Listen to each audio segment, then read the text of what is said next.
Best to keep those boys out of there, but still playing scraps there. Whoa! Rotations ending. They seem to be winning most of them at least. ASG taking back the hill here. Fadi picks up picked up by Fadi. General bringing Fadi, and the man was killed. And these guys are literally having a teacher that's thrown us with this red tape. And now they tail no value found. And they don't have a lot of time. Take it down to a wall bang. That was quick and sharp. So to maybe take us one or all dropping for ASG, 28 to 23 already. It's 7th in there. Of ASG, no a great start, and the kill feed more blue than yellow. ASG, what is going on? Not by pain, and these guys are highly. You could say that again. Use this, so now we get straight to the first round. There's a lot of nades thrown in middle. Slums said, just as I said, it cool gets taken out, vital kill, and now we see Arhin getting taken out as well. That getting taken out, and a triple kill for him. You have to go to the flat option. It looks like the boys are pushing into your own spawn. As you're going to see numbers being found here. Toxic, freaking toxic. He chases a 6-man NATO, make that 5, and he clutches out, make that 4, make final 10 seconds, but the scoreline is where it matters.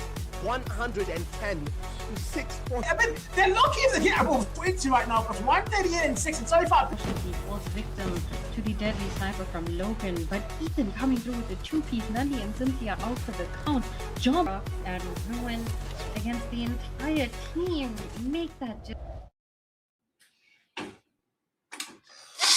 Hello guys, how's everyone doing today? Of course, it's another wonderful day to unveil the beauty that is the African Pro Series Match Day 4.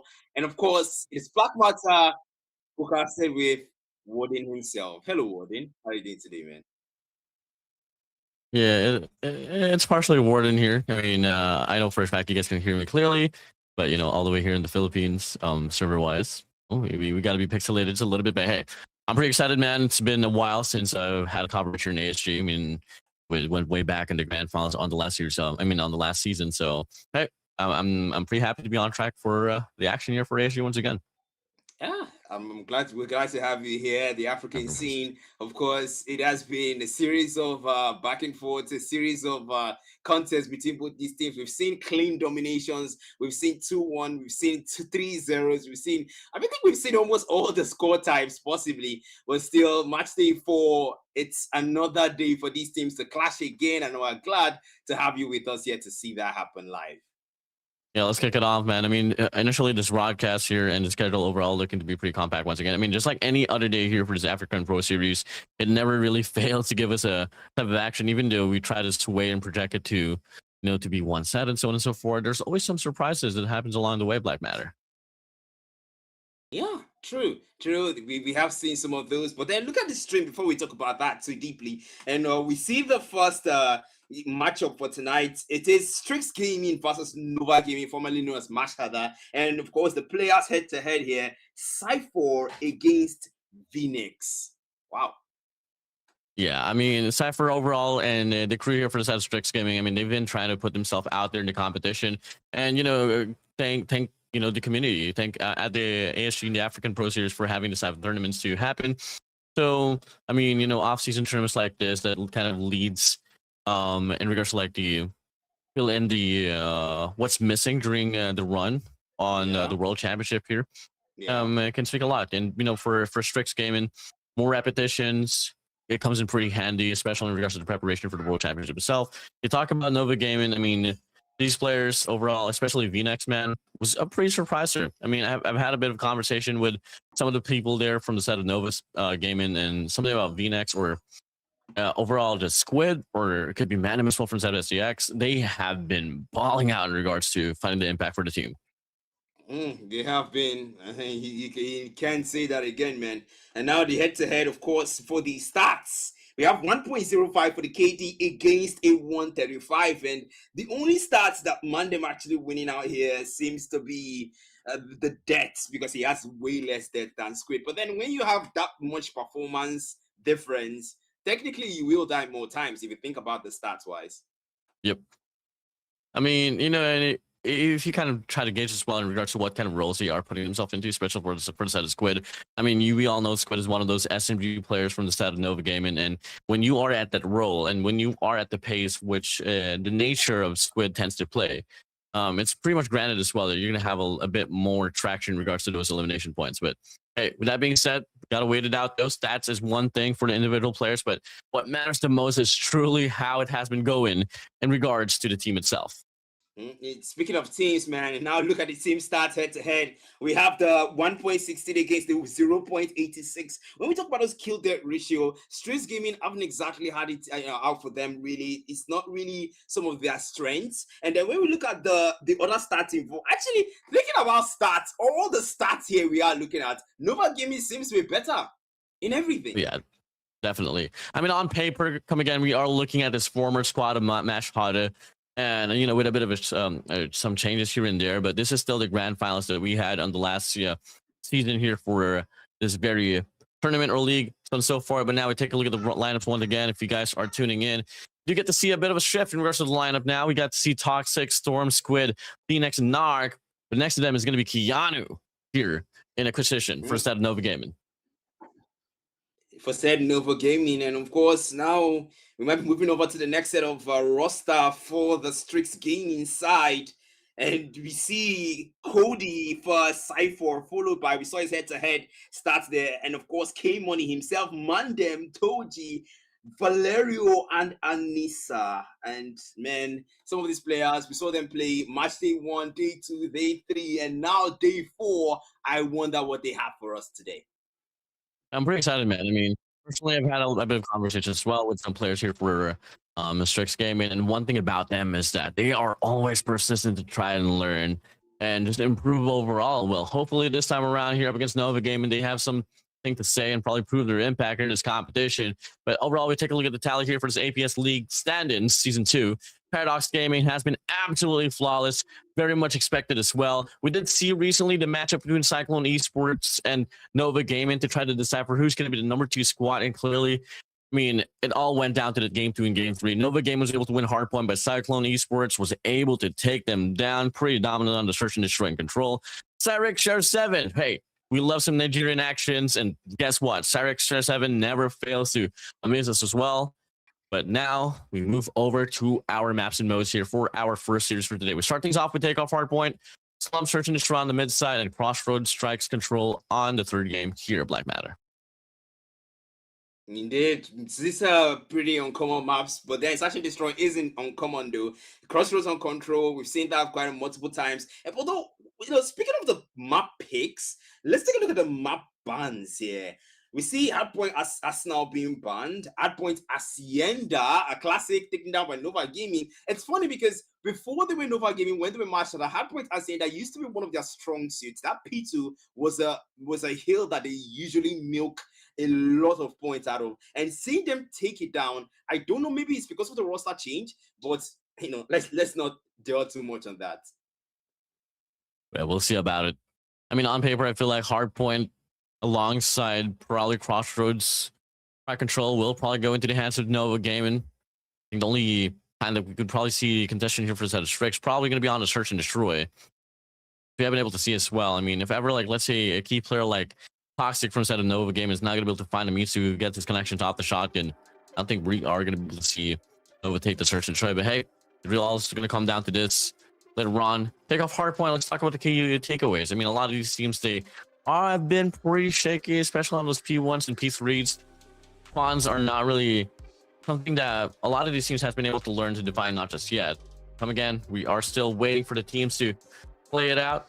So for time being, Black Matter, I mean, on the hot seat we go, man. Who do you think's going to win, Nova Gaming or Strix Gaming?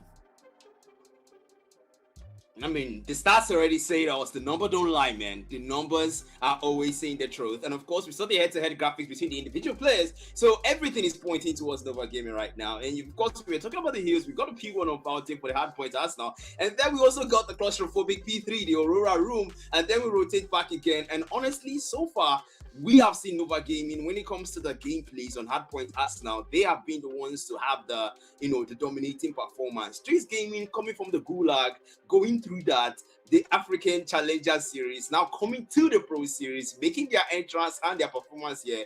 Yeah, these guys have a lot to deal with if they're going up against Nova Gaming, and I hope they're prepared, man. Yeah, I really hope they're well down prepared. I mean, Nova Gaming, we did see them lead out already. We were kind of projecting them to be one of those squads that could really just basically, you know, come out on top, probably look to be more revitalized and probably come into contention against a team like Paradox. But when you do go down against a team like Cyclone, it's not really the most promising here for them. But hey, keys to victory for them though. Beat down Strix Gaming as fast as they can, but Strix Gaming, well, they got nothing to lose, but they got a lot to prove. Indeed, I love how you put it there. Nothing to lose, but a lot to prove. And I do hope they prove it tonight, because Hardpoint Takeoff is where that proof will start. And I do hope Nova Gaming do not get complacent though, because that's one thing about some of these teams. You know, when you get okay, look at the head-to-head stats. We already see everything in favor, and the top 5 KD for the entire African Pro Series Season 2, we have Ruin topping that list with a 1.73 KD wording. Yeah, I mean, numbers wise, Paradox, they've been out there for quite some time, especially as well in regards to the objective points. I mean, objective wise and playing the time and the plays have been just immaculate here for the side of Paradox. No one, a contrary, Squid is also going to be there, Logan and the rest of the crew, but it's really scary when this competition is pretty much predominated by 3 players here from the side of Paradox, especially in regards to eliminations. Indeed, Strix Gaming now. We'll see the stats there for the maps, and men combined Hacienda, Summit, and Takeoff. Strix Gaming against Nova Gaming head to head. Nova Gaming having 100%. I mean, the numbers, no matter what kind of stats production brings up, Nova Gaming seems to be taking it all. The numbers have already said it all. And now we see the polls on the channel, 37 votes in. It's 87% of people who voted in favor of Nova Gaming. Numbers everywhere. The polls, the stats, the gameplay, the maps, everything is favoring Nova Gaming. But the gameplay, let's see how it is. Yeah, we'll see about it here soon enough. Come again, Nova Gaming, Strix Gaming, where are you guys at?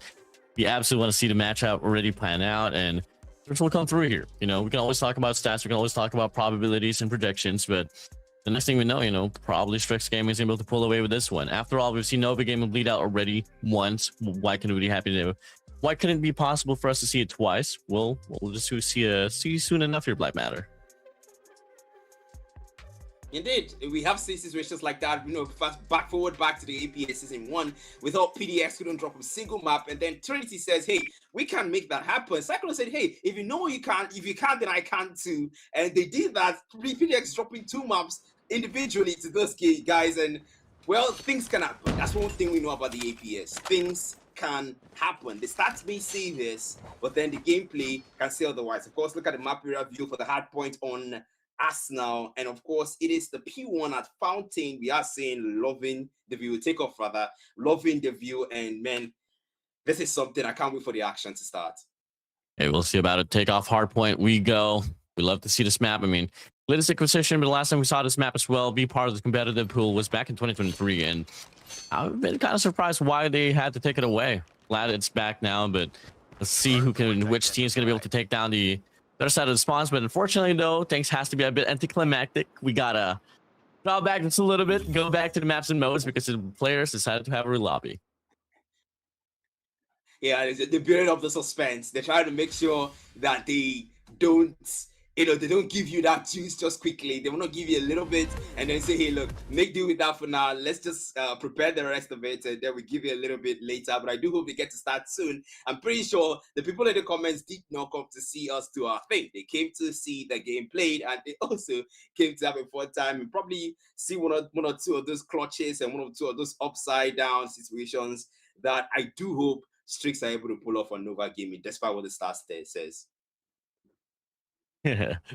Well, overall here in the comment section, going quite loud as well. I mean, they want to see this matchup here happen already. And answer some quick questions here. I am not a guy like Warden. That's a different Warden. And we're so over. Well, I mean, everyone has their eyes on Nova here to run this one down, but I really want Strix Gaming to prove themselves wrong. Me too. Me too. I really want Strix Gaming to show that, look, we can be a dark horse. That's one of the things about these teams that came from the Gulag. So far, we haven't exactly seen ASG perform the best way they can. You know, speaking of the teams that came from the Gulag, we have ASG, we have Strix, right? Strix has taken some maps for themselves, but ASG has not won any single map since they entered the APS Season 2. So that's not exactly the best of performances you want to see out there, because this is a team that went through the Gulag. It takes some level of resilience to go through the Gulag and win it out to enter the Pro Series, because you fought against some teams like XN9, for example, and Mighty Esports, and now we see the game finally start, and watching it is Hardpoint. Let us go, man. Let's get it on, man, here. First things off here, off the break off. It's going to be Nova Gaming here, coming from the Special Forces side. Guerrilla Squad to go here from Strix Gaming. Get to see a lot of priorities here on the back Jenny side, and it's going to be a bit of a back and forth, but the first initial traction will be found over for set of Nova Gaming, good for 5 points. Off we go. 5 points it did to start. Well, it's good guy for Strix out and no slouch. They quick to pick up the pace real quick, and more switchblade attempts there to the kills. We'll play a P1 on Fountain, and they're starting to do a lot of damage in that P1, but so far, splitting the numbers now, splitting to that crane area. It's Strix Gaming who are playing catch up really well and keeping the score difference close. Yeah, you don't really expect a lot of definition, especially when you talk about a hard point like P1, but hey, it's great that these two teams are keeping it up close here just a little bit. Fine Lark now going to be inside of the hill, Squid from the top side as well. I mean, overall, the long-term run might just be favoring the players of Strix Gaming here even more. So they are able to retain the spawns, but Squid finds a double, but should be able to wave back the players of Nova Gaming just a little bit. Soon enough, we might just be able to see the split as well. Pushing over now, this hard point is going to be ending with the lead here given for the side of Nova Gaming. At point will end as P1 done. Now over the B2, they will rotate fast. Then of course Phoenix comes out with that spear, finds one man, then move forward 24-15. He's got that hill time locked in, and Nova Gaming are doing, making the most out of it. That's on milk down, but the switch rate from K-Money comes in and Speed goes for the offset, and they take back that hill, a triple 4, and now 28-19, 28-20. Strix Gaming fighting back and doing a good job keeping those boys out of P2. After closer go, came money from the backside, gets denied. Nova Gaming playing the hill here from the front and the back. They got one player anchoring as well. They're from the just the backside of the hill itself. I mean, spawn control well defined, but now player 2, Mandem, makes a play. Momentary break here. Nova spawns still will favor for the players of Nova Gaming. Back and forth we go, but the reinforcements too fast for the side of Strix. Pushing through now here. Came on from the backside, looking to make a play. Has the equalizer as well, but it doesn't matter. Find the 4th spree we go, and it's going to be Strix Gaming here, good for the scrap time. Hardpoint is ours. Scrap time, it will be, that's beating scrap time now. 1 second now, missed that completely by Nova Gaming. They're going to live off the scrap that is Strix Gaming left them as rotations onto that P3 will be Aurora room itself. The Crossroads 4v1 was by that crane area. What the hell? Man, it's styling! Whoa, Toxic, XM4, and that's 50-point mark for Nova Gaming now. They cross half of that 100-point mark. Nah, looks like that Tempest. Come on, man, come on. Get some dots in. You need to make the most of that. The time is running out of that for the skill. And now it comes down for them. Game will get taken down. Doji whips out that death by saying Toxic 4 to K-Money's equalizer. 64 Valerio with a Sparrow. And that Storm with his own death machine. He whips it out 65-2. Strix Gaming taking back for the score gap as widened. Got to talk about those operator values here, man. So far, 2 ops will be out, making a triple overall, but the value is not found over here for the side of Nova Gaming. 7-1 out of the 34 we go. Squid's going to be out here with an equalizer. Koji K-Money, man them out. It's a full wipeout once again for the players of Nova Gaming. 10 seconds now to play for. It's going to be Strix Gaming here looking to invest 2 players simultaneously to try to go for the contention here up on the spawn side, but unfortunately for them, they can't find the rhythm and they can't find the break. And at most, Toxic paving in the way for the rest of the crew for the side of Nova, as they're going to be able to hit the brakes now. We'll be able to get the first rotation here on the P4. P4, final hill now to go back to P1 on Fountain again. Nova Gaming making the most out of it there. Strix now, the boys are trying to break into it. But can they? It's going to be the question here. Toxic with the XM4 defending that hill, and now close to it. 3 more points, make that 2, make that 1. And they will try to break in. Strix finally get the hold of that, but how long can they hold it? It's a 60 points score difference now, and Strix Gaming, if they're gonna make anything out of this, it's gonna be here, it's gonna be now. And the breakfast comes out. Toxic 5-1, and that's another. Toxic K-Money Force 108-39. Strix Gaming lose that hill again. Just Nova. It's absolutely crazy in how much gap that Nova Gaming has been able to build up from the last 3 hard points. No, but K-Mon is still looking to make a play. Unfortunately, though, does get denied. Toxic going to get good for 2 on the feed. And so far, man, Nova Gaming is scraping off this hard point until it's dry. We hit the brakes. We go back to deck here. We reset back to P1. We go with a pretty immaculate lead here for the side of Nova Gaming. Side of Nova Gaming 127, and now he's more on double the score difference here. Nova Gaming has made sure if this guy's gonna catch up, it's gonna take them a while. And Nova Gaming here are trying to make sure they map that hill, but Streets Gaming are in there versus P1 on Fountain. It's a spokes all about. They're trying to get the most out of that switch blade and multiple people equipped with Storm, Pred Missile Fight 1, and that's not good for 129.6, close to 50. But Nova says still, we're getting way faster, getting closer to 150 ourselves. Streets Gaming take back P1 all over again. It's only 38 seconds on that hill, and Streets Gaming are not having a strong hold on P1. Not looking Storm tries to play for a slap. Yep, definitely not looking good here for them. They got to play absolutely immaculate for the next 3 hard points if ever they want to force this equalizer to come through. But unfortunately for them, the gunfight's just so superior for the players of Nova. 20 seconds to fight for here on his P1 and come again. You get to see how hungry, how thirsty these players from Nova is at. Look at this now. Crap time pushing through. But hey, with that being said, though, I mean, games are looking quite hot. Let's have a listen in with some of the teams. Hardpoint is ours. He's going bottom. You don't hear now. They come to the ticket. They come to the ticket. You get invest. Yeah, one top. I go on ATM. Yeah, that's wait on. That's you want. One ATM, this ATM. Coming from a back, coming from ticket. Equals ticket. Pull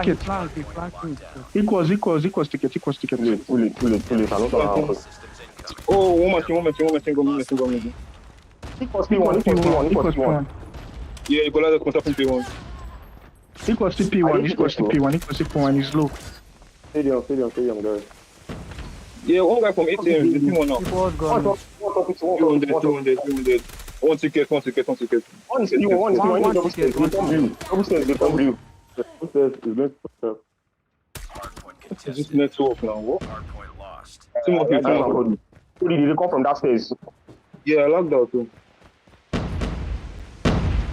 Yeah, Black Matter, you hear it, man. I mean, hey, at least they're not too demotivated. They're still fighting back, but it's just not paving into their way. But still love to see them fight back, though. I'd love to see that too as well. But then, like you did say, the gunfights are just superior on the side of Nova Gaming, and still Tricks actually doing well. The kill feed all yellow in that instance there. They're trying to pull them out of that hill there. Nova Gaming fight back just when they thought they had a hold of it. 6-7. They take it back immediately. Friendly hunter-killer drone deployed. Man, points here 6-7, bro. We gotta mention it, man. You know, we're Gen Zs, we're millennials. Okay, now pushing back now inside of the game. Black Matter, we go. Hardpoint's gonna be opening up here, painted in yellow. Strix Gaming, War Machine out here for the set of Mandem, and they're gonna have the better side of spawns here for the time of year here, Black Matter. But what comes to shove is truly to be the consistency. Can they hold their ground finally? And the answer is no. Nova Gaming, they strike back once again. They get the break from the front and they flip off the spawns. They flip the spawns, that's the thing. Nova Gaming, whenever Streets thinks they have the hill, whenever they think, oh, we can make this one, we can hold down this hill, Nova Gaming just come in and get value like this instant here. Toxic value for the claw, and Mandem's name finally puts him down, but 197 close to that 200-point mark. We saw Streets started out keeping the lead close, keeping the score gap, score difference close, but now everything has just spiraled out of control. Nova 200-point mark, above it, it's only 48 until that target point.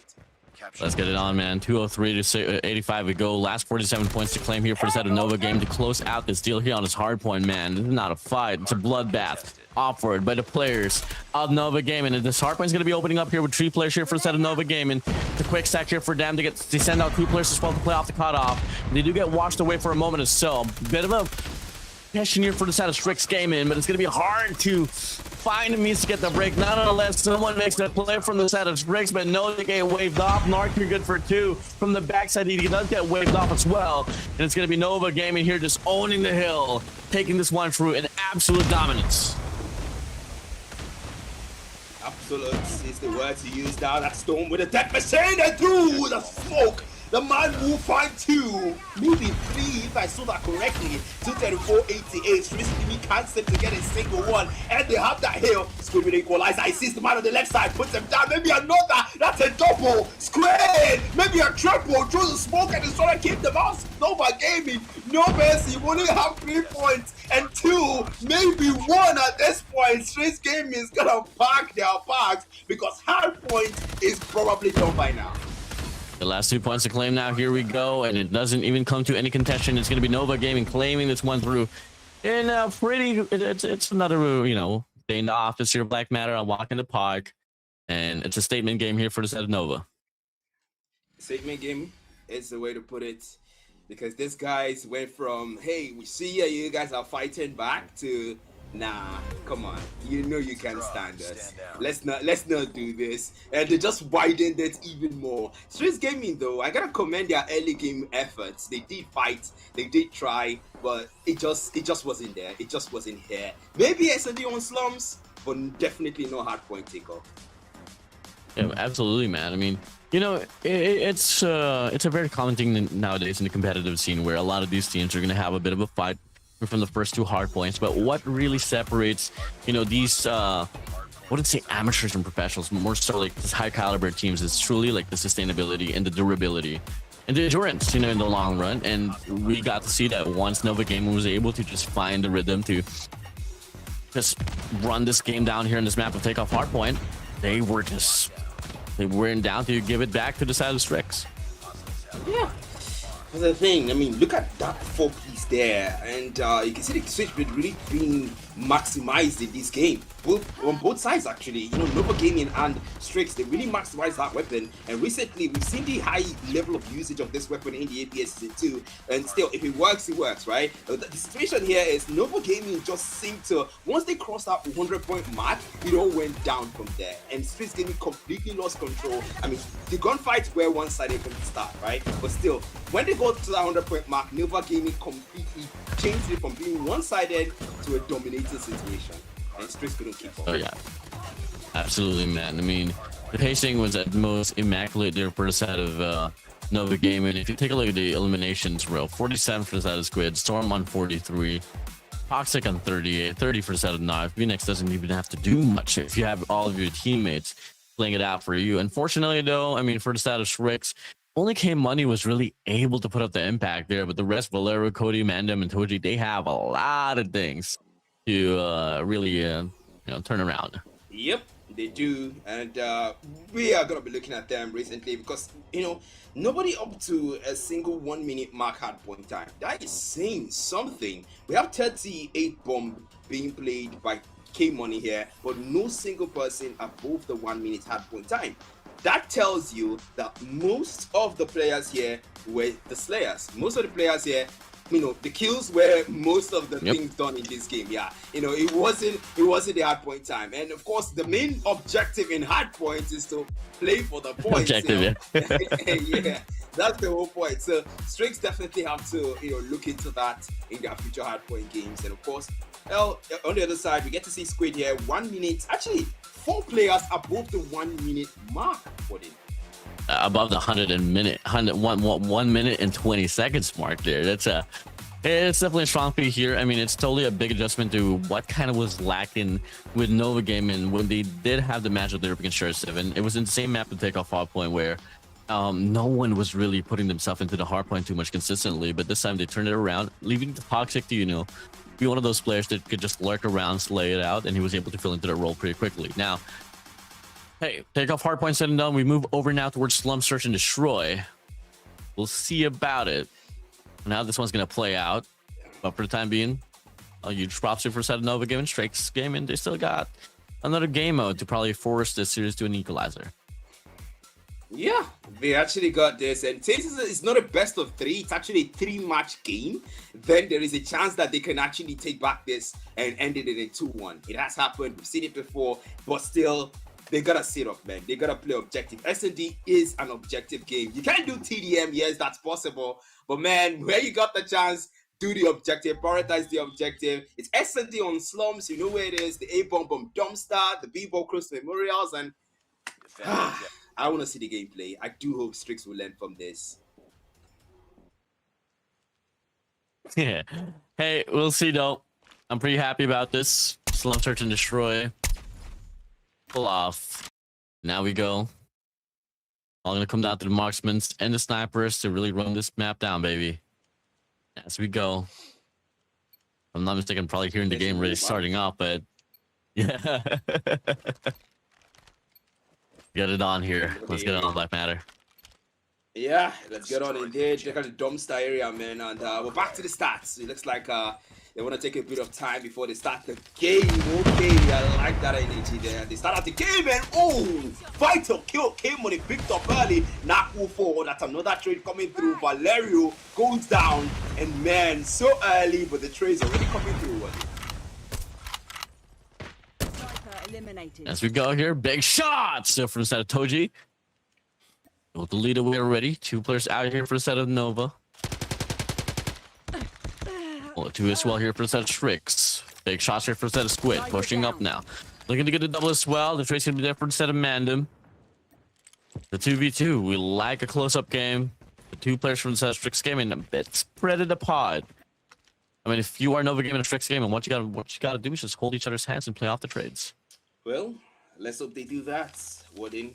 Let's hope they do that. And maybe Toxic gonna play for Warbank play here. Look at him scraping through the wall. Might want to get for a vision here. I don't think you want to do that. Around statue there. There's only 1 player close to that graveyard. And 2 players around that B-bomb of the boys of Strix. They are sticking together. The bomb picked up but not planted. Switchblade in hand for Cody. And the man is moving towards that B-bomb side. Maybe it might run into Toxic. Is holding in there. He sees the 2 of them, but Toxic engages and walks away and slides through again. Oh, whoa! That was something. 1 for 1 and maybe a double PKM in hand. And wait for it. Mandem. He hides behind that dumpster there, and now they take it slow for this round. Really any time left to make a play, but they're caught here from the mid-map. Get a big old spray. VNX just able to get the read there. Here's the first round here for the set of Nova Gaming. 1-0, 8 more to go. 8 more to go. It's the start, and I do hope this does not go one-sided again, because we have seen this pattern before. We saw that in the hardpoint we just played right now. Through the dumpster now, they will go through, and now they throw a smoke in that statue side, but still, maybe a Warbank, they might go to it, a PKM. We know he got the bullet for it, but still, maybe another Toxic fights Mandem. That's 1 down, and now knock falls. That's 1 for 1 right there. 4v4. Numbers advantage for 2v4, just as I say it. Squid and Phoenix fights a kill. Valerio added to the tally. And now they will try to find more there. Maybe a Warbank has got that PKM in hand for 4v2. Is the situation over there? The mission. Big shots coming through now here once again. It's now going to be a 1 versus 3 situation. Strix gaming back against the wall with K Money, the MVP of the previous game here for the team. All alone to try to take the spotlight, but off the head of Egos has to deal with 2 players. Able to get 1, but Phoenix there for the trade. Back we go. Nova Gaming showing immaculate performances here coming from the first 2 rounds. 2 back-to-back rounds, and that's exactly how you want to start if you're Nova Gaming. You need to end this in a clean sweep. But let's not be too fast. We still have 7 more rounds to take if you want to get a clean sweep in this situation here. The smoke bomb being thrown, the nade's being thrown, and maybe through the smoke, Squid might find something with that switchblade there in hand. The man get there, but the man system up pro. That's a quick reaction time. Cody falls, and now 5v4. Now, statue, the man is exposed. He knows that, but maybe not commit suicide. Now a sniper shot. That Phoenix falling to Toji. And now they see another, but the man wants to go for a sniper. Yes, it does it. Makes it work. Toji. That's 1, that's 2. Toji. What the heck? Strix may be back in action as Toxic will get double. Oh man, what the heck am I saying? That's a triple. God. 1v1 and only 1 player left on both teams. This is no longer objective. This is now TDM and season star. Oh, Toji. Stolos Toxic. Oh man, well then this is starting to get heated. Yeah, it's so close we got so far to percent of Toxic. I mean, there's going to be a player that you don't want to handle 1 by 1. Definitely going to be that guy off the shotgun. But that being said, though, we got 130 people watching on the YouTube channel right now. We only need 20 more subscribers to get 3,000 subs. So, guys, better make sure you guys are hitting the subscribe button and the notification bell as well to be updated with the action. Back to the action we go. 2 kills here for the set of Mandem, dropping the numbers quite drastically for the set of Nova Gaming. But Narc's able to get the trade here off with the marksman rifle. Now it's a 3v3 situation. 3v3, and as you see, the number will go down. Now it's a 3v2. Maybe a Warden Jinx? But I don't want to get too much into that. It's the action we are focused on. And how Toxic has got that weapon in hand there, R9. You don't want to go too much into it there. Mandem, check your back, Mandem! man from the back shot, and that will come in, and another! Whoa, Toxic finds K-Money, and the vital kill. We know K-Money was the best performer at the Hardpoint, and now he's down 2v1 with Valerio left to hear the nightmare words, finish the mission. But can he, is the question I'm asking. Will be answered here. Did we order a 1v2 clutch? Probably not. VMix. Able to find him off the crosshair. Information can be relayed as well. We can probably hear an execution bound to happen, but nope. They want to play off the securement, off the elimination. 3-1 we go. They stop the bleeding. Then extend the lead to 2 once again. Nova Gaming here. I mean, these rounds are getting pretty closer, Black Matter. It could be anyone's ball game, but so far Nova Gaming has been getting the better adjustments. Word. We see them now split through the map here. 3 players go towards that A side. 3 players go towards the 2 players go towards the B side.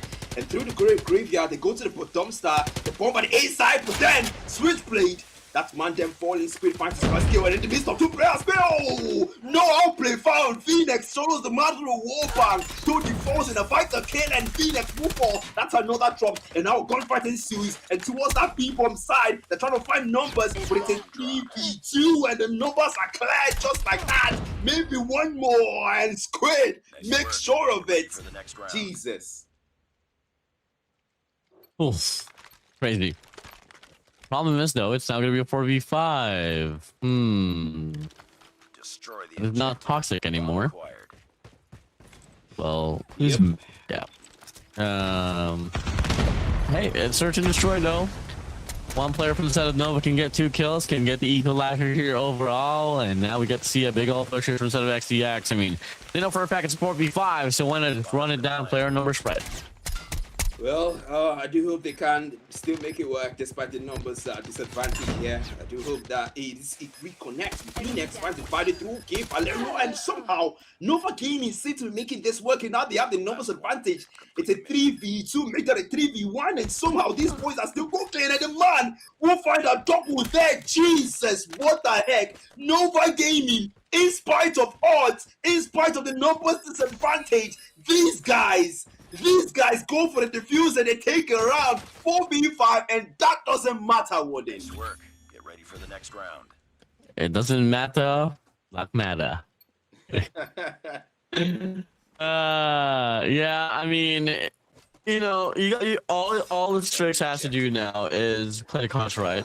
By the way, to give you guys some information as well, if I'm not mistaken, I think Nova Gaming had a DQ down the Hardpoint game because of the contraband being used, but we'll confirm the run. But yeah, Nova Gaming very needed win for them, despite the fact it's 4v5.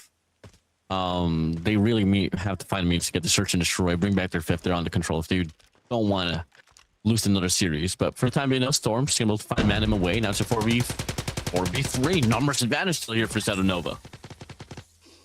Man, to be honest, the way things have been progressing right now, Strix Gaming really need to lock in. Nova Gaming, that's Wallace is coming through. The PKM has been doing a good job for them. And Nova Gaming somehow still trying to make this work in spite of all what has been happening to them. The DQs, the one-man down situation.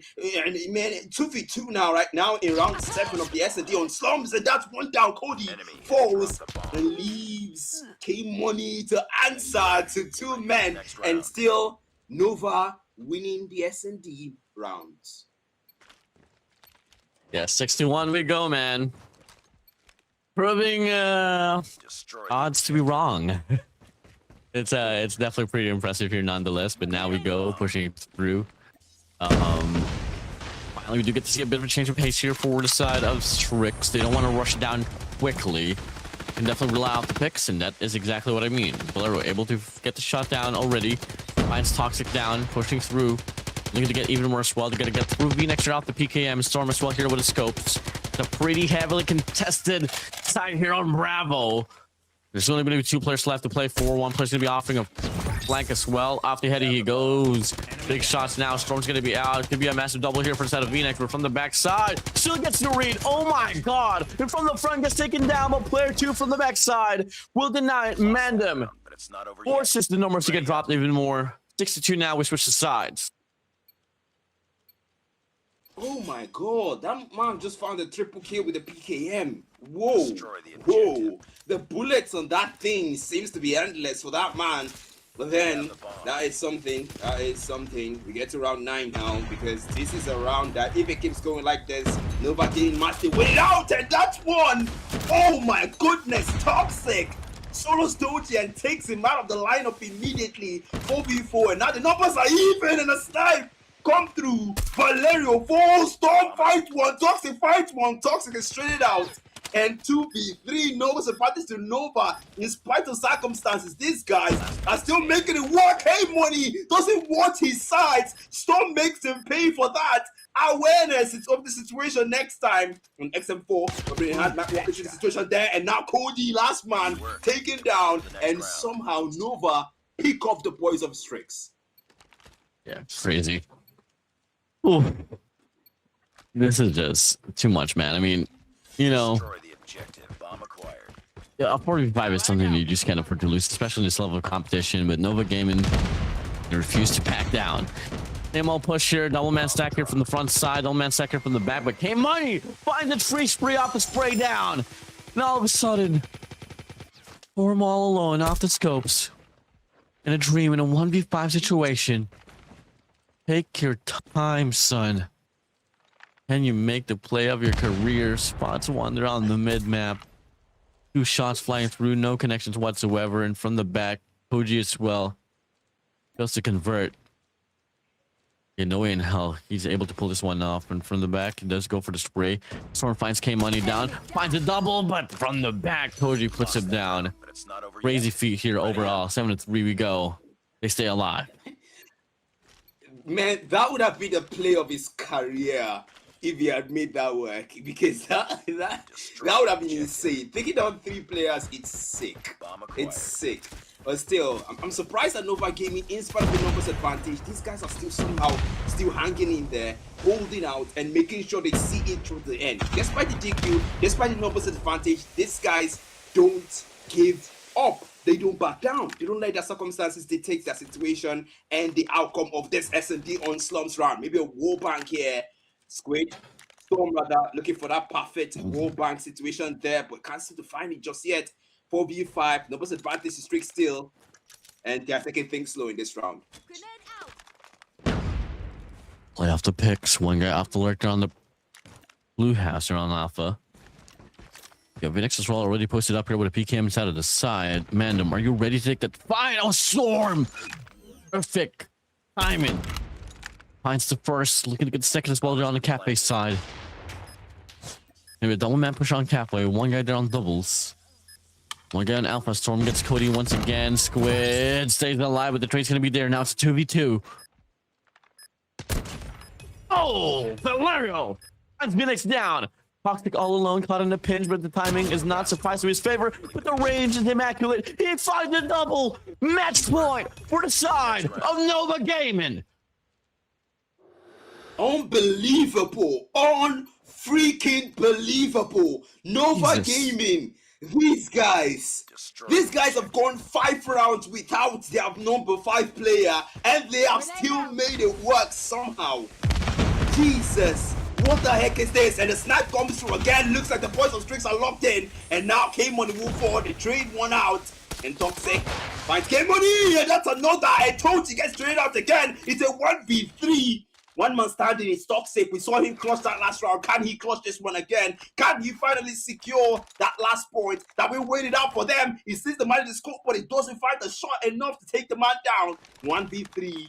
Is walking towards that B bomb. There's one player there. The bomb is there as well. He's gonna pick it up. He's gonna make it work. He's gonna get that bomb. Maybe play for objective at this point towards the fountain. Around the fountain, he sees the player there. He takes the shot, and maybe the one kill secured. And over the statue, they find the side shot towards the man and deny him what might be the final round. I was able to deal with a 1v2, with a 1v3, which is a bit too much now. And again, Nova Gaming, you are just a step away from pushing this one now to a game 3 later on for the decider. They open things up here. It's going to be a 3-1-1 split here for the side of Strix Gaming. 3-1 here for the side of Nova. They still lean towards the Bravo side here of Black Matter. Warden, it is It is a peak S&D. This is a far cry of what we saw on the late Hardpoint. Because right now we see snipes flying right, left, center, shots fired, and that's one down. Came on the falls, and now Venus taken out with a wall bank.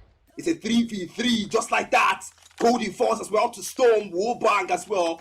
And now they are maintaining there. They go for the plants. There's no time wasted. I love the fact that Nova want to play TDM because you don't have the numbers advantage. Anything you can do to ease the game in your favor has to be done. Not while you're this close. You can't take risk. But then he might walk into check your corners. He sees the man fire the shot. What is going on? Finally, he get it in. What the heck was that? Oh, What the hell Squid was playing that? with his food. Yeah, he wants to play with his food, but unfortunately the face could be there for Set Valero. That's a 2v2. Toxic finds one as well. Now it's going to be Manim all alone to go for the clutch. In a 1v2 situation, spots one. Information relayed. He knows for a fact Toxic's going to be right around. Toxic takes the long route, but the question is, though, the timing, does it fit to his favor? And the answer is yes. More than enough time as well to get the defusal. Strix Gaming, once again, they stay alive. They stay alive. And geez, man, they are getting closer, Wooden. They are getting super close. There's only 3 more left before they get to the end. And at this point, this is just peak. This is Strix that trying their best to hang in there, preserve their reputation, and deny Nova the bragging rights of we had 1 man down and we still took the S&D. And that's 1 down. Storm sniped by Toji. That's a great start for them. Only 3 players left now. 2-man advantage to Strix.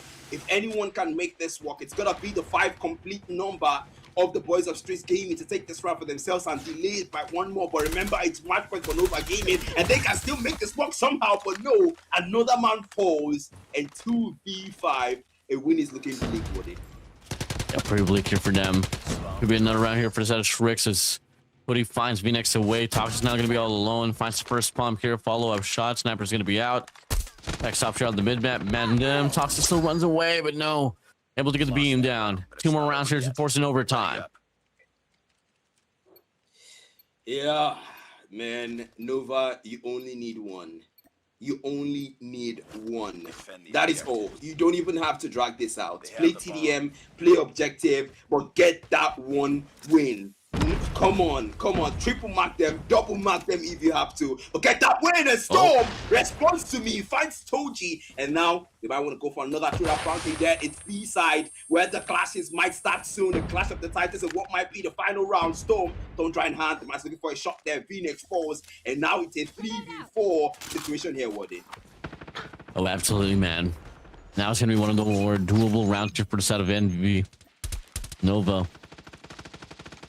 Just to get the small plan as well, the pressure is going to be imminent here for the players of Strix. They do back away, though.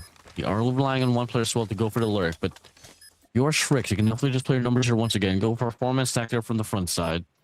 But the bomb is planted meticulously as well, favoring the angle here for the set of Nova.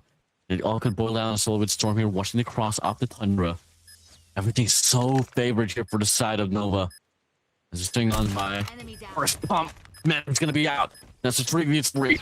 Next up, wrap around from the front side. Toxic, able to get the beam out of the PKM. 1 guy here inside of the side, able to get 1 hit marker, prevails, but the follow shot is good. Storm finds K-Money down, and from the backside, it's going to be Cody who will get denied. Nova Gaming, they win search and destroy despite all odds. Oh my god! Oh my god, what the heck was that? That was a perfect 1-tap burn. Jesus, Nova Gaming.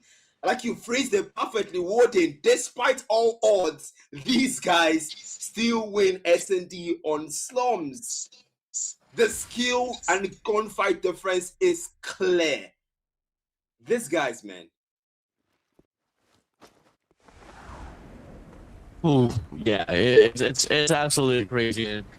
How the hell did Nova Gaming come out alive there on the search and destroy? But It's a draw. hey, Stand it down. is what it is. You just have to vaught it out, Strix Gaming. Shouldn't have happened though. It was a 4v5. That was supposed to be your game. That was supposed to be a game, man. That was supposed to be Strix actually getting a map for themselves. And honestly, I honestly thought it would happen, man, because they kept taking some rounds for themselves, maybe 2 back-to-back rounds. And so far, It's just not what I thought it would be. It's just not what Nova Gaming said. I know you want to see that black, but it's not gonna happen. No, watch. The format being Toxic, Storm, V-Nex, and Squid somehow made that work, man. Yeah, definitely. And yeah. Fortunately, though, Narc got disconnected there. If you guys still know, Narc is not really in the best of shape or form in regards to devices, and unfortunately, if I'm not mistaken, it did crash. I think he's still going to be eligible to play for the next game mode on Control, but it's something for us to find out later on as well. Just gotta wait for the confirmation from the admins himself. But yeah, GG is well played. Gotta move on to the next year. I mean, on paper, if the disqualification didn't really truly happen on the Hardpoint game, the series has been won over already by the side of Nova Gaming, but since they got DQ'd and they won the second game here, we are going to get a settlement here on this map number 3 on Crossroads Strikes Control. Man, settlements, and well, right now technically it is 1-1 now. So that's what we're seeing on the graphics. We did that DQ. I think that was a DQ for Hardpoint Takeoff, and Control on Crossroads is where we're gonna see the matches being settled, and hopefully Strix can finally take a map on merit. Yeah. Well, we'll see. Crossroads Strikes Control, man. How do you feel about this overall? Do you think Strix Gaming has an upper chance here up against Nova? Or... yeah.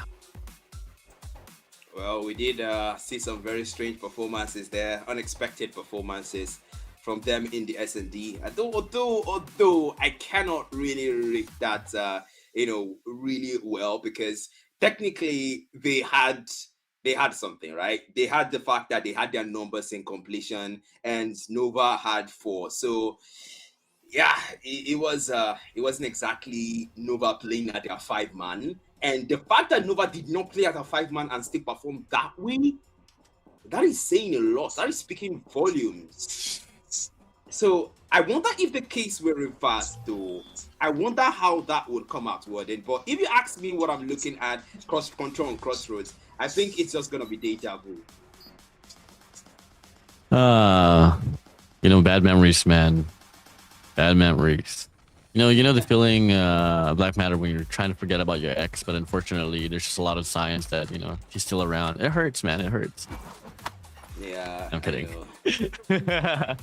Anyways, loading up inside of the game here. It is a decided game overall between Nova Gaming and Strix Gaming on who's going to be able to pull away with this one. Come again, Nova Gaming should have been able to win the series already on game number 2, as they were able to clutch it up there on a 4v5 there on Search and Destroy Slums, but unfortunately, disqualification led to their way, and they were using contrabands, wildcards, UAVs, name it. The worst things that a competitive player can equip in a competition like this. But anyways, though, map 3, this is where it all could end, and this is where it all will begin, as we get to see here off the break off. Nova Gaming wins the first initial life count.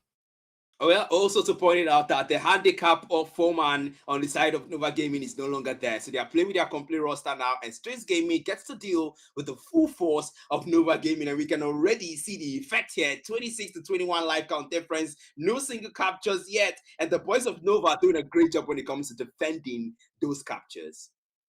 Oh, absolutely, man. I mean, when it comes down to like a game mode like Control, where one player can just definitely afford to just overextend, slay it out, and just get the eliminations racking in for one squad, one team that could prominently make the most out of that, it's definitely going to be squad, Nova Gaming here. Get to see here so far. I mean, slight bit of contention here for Strix Gaming on that Bravo side, but Nova on the contrary, man. They all know that they just got to reap away the lives and take this round said and over with. Indeed, and so far so good. Things are looking very solid, and it's only 6 life count. Oh, no more respawn zone for Strix Gaming. I take it back, 16 life count. But it's out of Nova. These boys came for fire. They came to dominate. They came to wrap up things as quickly as they can. It's 14-4. Make that 3, and Strix Gaming back up the back, because round 1 on Control is GG's. Yeah, pretty much game over here, man. I mean, there's not really much you can do here. Valero from the bottom side can try to probably get this win through, but at the same time, I know the game, and if you are them, you just want to try to play off your life, get this extension, and yeah, build up your operators for the round number 2. I just hope round 2 for the next is a different situation we get to see here, because man, this is not how I imagined this to go. I at least, come on man, the Hardpoint we saw some level of contest, the SD we saw some level of contest, but this time around, no handicap. This is just total dominance. Yeah, absolutely. I mean, you can't say it any better, man. Agree with you on that note. And so far now, we get to see a bit of a switch up. Nova Gaming here. Again, it's a bit of a back and forth, but a slight incremental lead here off the live count will say a lot in the near future. And you get to see already a bit of traction already around the vicinity of that A control point. We'll begin first set of Nova Gaming. And soon enough as well, a subpart next 30 seconds, you might just be able to see the operators cracking up through as well here for the set of Nova. Toxic and Squid, both of the heaviest layer of the competition inside of this lobby, already has some robs to play for as Toxic whips up the claw, finds the first as well, backs away, calls in for the reset. So it's going to get taken down by Cody here in the process, but till then, though, it is pretty evident that Nova Gaming is persistent to go for the capture on an alpha, but hey, they are able to wash them away with Toji's Stat Machine. Speaking of washing, man, this is a washing away of the sins, because double will be found, and that's another Toji. This man is trying to make sure he cooks them, and as far as well from Valerio, Street Gaming are trying to fight back, but look at those flags, man. It's a double capture, 2 tick locked in on 2 sides, and any minute now, those captures will be gone. Nova Gaming capture game is on point. They've got the live count advantage, and this just might be the countdown, because the B capture, it's gone. Only the A capture left. Yeah, it's definitely not looking good at all, man. 13 to 10 we go. Alpha now, 1 tick of progress. All Nova Gaming has to do is invest all 5 of their lives here, try to get the break and get the last tick of progress for them to win by the capture, but now they get started a little way. All of a sudden, the players of Strix Gaming now starting to pull away. Tornado out with Annihilator, gonna go for the hunt now. Checks up here on the right side, still was able to get the shot to connect. 7 for 7, make a wish. Strix Gaming out with the claw on the top side. Storm's gonna be able to go for another spawn trap here, able to get another to his name. Now all the lifetime's gonna be all equal. Gonna play a game out of search and destroy now. And so far, Toji's gonna be good for 2 as well. Finds Toxic and Narc. Valero finds Storm, and as we thought that the odds was favored to the players of Nova Gaming, Strix Gaming, they refuse to die. Refuse to die now. It's 4 onto 2. The A capture not yet captured completely. It's only 1 tick left now. Nova Gaming, the round is trying to look bleak here. They don't have the life counts, and only 1 against 4 players. Last man standing, it's Squid on that switch play, and they put him down. Street Gaming, they equalized the round. 1-1, round 3 on control. Let's go, Worded. Let's get it on, man. You love to see a fight, and you were asking for some contention, and guess what? Strix Gaming, they handed out to you, baby. Let's see if they can rack this one through even more, probably even get match point. Would love to see it, and that would absolutely be a slap to the face here for the set Strix. But Phoenix, he starts things off as well with a double kill off with a War Machine. Toji and Cody's going to be out for this wave. Valero responds back with his own kill, singles for a set of K Money, but 4 kills, 5 kills will be given for the side of Nova Gaming for a moment or so, but a bit of an increased extension here for a set of K Money, but he can't find the value of that equalizer. And now he's going to be out here for a set of Mandem as well. Strix Gaming, they know what they want. The question is, though, can they get the connection? That's the thing. Can they get a connection? They slide through, but the Death Machine clears it down and maybe gets 3 and 4. That is the cleanup from the man. The Grim Reaper, he had 5, maybe 6, and through the container, he makes it work. Storm comes out with a sniper, fights 2, K-Money and Toji first, and Strix Gaming are back in action, 20 to 15, and these guys are cooking. Switchblade, yes. Sniper, yes. Operator skills, yes. And Strix Gaming live cut advantage. They are making sure they get that capture. 1 tick locked in on the feedback. Things are looking up. This is absolutely very horrendous for us out of Nova Gaming. And all Strix has to do now is either get the capture on Bravo, get the damage extension even more, and win off the bulk of the kills. You don't really got to play individually here. When you have the numbers here favor for you, you just got to play off the trades. All this over with. Bound to be match point here for the set of Strix Gaming, not unless Nova Gaming can get the comeback of the lifetime. Comeback of a lifetime, indeed. Well, we have seen them do this before, even with a handicap. If there's any team who can make things work, it's gonna be them, and that Toxic comes out there, fights a double. Now 9-14 on the other side. Toxic loses that one out. And 1-1 Maybe this round might make it 2, but 7-13. Strix Gaming maintain their life count, but you gotta be careful. This is Nova Gaming. You lost to, even with a handicap they had. You gotta be played right. 3 life counts difference. That's not much. Strix Gaming play well. You got 3 operators here for the set of Nova Gaming. If you are Nova, you'd want to go for this investment. Try to play this one through, and they are able to wave them off now. Squid's going to be on the prowl as well here with an equalizer. And as you did say, and as we have been able to see, if there's going to be any team that can make the difference in dire situations, it might just be Nova. Squid's going to be good for 2 off the eliminations. Life count now favoring the players of Nova. It was double down for the side of Strix Gaming, but the tide has turned around in the blink of an eye. It's now going to be Nova Gaming here on the lead itself. 30 seconds left on the clock. 2 players remain, 1 player remain. Nova Gaming, what are you guys made of?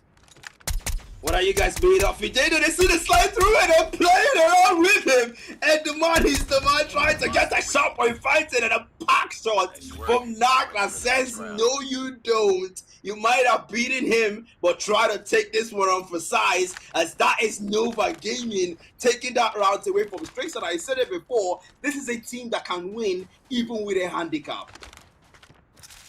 It's really crazy. Now you are in prime position to close out the series itself. Can we see it happen now, though? Storm finds Toji out. Cody finds Storm. Back and forth trades we go. Everyone's gonna be sweating bullets. No one wants to put up any mistakes. Fades out to trades we go. Predator missile comes out. Information's gonna be there as well. That should be extension here for the side of Nova Gaming, as the Tempest will be coming through. Narc, good for 1. Can he find a double? Text up there. K-Mon's gonna be right around the other side.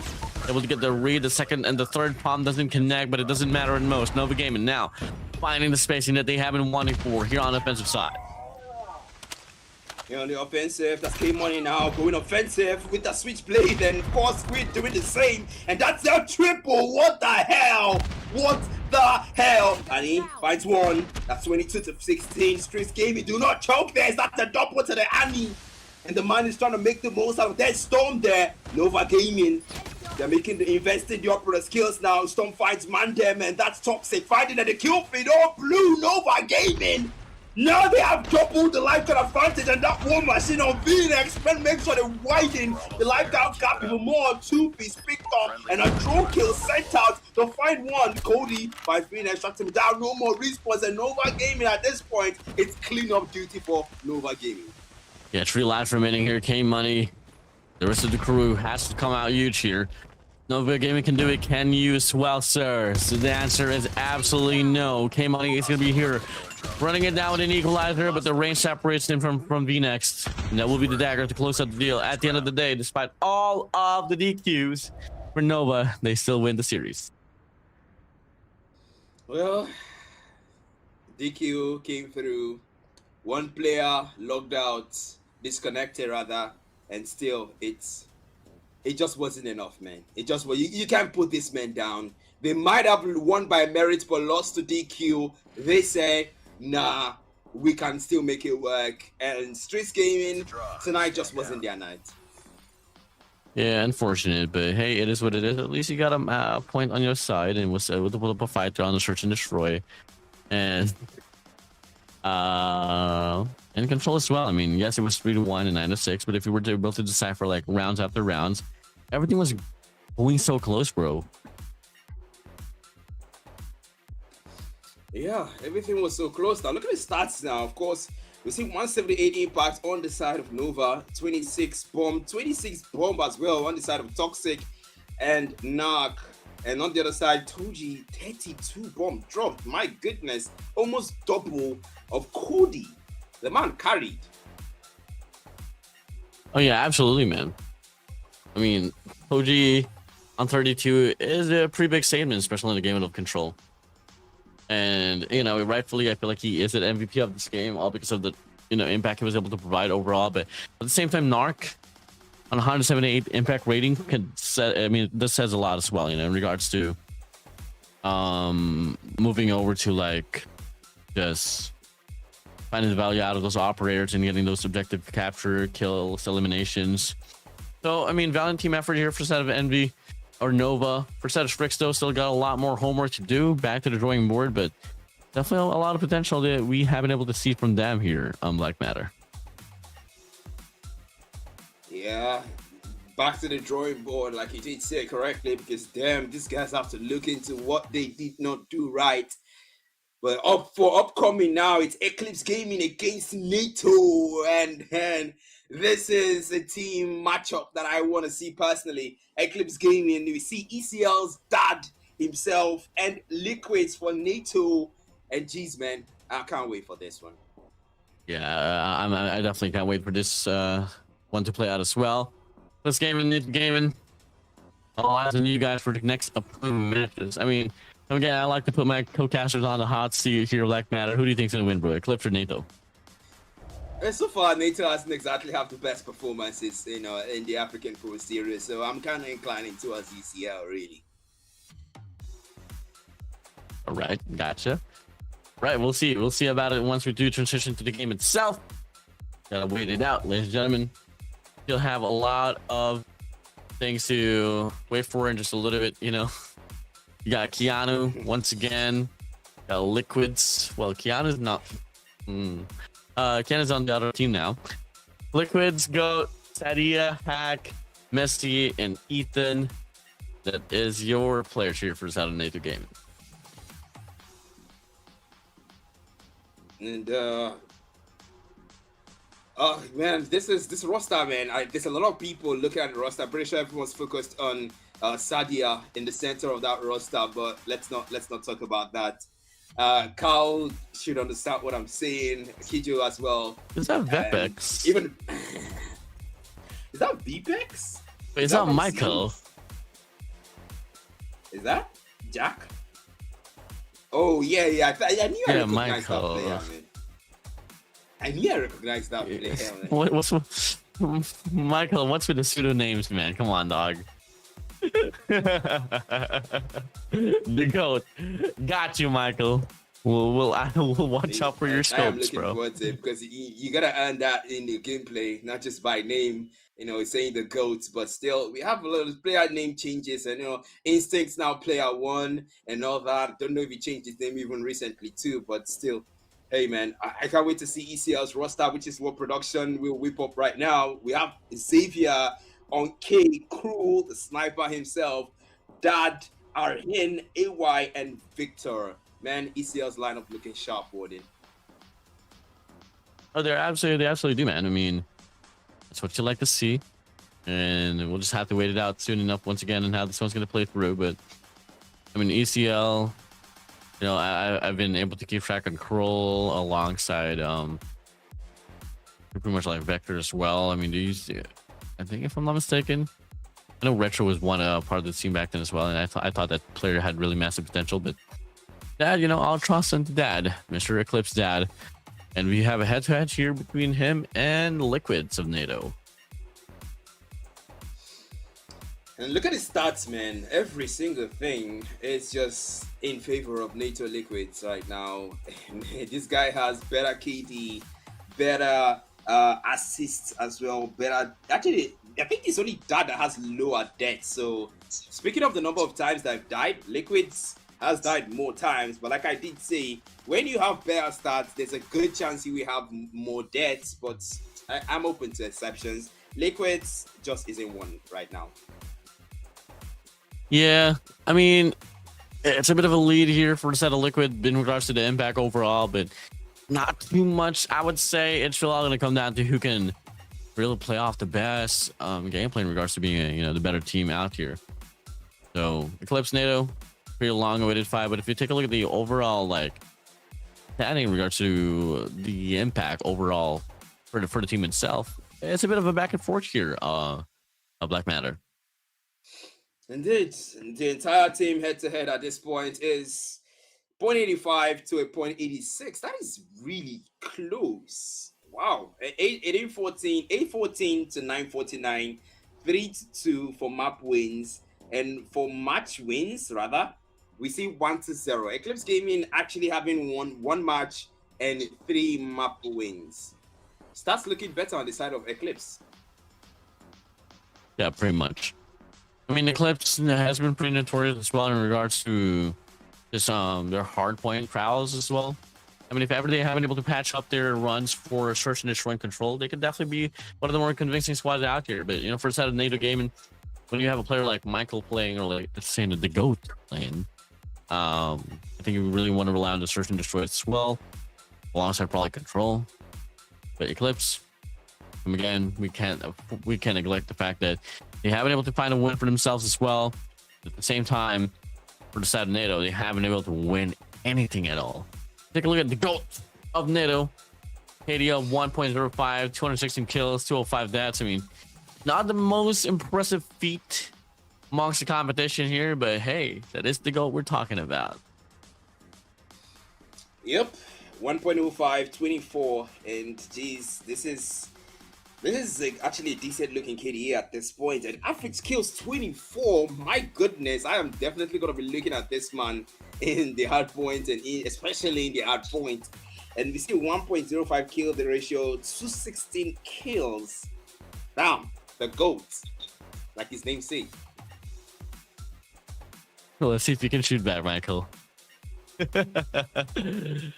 Yeah. Let's see if we can live up to it. Yeah, that's a very very ambitious name, I would say. Indeed. And so far, ECL died now. We see some stats here, 0.96 for his KD ratio and 20 average kills. We're going to be looking at this man as well, because this man is a dark horse in himself, if I do remember his gameplays correctly in the APS1.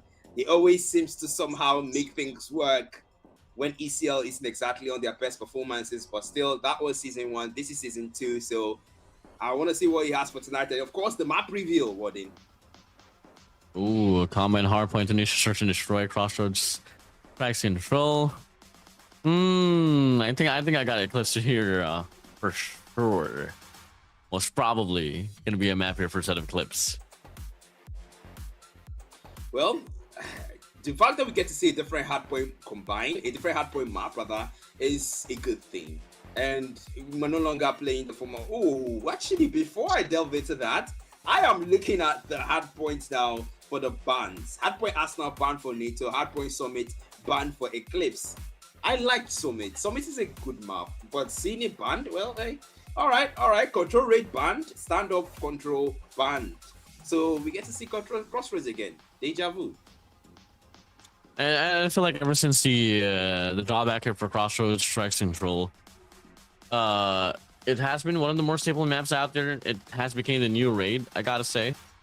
And yeah, well, I like to see it. We like to see it. I feel like it's a very equal map here in this game out of control. Yeah, it is a very decent map, man. The hardpoints combined, you know how it is. We've got our P1 right in the center. Of course, the lab, the hill, the claustrophobic hill. You block all corners, keep them out there. You can possibly make that a money hill for your team. But I want to see the dynamics. The one thing about these teams is once they establish the dynamic, we're going to get to know who has the superior gunfight, who has the better skill, who has the better outplays. And then at that point on, we can tell who has the better chance of taking the hard point. But the gameplay will say most of it.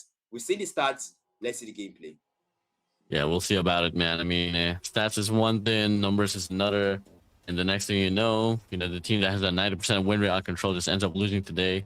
Yeah, those are like the shifts that you kind of just have to expect, especially in this level of competition for this African Pro Series Hero Black Matter. And one thing as well, as clear as my voice, is how bad my camera is. I love it a lot. And by the way, don't blame anyone, guys. You guys can definitely blame me for not living in Africa, but latency wise, it's not really looking great, all the way down here in the Philippines. I mean, the clock strikes at 3:13 a.m. in the morning, but I can't fathom to miss any actions here from the African Pro Series.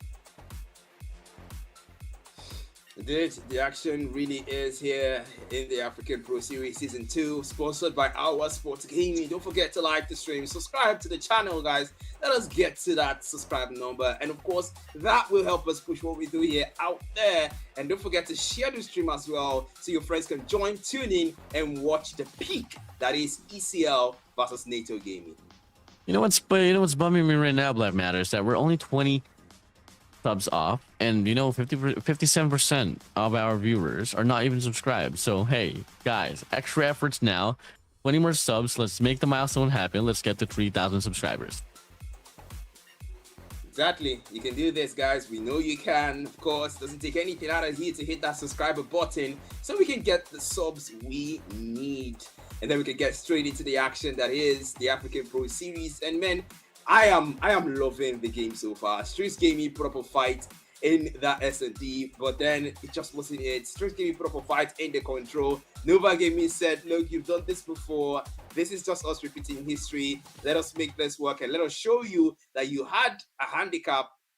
You could not win. Now that you don't have it anymore, I don't think that it's going to be there anymore for you. But still, hey, Warden, I am looking forward to the new dynamic of NATO Gaming and ACL. Of course, we're going to know in the Hardpoint on Combine when it does start. Hey, man. I mean, we can't, you know, wait to see this Combine action to play out. I mean, this map is very intense, highly intense. A lot of CQBs, engagements, you know, all going to come down to those SMGs and the shotguns to really try to make up the play. So, hey, we'll see soon enough. We'll see soon enough. That's the way to put it. Of course, shout out to all our watch party, diehard himself, who's watch party current right now. Of course, Carl, Kijo probably. Shout out to our watch party, sharing the word out there, spreading the word out there. You guys help us do what? Well, much love, Kijo, much love, Carl, much love, diehard. And of course, I can't wait for the match today. I do hope PSG is playing. I want to see their gameplay. And don't forget, guys, you can create your own fantasy team. Just go to the website you're seeing right now on the stream, and you can create your own fantasy team. I already have mine. How about yours? Go create yours right now. Yeah, that's something I actually missed out. You know, I'm definitely gonna be hopping on that in a little bit because I love making teams, and that's pretty much about it. So, well, what's your team looking like, Black Matter? Okay, I've got Ruin on my team, actually. He's the first person I actually picked on my team. And I've got an S7 player on my team as well. So, I think, yeah, I had to pick one of those. And still, of course, before we get too much into that, look at the area view for Hardpoint on Combine, man. This is, well, you see the P1 area, and Jesus, man. This place, as it is serene and silent, is going to be a place where gunfight is. Put up now here, Eclipse here alongside NATO Gaming to run it down. So far, it is going to be something that, you know, you'd expect to be a back and forth here. But one thing so crucial about a map of Combine is truly just going to be all going to come down to those cutoffs and extensions. If any of these SMGs from both teams or the shotguns are trying to play out those cutoffs and come on successfully, then they can definitely break away here. But for the time being, no, still a bit of a back and forth, but the lead slightly shift over to the players of NATO. Well, NATO do take the lead now. Eclipse playing catch up. No great way to start. We have seen this before. Liquid 5-2 is early. Crew falls, and that's another. The goat falls on K put him down, and now they're playing for the P1. And so far, they tricked the wrong chord towards the hill. When it comes to securing spawns, NATO Eclipse Gaming doesn't exactly have the best spawns right now. But then they're playing for the points, and NATO Gaming doing a good job double the score lead, but Eclipse takes it back and hopefully closing the score gap. We're in 22 now. We're going now. Early rotation here for the side of NATO, and I mean, a gunfight here. We're looking pretty immaculate for them. No, they're gonna wave off the first initial flash here for the side of Eclipse. So from the front side, it does get taken down. Finds himself out as well. Double man push here from the back side, but it's not gonna be sufficient enough for them to flip off the spawn. Still gonna be NATO Game here in control as they are able to get the first and second wave here with ease. Ease is the word. As NATO Gaming do take that P2 now. The gunfight still ensue here. They're doing more, and Claps now making the most out of that weapon. They're fighting 2-piece, and it gets taken up by Crew immediately and says, you've doubled enough nade kills from Liquids and Ethan. Now Liquids gets a double, and the kill feed more yellow than blue. NATO Gaming came to war as Claps will fight 2 bread. Cool and down and fights 1 for the XM4 to make it a triple. 45-23. Eclipse Gaming cannot break into that hill, and that will be loud.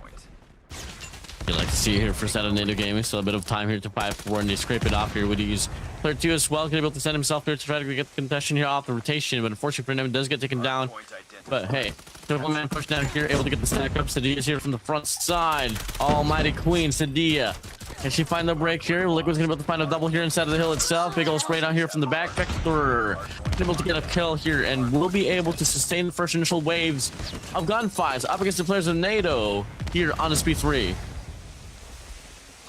Here on P3, 35-59, Warden. This is the game where NATO Gaming are trying their best to hold on to that hill, but ECL's Nigeria we no go greed is what is keeping them in line and keeping them making sure they don't let this score gap widen way too much. 50-59, the closing closer than ever now. It's gotta be here. It's gotta be now. That the switch play fights a 2 inside the fours and that fights 3. That's collapsed now. That fights 4 and that is cooking as it brings them closer. NATO Gaming, Dad is making sure he bites them back on behalf of ECL, the dark horse himself. 54-65, NATO Gaming widened the score again. It's a literal back and forth, and the spread comes out, but so far, ECL still playing catch-up. Yeah, for a moment on the P3, it seemed like that was a game, that was a rotation that NATO had to pay for, but fortunately for them, they were able to find the means to get the scrap diamonds to on this slight incremental lead, but now they got to deal with 3 operators here for the set of Eclipse. Claw alongside the Tempest is going to be out in eyes so far. He's going to be able to find the means to get a triple connection. Waves out the players of NATO once again, and they try to reinforce the hill even more as well with player 5 here whipping out the War Machine. War Machine in hand here. Tempest meanwhile finds a 2-piece. 77-69 ECL. Come on, a triple bill picks up there on K, cooking there with a storm, and he finds one again. Finds a double on K. 84-70, NATO Gaming losing hold, and it's only 3 more points left for ECL to catch up. They go into lab again with the claustrophobic hail. It's scrap time still, and NATO Gaming still making that. Meanwhile, they have somehow lost that lead to ECL. 87 go now here, Eclipse Gaming. Finding means to scrape off the last second as well as we hit the deck back to reset towards P1. It's going to be a 91-78 statement of a game. NATO Gaming here shockingly on the trail despite the fact that they were able to win the massive hill there on a P2, but P3 and P4 has been somewhat lopsided. Now we open things up here with Eclipse Gaming here finding himself rightfully inside of the hardpoint. And so far, we have seen Eclipse, show a lot of tenacity and show a lot of endurance and try their best to make things work in spite of it all. And now they're sitting above the mark here when it comes to NATO Gaming. They are above for the first time. Can they hold on to it? They crossed the 100-point mark, but so far, NATO Gaming now playing catch-up, trying to break it, trying to turn the tides around. But I gotta wonder the psychology of Eclipse Gaming as we go straight for a listing on their end. Hardpoint is ours.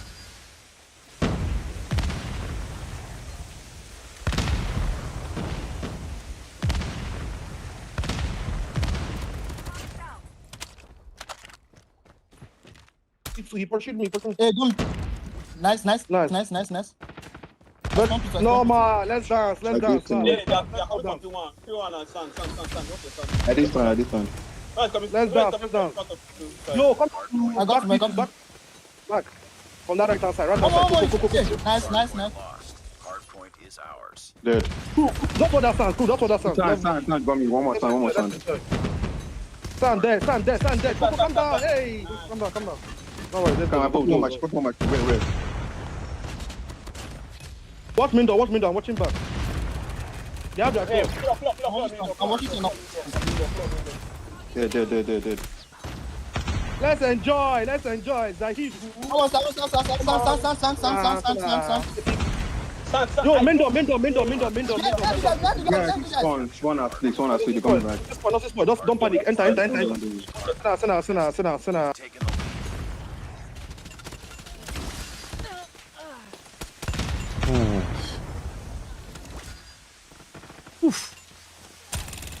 Yeah, I mean, you just had to talk about how well they were able to control their morale here. And you're one of the guys to say, man, just enjoy the game. Run it down, babies.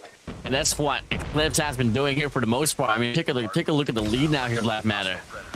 Yeah, they have maintained that lead and widening it in their favor and making sure they get that hold that they have wanted to have since the game started. The NATO game is somehow they started out so well, and now things are not looking bad. And we heard the boys of ECL saying one tap just up, and mentioning the places and saying nice, even complimenting themselves. But look at Claps run wild with that equalizer and fighting a 4-piece, and now you can see the operator skills being committed completely as a 3-piece is found with a deck machine and make a 4-piece into aiming, bringing out those War Machine and Death Machine, and at this point, but what can they salvage? That's the thing. They still have a 60-point score difference here that ECL has given them. Kills after kills go now. 119, 120 to 178. We go. Only to take one good money hill for the side of NATO game to find himself here back on track inside of the game. It's obviously it's easier said than done as we get to see the squad of Eclipse game just looking to be so revitalized. My days. Tampa's going to be out here for player 2i once again. Off this B4. This is going to be pretty dangerous here. It might just be catastrophe happening. Force the way of NATO game soon enough. Soon enough. Hopefully they can force that to make it happen. NATO Gaming, come on, he held onto that lead for that long. He can't afford to lose it now. Not while he is this close. While ECL is this close to the target points now. Keep it up blue. ECL still making a stronghold. Now they whip out opera skills of their own to commit there and give NATO a taste of their own medicine. The deck machine, 150 bullets to probably get them to that 200-point mark. It's Vector who fights it too. But now, so far, can he? That's the thing. That sees 1 to 10, doesn't fight the kill there, goes, puts him down, War Machine in hand, fights 3-piece there, keeping them away from that hill, past the 200-point mark now, and it's 4 found there, and that's cool, making sure they don't come through that door. 210 to 126, and NATO Gaming way behind. What's going on, Warden? Yeah, it's absolutely crazy. Absolutely crazy performance here from the set of Eclipse. I mean, I did have a projection somewhere that, hey, maybe Hardpoint's going to go to the set of Eclipse, but not in this type of fashion. My freaking days. 222 to 126. Now we go back to P1 once again. Fortunately, this time around, NATO Gaming, they're going to have the first initial retention inside of the Hardpoint itself. But come again, though, Black Matter, if they want to find a means to get this game here decided for them, they're going to win at least 3 Hardpoints consecutively. Yeah, and that is not actually looking like it will happen anytime soon, man, to be honest.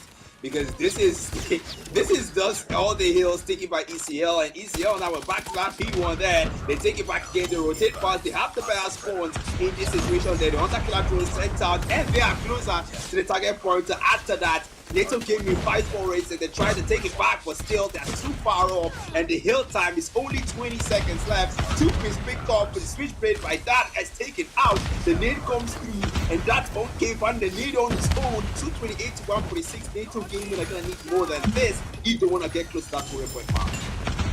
Chicka bow bow, baby. 152 to 228. NATO Gaming refusing to not give up. I mean, refusing to give up per se. 158 and 228 we go. Now all we gotta do is try to find a means to wrap around, flip off the spawns, and now we go. But for the time being, no, NATO Gaming, I mean, they're looking to be pretty hot as off the last 2 Hardpoints, but let's have a listen in with them and see what's up. Hardpoint contested. Hostiles have captured. 2 main.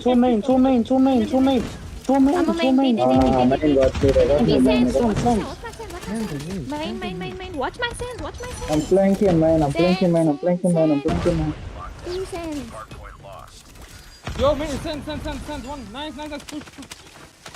Yeah, dude, one main. Send. Main. Two send. Speed, do them 1 HP. They're 1 HP. One tap, right corner. One more main. One send, don't be send. 2 cents. Yeah, Team sends. Oh, don't spawn us out. There's one top of new already, bro. So unfortunate. We hear it in their voices as well. They were fighting for dear life. I mean, guys, come on now. Watch stand. A lot of call outs there. It was a back and forth run, but nonetheless, valiant efforts here for a set of players from NATO. But you heard it. It was just devastating at the end. Yeah, and we had the exclamation "no" at the end of the listening in there, and you can tell that they did not want that to happen anytime soon. But still, the inevitable Is it? Because man, once ECL got a hold of that lead, there was no going back. There was no going back for NATO Gaming. They lost that lead for good, because that is ECL showing us that tenacity and consistency when it comes to that hill is what can get you a hardpoint win on combined in this situation. But such a destroy in Tunisia is a whole new story. I do hope NATO makes different plays this time around. Yeah, it was pretty darn impressive as well, and how NATO was able to take that P2 for themselves, because the last time we saw P2, it was just all Eclipse all day. But hey, take a look at the stat line here. Overall, Liquid's slaying it out. NATO collapses well late in the position. It's going to be able to find himself having the most impact as well. In regards to the team itself, moving over here for the side of Eclipse, though, I mean, take a look at you got Crawl, you got Anke, you got Vector. They're dropping sub 40 kills at most. Only Dash here going to be trailing behind, but then again, he is able to make them up for the most of it with his hill time presence around 1 minute and 33 seconds. So, I mean, on paper, it just seems like, you know, the players and the squad of Eclipse is just much more decorated here compared to the players of NATO. Yeah, to be honest with you here, man, I am loving the stats looking like here, right? You have every single person on the side of ECL above the 1 minute mark. I love to see stats where you're not just having lots of kills, you also have a decent hardpoint tag, preferably above the 1 minute mark. And that's the situation here we are seeing for the boys of ECL. 40, 40, 40. The only person having 35 being Dad, and we all know that when that man is needed, he will perform. He's the dark horse. I do call him the dark horse of ECL. And of course, on the other side, Liquids having the MVP, but the highest impact goes to Collapse with a 46 bomb and a 46 seconds hardpoint time. Wow. Yeah, it's absolutely crazy, but you know, game could have been a bit more closer probably if NATO was just able to work on their operator investments a bit more. And there was some certain times as well where it was just a bit shocking that Eclipse was able to get the break from the front side. But hey, those are the topics where you got to discuss it back to the drawing board. But for the time being, though, spotlight remains and shining through for the players of Eclipse Gaming. Yep, for the players of Eclipse Gaming, and indeed, man, these players for say have done well for the Hardpoint combined and such a destroy in Tunisia. I do hope they can keep this up, because then NATO Gaming, I'm pretty sure, are gonna have to sit up and lock in if they want to turn the story right now, because they still have 2 more maps, and hopefully no DQs in that situation there, because this is one map won by merit. And let's just look at map bans here, man. Let's look at the map bans. We do have the Search and Destroy for Coastal banned, and Search and Destroy for Meltdown banned as well. Yeah, I mean, I kind of get Meltdown. Probably Coastal as well in some way. I mean, we did see NATO game somewhat shine in the map of Coastal, hence why Eclipse was like, you know what, we don't want to play this. But for the side of NATO, though, I think the reason why you want to take away Meltdown is just probably because of the fact that you don't really play this map yourself. So, I mean, Meltdown doesn't really have a lot of repetitions in regards to the comp and the competitive scene, so I can't really blame why. Summon and Arsenal ran away on the hardpoint there. I mean, for a set of Eclipse, Arsenal for a set of NATO. I guess it's just a matter of, you know, taking away one of the maps that you feel like your opposition is really comfortable at, or you're not really comfortable in. That's the thing, man. Comfort is a factor as well, and of these bans when we consider them. But still, standoff control and standoff and raid control banned as well on the other side. Before we get into that, I can't wait to see such a destroy in Tunisia. I really hope NATO Gaming show us something, that they have something more in store for us. Don't forget, we did see them take the lead for a good amount of time in the early stages of the hardpoint. But now look at the stats here when it comes to the map wins and the match wins there. 100% for NATO Gaming, and Eclipse Gaming having a 50%. Man, damn, for S&D. Well, 5% is a big and a broad statement, but at the same time, that reference only from one, I mean, 3 maps at most, so still not going to be a lot to base it off from. I mean, I think it'd absolutely be different, especially in the series itself. We'll see about it, Black Matter. We'll see about it indeed, man. Now look at NATO Gaming listings here. We have NATO's Ethan being the #1 on his team with a 1.20 KD. My goodness, that man is sitting on a comfortable KD right there. and the search and destroy.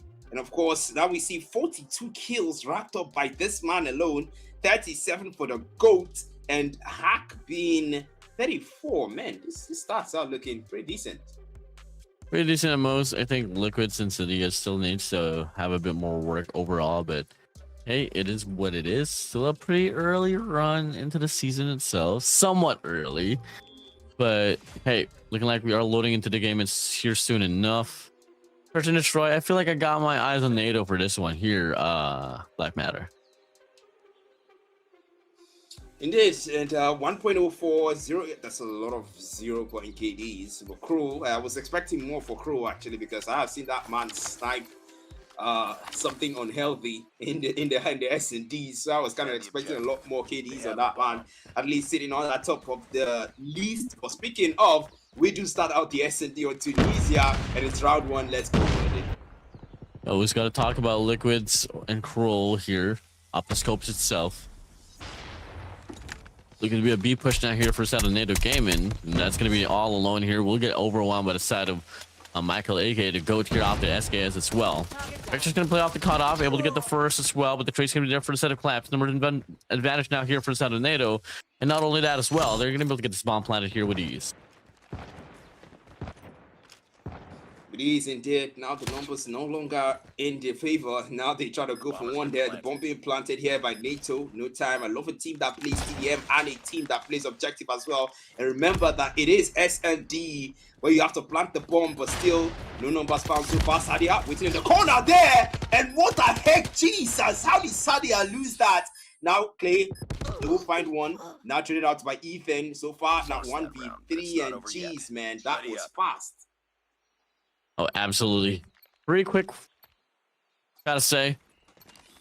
And now it's just all gonna come down to the reads. Do you expect players to NATO to double down there on the B side? You do? Well, fool you once. Not a shame on you. Fortnite's gonna be flying on by here directly instead of his ace side. Kroll's gonna be the first line of contact. We'll get overrun by the side of Sadia. And there's the crew as well. And if you are NATO Gaming, you find your first pick now. You're gonna clean up the rest. Okay, lurking here on the bottom side of the scaffold. He goes for the spray, able to get one. The Goat's now going to be out, looking to get another as well, but he does get overwhelmed. AY in the process, able to get a cutoff here from the backside. Off the Rams, runs away as well. It's a 3v2 situation. Numbers advantage here for set of NATO.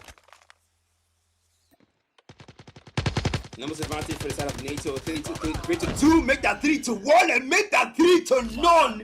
Ethan, make sure that round goes to his team, and so far NATO Gaming, this is how they started the Hardpoint and ECL. No response just yet, but let them cook. Grenade!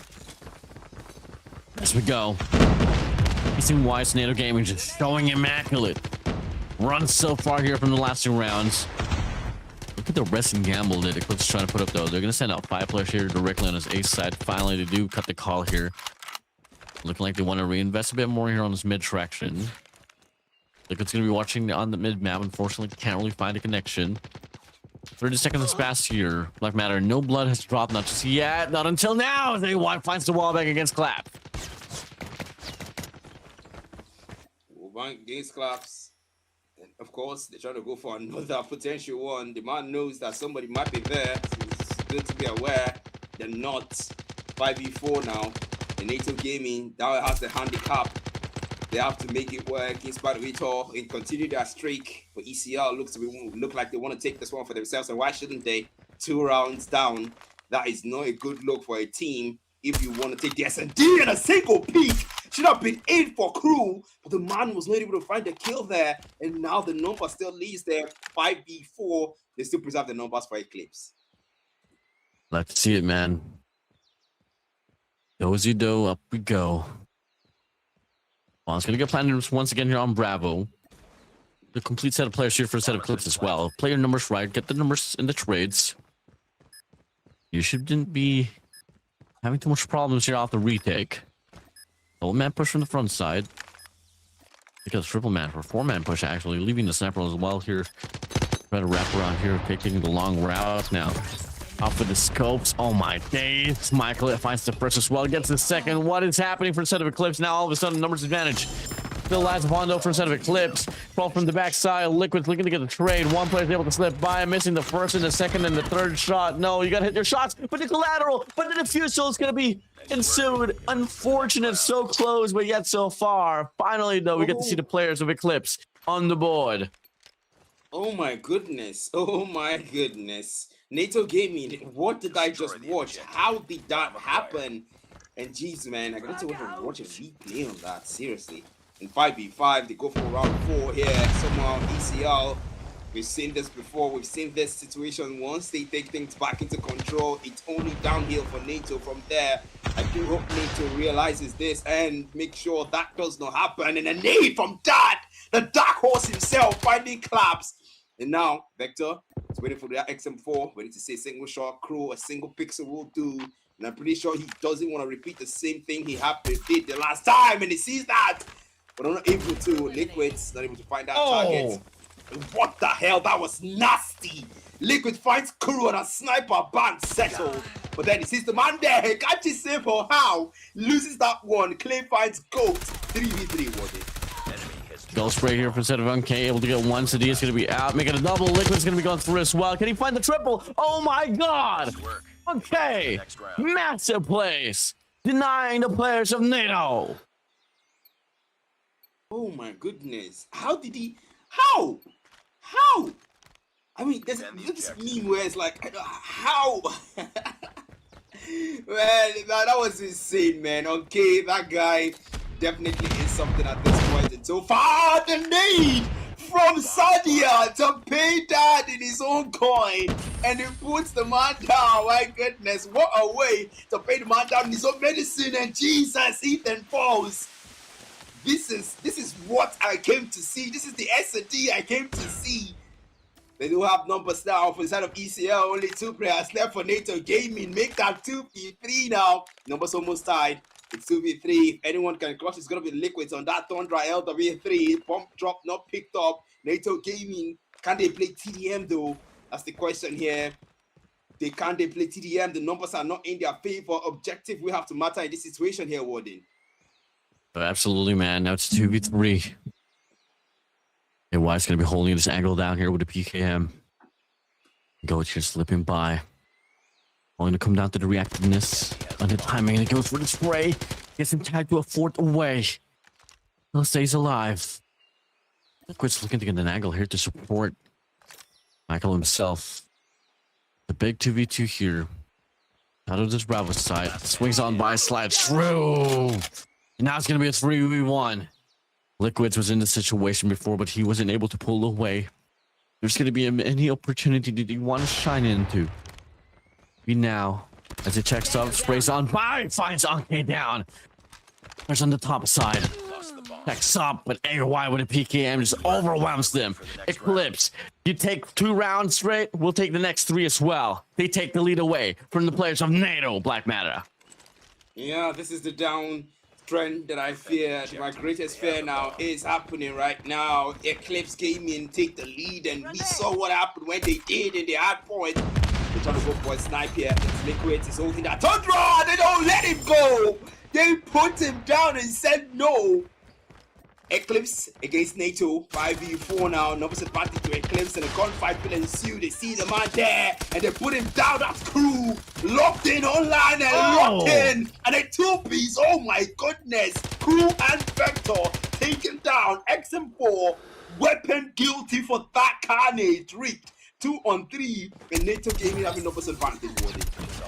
Because after kills, oh, a massive, a triple. Oh my God, Dad. Next round. The dark horse, the dark horse, the dark horse of ECL, the man that makes the clutch work, the man that makes you think, makes you wonder how. A question unanswered, but still 5v5. We get to round 7, and ECL are making sure that lead does not go in the hands of NATO Gaming anymore. They take things from here, and it's only down a trend. But still, taking things slow now, Warden. I've been looking for my dad, bro. He's been missing. Little did I know he was in Tunisia. with an SKS fighting triples after triples. Welcome home, Dad. Back to the game we go, though. 4-2 now. We find in the same angle in the same place. The Liquid's on the feed, finds Uncade down. Ethan finds Vector away. The Goat finds Scroll through as well. And outfitted SKS from the backside is able to find the first kill here. Looking to get the second as well from the top side, but Clap's able to find an angle quite clearly out in the open. And that's going to be AY all alone in a 1v4 situation with a PKM on hand. What can we see here? Yeah, Clay now. Last man standing. What can we see? He might run into someone. He sees one PKM. Almost takes down one out. The man is still shooting consistently that angle. But now location giving out. That's the thing now. You're going to rush the man. But the timer is counting down. That's the thing. You're going to defuse that bomb. But find a way to break in through 4 members. Trusty PKM. The man is walking really slowly. Checking his corners like he should. But they are waiting for him. And a single pixel. Yes, the PKM wins it out. Clap falls. But they put him down. Liquid. No breathing space. NATO Gaming don't even let that happen. And look at that shot right there. Look at that triple from Dad himself. Defend the objective. He was definitely the father of the game for on that moment, at least. Now, last round here before we switch to sides. Liquid still looking to get a contestant out against Crawl, but Crawl just too quick for him. NATO Game is going to be down by the numbers as early as 15 seconds inside of the round. Eclipse Gaming once again in prime position here to close out this first half here on the lead. NATO. We'll see them fight back even more. We'll find out. We're going to find out indeed. And Clay just found out. And the 2 goals found him. 5v3 now. NATO Gaming, take things slow, breathe in. The handicap is on the numbers here for your side, but still somehow we have seen clutches. Concentrating their numbers on the A side, one on the B side, on that side. Now they push through. NATO Gaming. Come on, stick together might be the answer, or might be a chance for them to get wiped out. And oh my goodness, what the heck was that? Dad! Now 1v4. I don't exactly know what to expect here anymore. And granted, Glass was able to slay it down in a hardpoint game, but this is search and destroy we're talking about. Let's have the switchblade and this goes to play for. 35 seconds left on the clock as well. 1v4 time. The essence will be taking against Eclipse here as soon as we get to see Clapture plant this bomb. It's going to be a hard battle to fight for. Let's see if he's going to be able to pull this one through here. Finally goes for the bomb plant. Time extension will be granted. It's now going to go up to 45 once again. This time he has to hold his ground.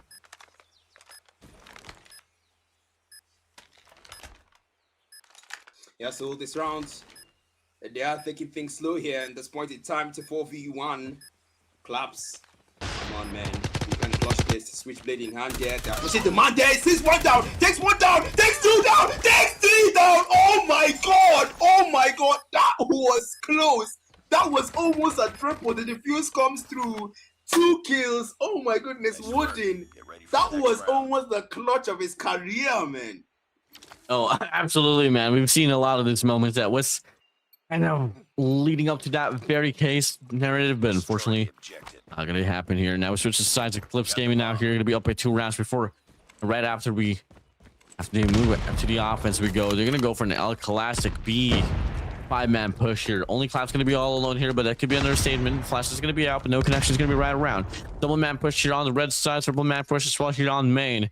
All going to come down to the timing now, but the information will be relayed. Claps in prime position to slip by. To be able to get the kills here, racking up for Dam. The nade's going to be coming through. Clap's able to get 1. Looking to get the double as well. Qual's going to be there for the trade, but Sadia good for 2. Ethan good for 1. Now it's going to be 1 last player to worry about, and he does get taken down. NATO Gaming finally filling in the heat. Finally feeling the heat now and keeping up, playing the catch-up game really well.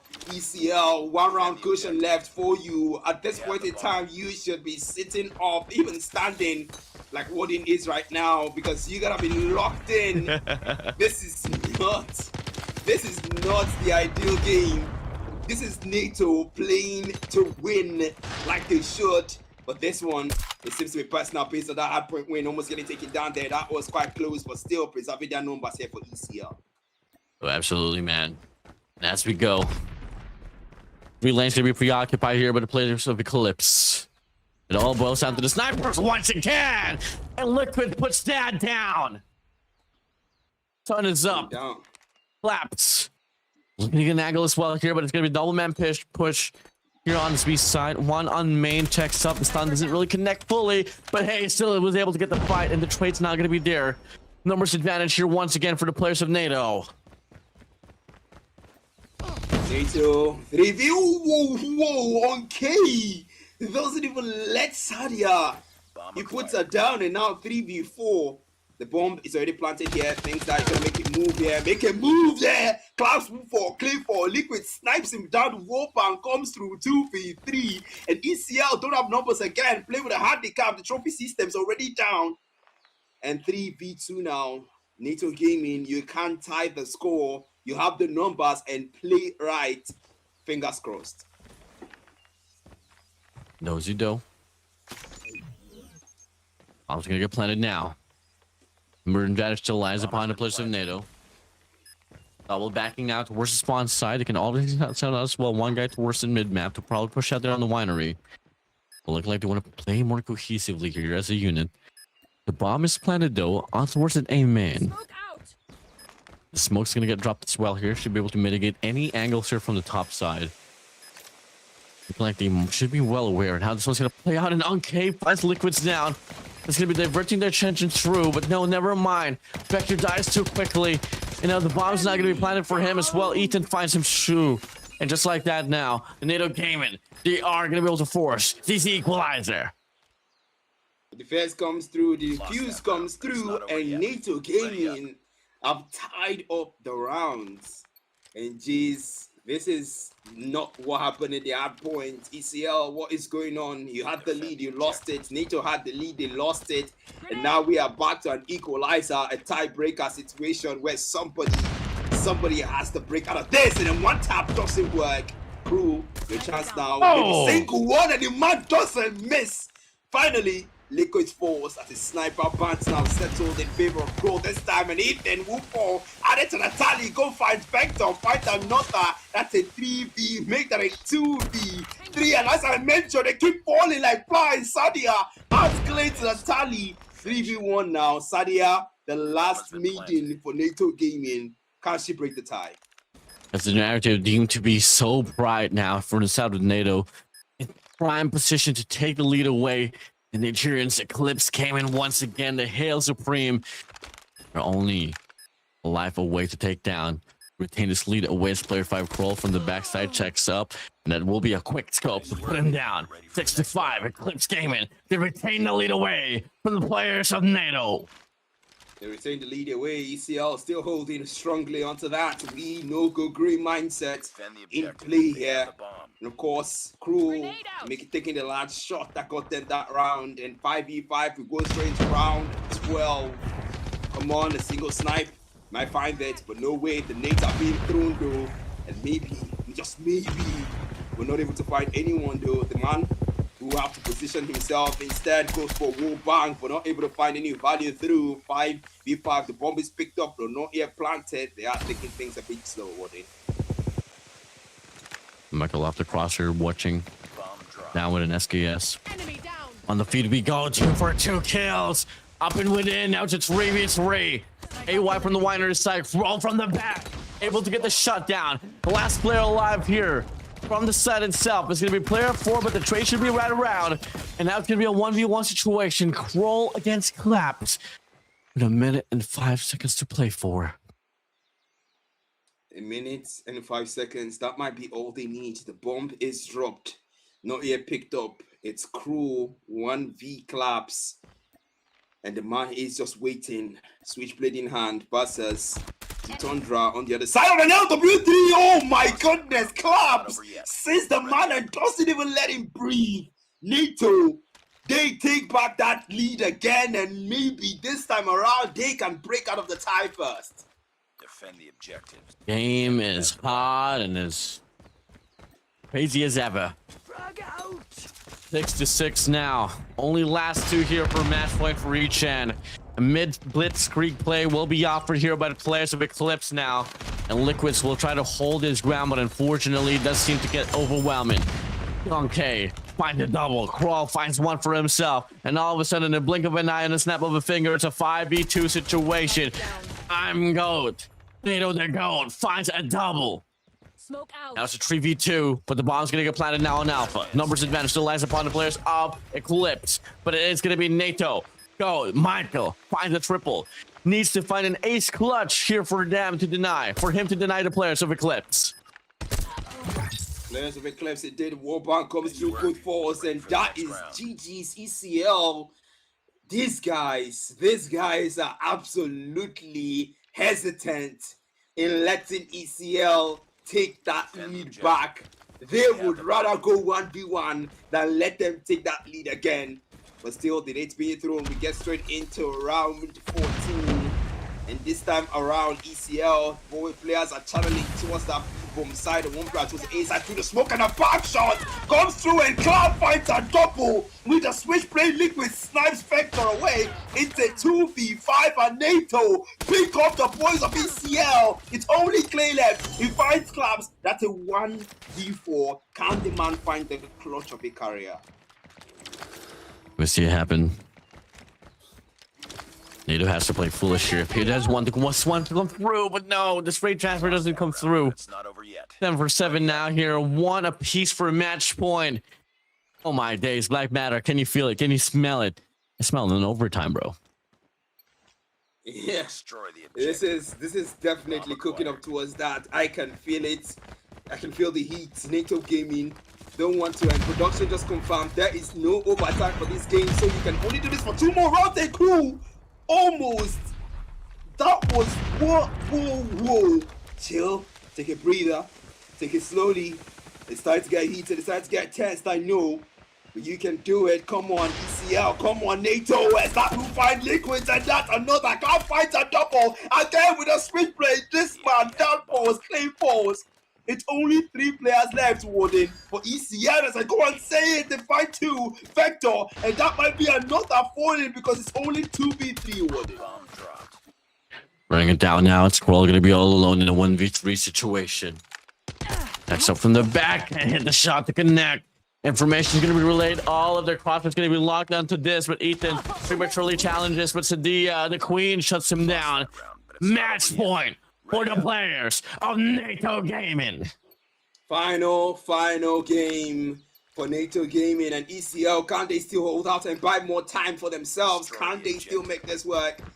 Can they still salvage something out of this S&D? They have finally lost that lead on NATO Gaming. Having lost that lead and found their way back up to Grace, they will have to make do with 1 more point to secure the win finally. But then a war bag is trying, but Cruz already snipes out Liquids, and the sniper bounce wins it out again, and the crew gets a double. The man is locked in and ready to take this one home for ECL. And so far, Ghost will find a double of his own, and the response, Sadia finds that. Sadia falls. Okay, trades around 2v2, and the trade comes through. Whoa. What the hell was that? NATO sweeps the curtain, strikes the blood, and makes sure that ECL ain't got nothing on that one. It all went down to Mr. Michael himself out the SKS to shut it all away.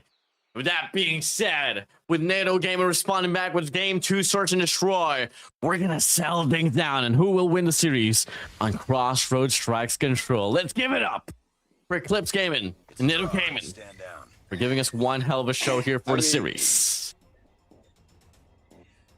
That's a brilliant way to put it, Warden. One hell of a show. I mean, I would actually react like Carl right now. No way, man. No way, man. But without being said as well, you shout out to Cal, you shout out to Die Hard for having their watch party as well here for this tournament. Man, give it a round of applause here to the African region once again for just giving us one hell of environment. See these games play out, all the support. I mean, you can definitely feel the energy for both of these teams and the audience as well here on the comment section. Indeed, man, that was a peak final round. NATO Gaming, what did I just watch? Because these guys have just turned things around. This is them still keeping the golden road alive, because this match three match game, we thought ECL, once they take the lead, there's no going back, but NATO showed us that they can still find their way back up there. And I want to see where they settle it out, and I want to see how the control on Crossroads goes. I feel like it's going to be a 50-50, man. How grueling it was on a Hardpoint and on the search and destroy game is exactly how it's going to happen as well here on this map of Crossroads, where I feel like we could definitely see a round number 5, bro. Yeah. We good, man. That was a peak S&D. That is what I came to see between both these teams. And just looking at the highlights right now of those plays, man, those plays were absolutely ridiculous. On the side of ECL, on the side of NATO, they were spontaneous, impressive, and thrilling. They had me at the edge of my seat. They had me expecting for more, and NATO Gaming did not disappoint. Oh. Take a look at the style here off the scoreline overall. I mean, 18 kills here for a set of Michael, aka the NATO GOAT. DS William on 14, Claps on 13. Well, you take a look at Eclipse as well. I mean, you know, the eliminations are pretty spread out, man. And you get to see as well, there was a lot of team efforts there, but unfortunately for them, plays has happened from the players of NATO. Indeed, look at the stats here, man. 18 to 156. NATO GOAT himself. Actually, he's the GOAT, the highest impact, highest MVP. Man, living up to the name, Warden. Let's go. Let's give it up, man. That being said, there will be no games after this to decide at all who's going to win the series between NATO and Eclipse. Give it up now. Map number 3. Crossroads strike control, we go. As the first round's going to be opening up here, it's going to be Eclipse on the defensive side. Offense, we go for the set of NATO. It's a back and forth here on its mid-map, and so far the bulk of the kills will lie upon the players of Eclipse. Indeed, and the bulk of the kills now coming over as they take the lead when it comes to the live count here, the capture, and a great defense there from the boys of ECL. Oh, come on, man, you know you can hang in there, NATO. They equalized the life counts. Actually, they did not. I'm gonna read that correctly. I think I might need out classes right now. 21 to 22, and still maintaining and making sure things don't go out of hand here. But ECL seems to be having a better gunfight in this situation, as NATO will turn things around when it comes to the life counts. Oh my days. Now, as we see, the game's now going to be all equalized once again. We'll have to question who's going to be able to win off this game. And so far, we do get to see the players from NATO Gaming as well. Once again, they're breaking away. 40 seconds left on the clock. No progression has been given for Alpha or Bravo, not just yet. If you are NATO Gaming, you want to invest your resources onto one control point. And looking like Alpha will be the answer for them as they send out 2 players on the outer lane. 2 players as well here looking to wrap around from the top side, but they fail to win their gunfights. 10 to 12 we go. 25 seconds to play for NATO. They have the life count, but they gotta play for the time.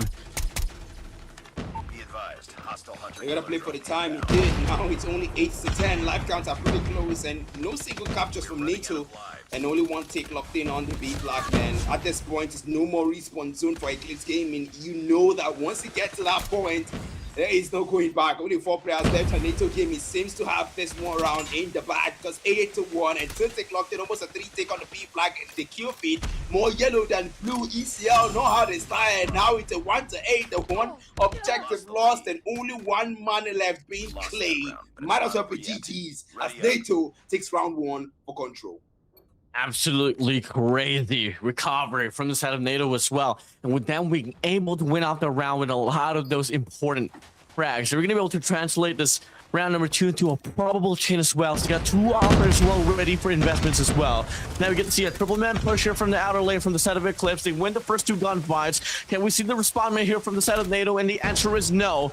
For a moment or so, Eclipse Gaming once again shining some light onto their side, but we need to see more consistency from them. Hostile hunter-killer drone inbound.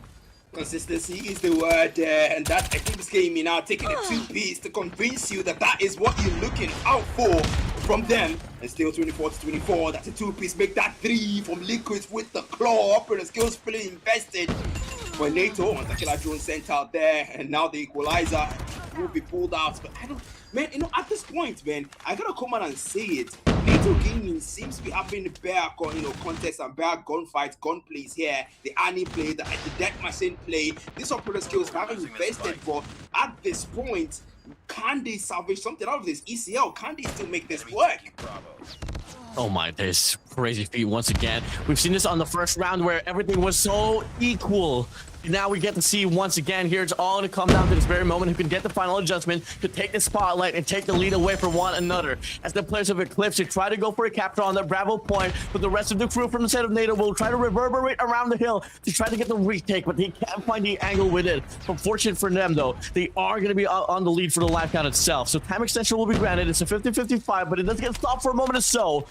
My days, Black Matter. Who can pull away? Let's come and find out. Yes, it is pretty close now. The life counts are pretty tight. The B flag objective now captured finally by Eclipse Gaming, and only one objective stand in between NATO Gaming taking this round and ECL taking it. Great defense or great offense, great capture or a great gunfight. Where it's gonna be for ECL or for NATO Gaming crew. War machine in hand, kills himself with it. That is not what you want to do right now, because time is getting to that point where we will see no more respawn zone for both these teams. And now NATO enters that domain. It's a death machine ripped out from Vector to try to clear the rest of NATO out and make sure that this round of control is theirs. Oh, the capture precisely ensues, and they wave off the gunfights. The Queen all alone can't do much. Eclipse Gaming, they respond back with their own round. Love it, man. This is exactly what we projected. Keep it all up close. Keep it all tied up now. With the momentum shifting here for the players of Eclipse, can we see them take this lead, or can NATO find a respondent as well here on the offensive side? Offensive side, it's gonna be, they're gonna play for it now. Make sure they get this round at least and break out of the tie. NATO Gaming side up well. This is not where you need to slack. This is where you need to lock in and sit up here. Life counts in their favor. That's a great way to start here. The captures, no single take on any of the flags. Come on, they have the numbers, they have the life count. The Hunter Killer drone sent out. The gunfight ensues. More yellow than blue. NATO Gaming have a good difference here, but can they maintain enough to take the round? Lovely break off here so far from the side of NATO Gaming, and it's really convincing for them and how they were able to win the bulk of the kills here at the start of this very round. But unfortunately for them, they do get waved off now. Question is though, do you actually want to fight for the Bravo point, or you want to try to regain some ground here on the top side? And the answer will be the first. For now, Sadia is going to be inside of the control point. They send out one guy as well to lurk around from the top to create the space that they need. With the players of Eclipse, they try to go for the extension as well on his outer lane to try to go for the flank and get the break here. K gets the first, looking to get the second as well, but his teammate beats him to it. Recovery found over from the side of Eclipse. They are still shooting back. Shooting back is what they need to do at this point in time. 70-13 though, he's gonna need to shoot way back in order to bring that life count below yours, because now soon it's gonna be the no more respawn zone here. 50-10, they got the bread missile from Vector, comes out in another, will be fouled, but come on ECL, NATO Gaming already have one tick locked in on the B. The fence not going through for that B side. They want to go for an A side, maybe a double capture, but an Annie play comes out from NATO Gaming, and Goat will find that, put him down, cool for Goat taken up by on K, 11-6, and now no more respawn zone for Eclipse Gaming. 4 lives remaining, 10 for the side of NATO as well. I mean, they can definitely afford to go for the capture on Bravo, and well, granted, if it does go down to the round number 5, they're going to be given the more favored side as well. Pushing through here, running it down, 3-9 we go. More operators going to be well available for a set of NATO Gaming. They don't even got to go for the investments. Dad lost at AY. Have to go for the clutch as Dad finds Liquids away. Claps takes down Dad. That's going to be AY. Ay, in a 1v5. With a minute to play for to stall it out. Well, Ethan will put him down. NATO Gaming now will be on match point. Ready up. Match point indeed, man. This is it. Are we gonna see another back and forth like we did in the S&D? That's the question. Or are we gonna see another one-sided game, man. I don't want to see that. And that's the Sparrow opening up from the side of NATO Gaming. The Archers are in their position to wreak havoc here. That whips out his own annihilator and says, "You got an operator skill. I've got mine too." And now 27 to 24. The Annie is still cooking for that. And the man gets a double with that. They need to put this man down or he will wreak havoc. The war machine comes up from crew and ECL operator skill invested. Eclipse, man. As we thought that they have lost the grasp inside of this game, all of a sudden they are able to get the break off the lifetime. That extended here to go for the spawn trap. One player on the top side here for the players of NATO to try to leech off the players who is spawn trapping the most. Sadia here from the side of NATO will try to go for her own spawn trap as well, but unfortunately it's only going to be good for one elimination. Eclipse here persistent to go for the capture on Alpha, but the rest of the crew here for the side of NATO, they want to reap away the lives. Claw's going to be out here for Liquid. Sprays on by. Good for one. On the feet. Sadia as well. And you got 2 to 3 players of NATO. I mean, Eclipse here trapped in the spawn trap here, man. This might just be over here for Eclipse. Enemy down. Might just be over here for Eclipse indeed, man. GG's, it might be no more respawn zone because that kill feed is all yellow. And if you want to turn this around, you gotta make it blue. ECL. Do something, make it work. And now the Tempest comes out from Clay. Can't he make something out of that? 10 to 7, life cards are close. One objective have been lost, and now Vector and Clay, 2 operator skills invested on the side of ECL to bring the life count to be tied. And ECL seem to have some fights left in them, but they enter in no more respawn zone, and NATO Gaming are still having control. Most important, last 5 lives for each end. If you're NATO, you don't want to give any more chances here for the side of Eclipse, and they absolutely serve as 2 players. Sadia, alongside Liquids, will find a double for themselves. 3v5 we go. Off for the wrap. Dad able to get the read down to 2v2. And a goat finds Vector down. An SKS and an AR for each end. 1 XM4. 1 SKS. 2 players remain. And intensifies. Last objective will be Bravo. It might not even come down to the lives. All gonna come down to the gun skills, the gunfight, and the timing as well. Oh, the timing! He's able to slip by. He switches it up. Now it's a 1v2 for the side of Michael. And in the situation before with his SKS. Make a play. Backs off, finds the first. Now it's a 1v1. Dad knows exactly where he is. Michael doesn't. 23 seconds left. He's able to slip by as well. He's able to run away. Dad. Backs up. Does he check his corners? Is the question. He lurks and checks all around on the corner. The pressure is on. He's able to slip by. And Michael closes out the deal. No round 5. NATO Gaming, they win the series. And win the series in a clutch there. My goodness. If anyone can pull that, it's got to be the GOAT. And still, that was insane. That was insane. NATO, with a reverse sweep, pulled the win away from Eclipse Gaming and showed them that they've got grit, they've got resilience, and they also know how to make a comeback. Absolutely phenomenal gameplay here from Settled NATO Gaming. A bit of a shake here and there, but my days. Search and destroy, rightfully owned. Proved my statement wrong. I was expecting Eclipse to win both of the respawns, but NATO Gaming had something else to say. That's something else to say, man. That was insane, honestly. NATO Gaming, an absolute clutch, an absolute comeback. Final round was won. NATO Gaming able to deny Eclipse another round and prevent a situation that we don't know what that could have, the outcome could have been. But still, man, wonderful, wonderful play from ECL. And look at the start for that control match. 146 impact on both Liquids and the GOAT. The GOAT himself. Oh, Michael.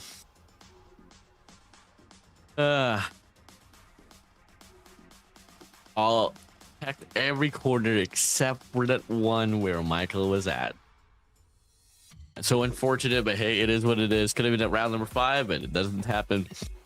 Take a look at the tally of the board, though. I mean, despite the fact that, hey, Michael was able to bag into Radiant Battle Round itself, gonna hand it down to Liquid as well, able to slay it out with 31 kills to his name.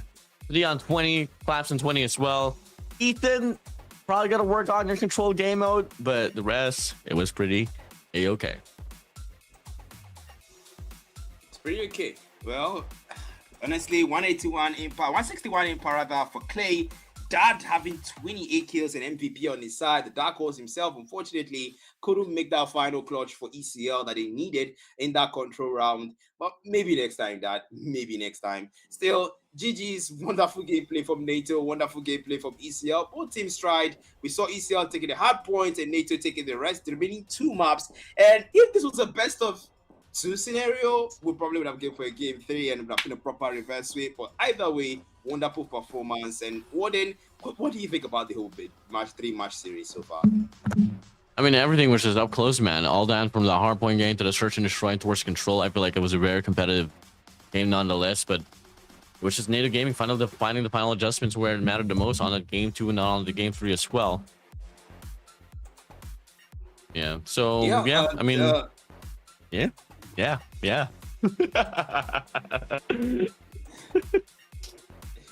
Wonderful Yes. gameplay with these teams, and I am excited to see what's coming up. But of course, shout out to our sponsors once again. Don't forget, guys, don't forget, it is sponsored by Our Sports Gaming. And of course, you know, guys, a sub to the channel will be a lot helpful. Let's get to 3K. Come on, let's do it. Let's make it work. And of course, shout out to our watch party, Die Hard, Carl, Kijo, and well, the rest of you that also shared this stream. Shout out to you guys for putting the word out there. We'll go for a short intermission. We'll be right back. Don't go anywhere, guys.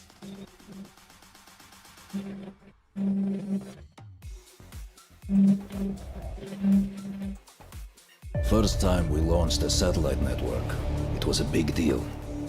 Everyone thought it'd stay there forever. The Atlas Corporation's exosphere is nothing more than a debris surrounding the Earth. Everyone thinks this satellite system is derelict, but it's not. Every piece of trash up there is equipped with an internal self-destruct mechanism. We hit a little switch, make a big boom.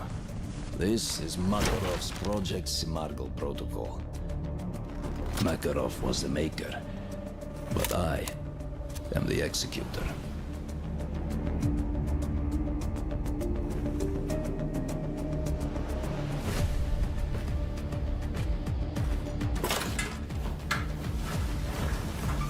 It is the only thing that holds a knife to Atlas's throat. Now that you have the key, what are you going to do with it? I'm going to use it to bring the Tontine to its knees. Give it to me. That's impossible. You didn't learn a damn thing from Makarov. I don't have to kill you to get what I want. Now stay back. Don't mistake my voice, please. The heavens are going to fall, and the universe will collapse.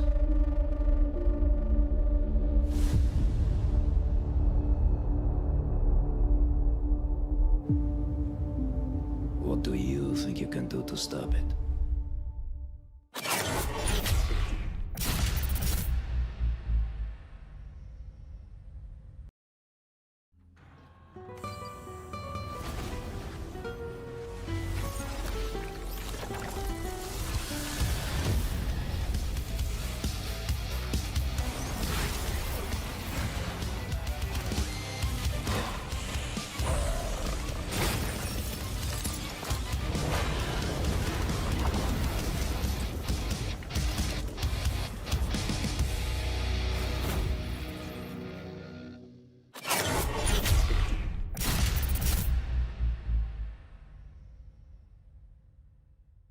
Capture the hardpoint.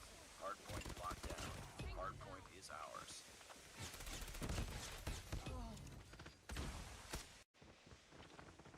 Be advised, hostile hunter-killer drone inbound. Point lost. Hardpoint locked down. Hostiles have a hardpoint lost. Hardpoint is ours. Capture the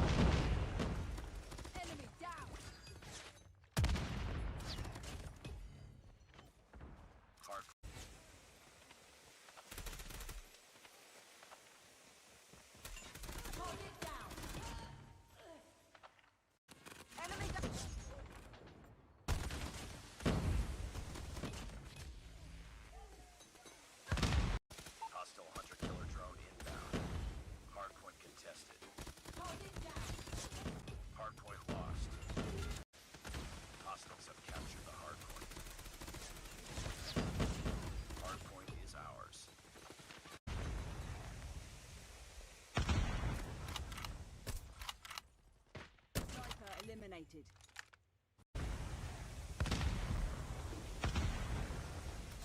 Bomb spotted.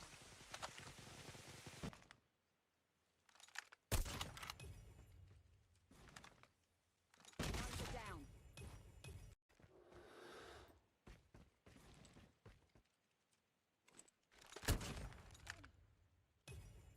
Lost that round. Down.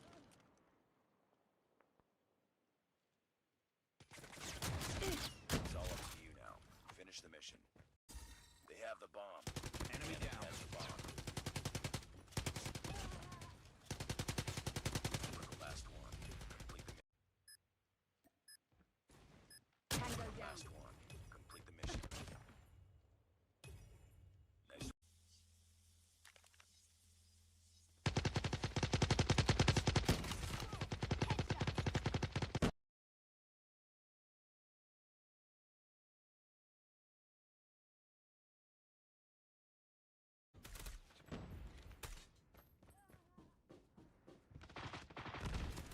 Enemy down.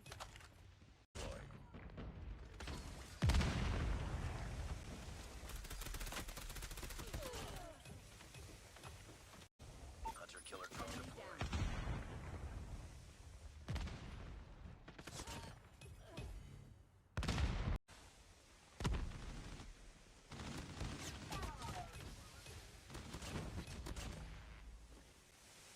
Hunter killer drone deployed.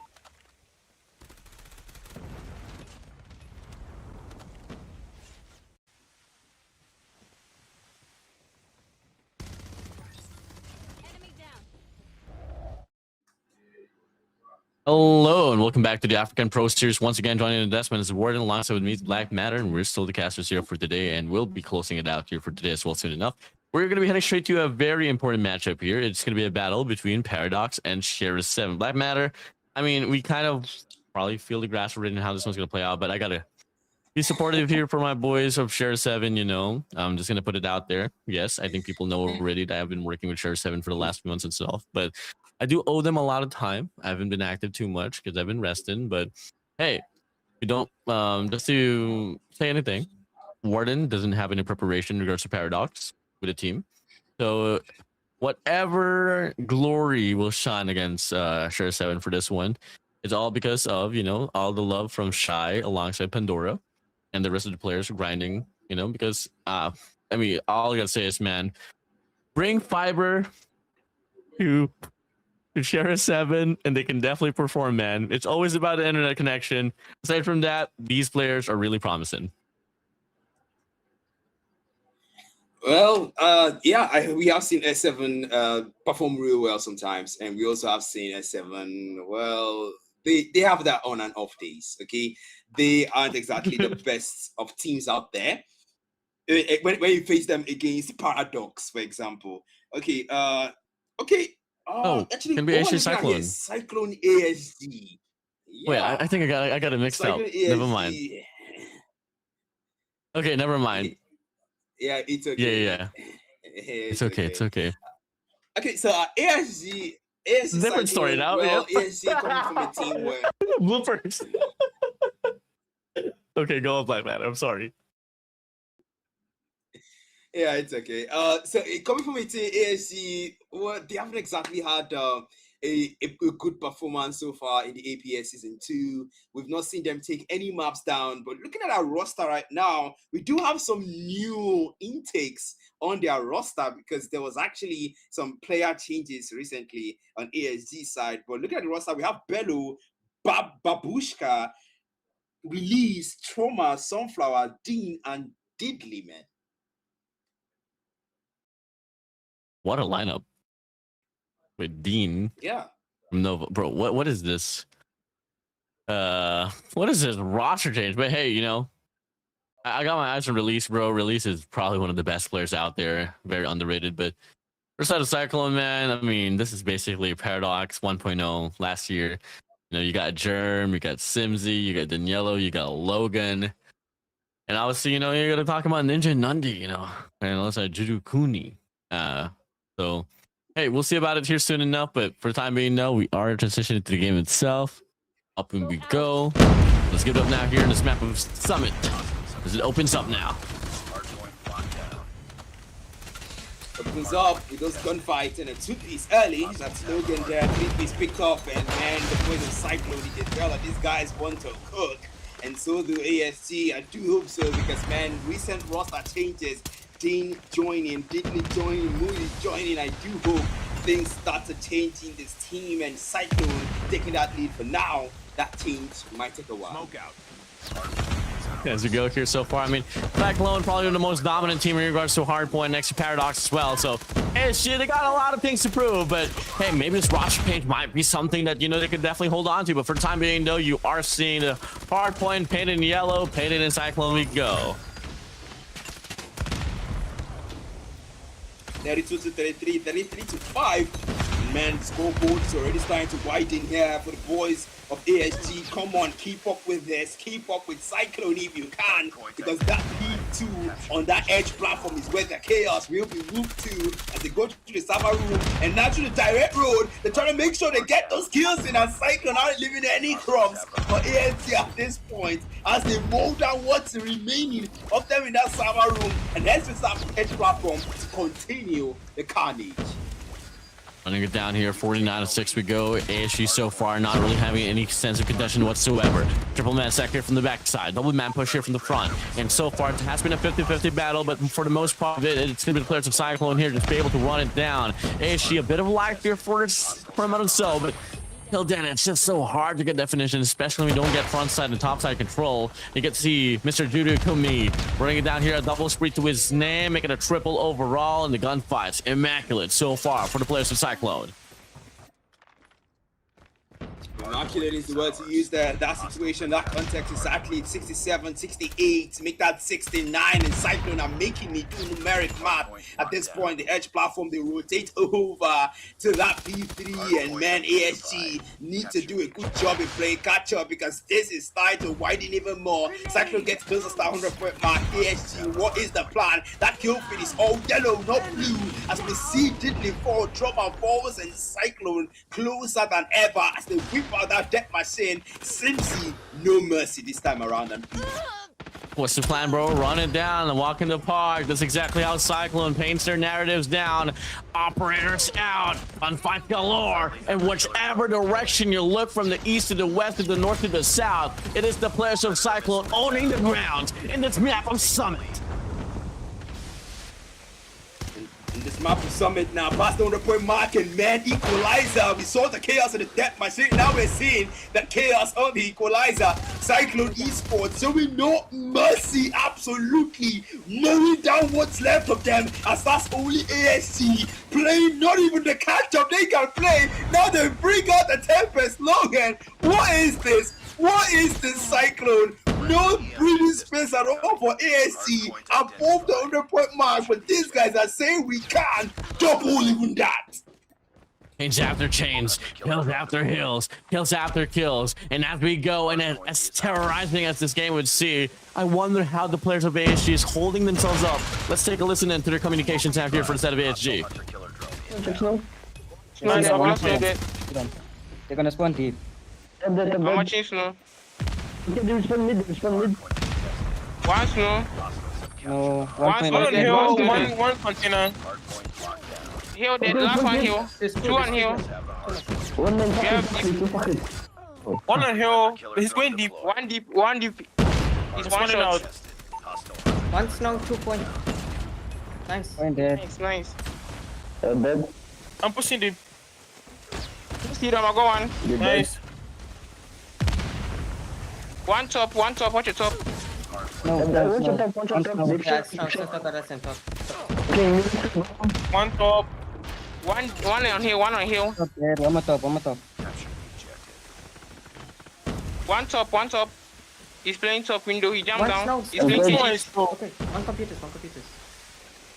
Wow, I mean, you can definitely feel Black Matter that there's so much startle in what's just happening with them now. And, you know, you can't really blame them. It's a 100-point lead here for the side of Cyclone. Hardpoint contested. Hardpoint lost. We've taken the lead.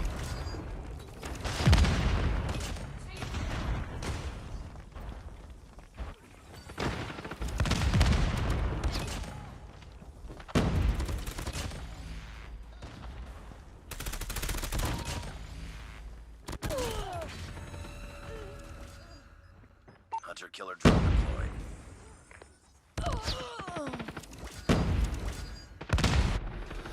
Hardpoint. Yeah, man, it's just absolutely terrorizing. Call it now, man. Fucking freaking domination, abomination, annihilation, everything. Running it down so far. It is just absolutely insane here from the players of Cyclone.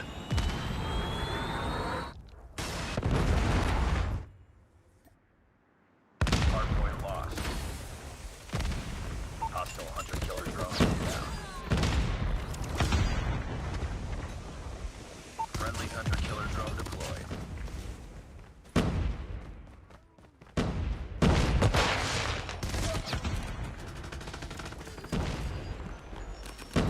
Hardpoint locked down.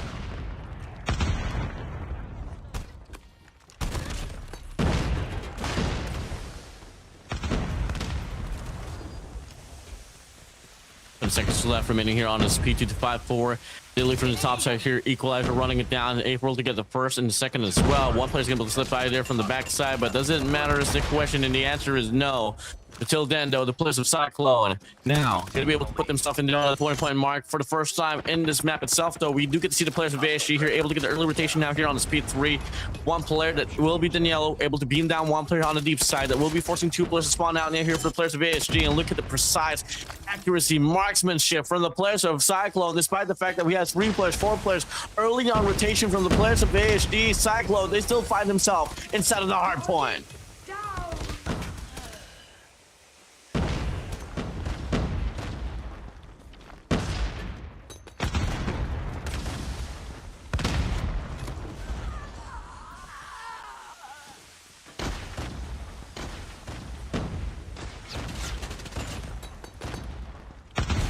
Get up, team.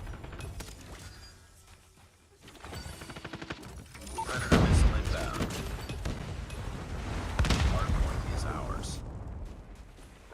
15 points remaining here for the side of Cyclone. More than enough time for them to close out the deal, but unfortunately for them, they can't get the break. ASG, the players, they refuse to give up. They want to force this one down to another hard point as well, but they got to learn to find a means to flip off the spawns because the players of Cyclone, they get the call, they get the read, but Logan still goes for another hit of contention to drop down the points that they need to 13 to close out the deal. They got 5 players well ready and locked and loaded inside of the hill. Juju off the cut. The hard point opens up. ASG, they need to run for dear life.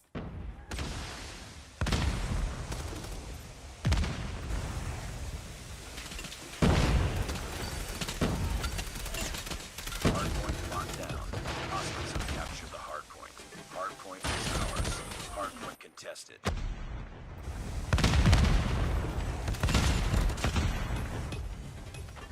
They do something about this. I don't even know what's going on, man.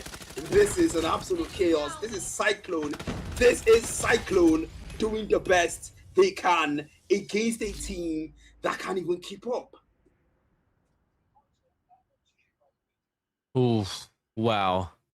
It's just absolutely crazy. The game is just so spot on, and it was just absolutely immaculate there from the players of Cyclone game. And 250-94, that wasn't just a game that was won over there from the players of Cyclone. That was a big statement. It's a draw. Regardless, Stand down. gun skills wise, we projected this one before. We've had a question back then where who's a better team, Cyclone or Nova? Well, guess what? It was Cyclone that was able to dominate this one through. Now we move over.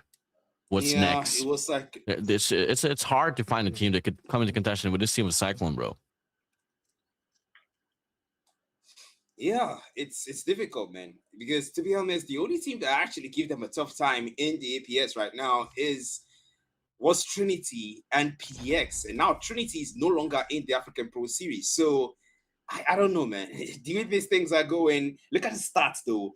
Juju Kumi having the MVP, 40. Oh my goodness, 197 impact for Simsi, almost a perfect 200.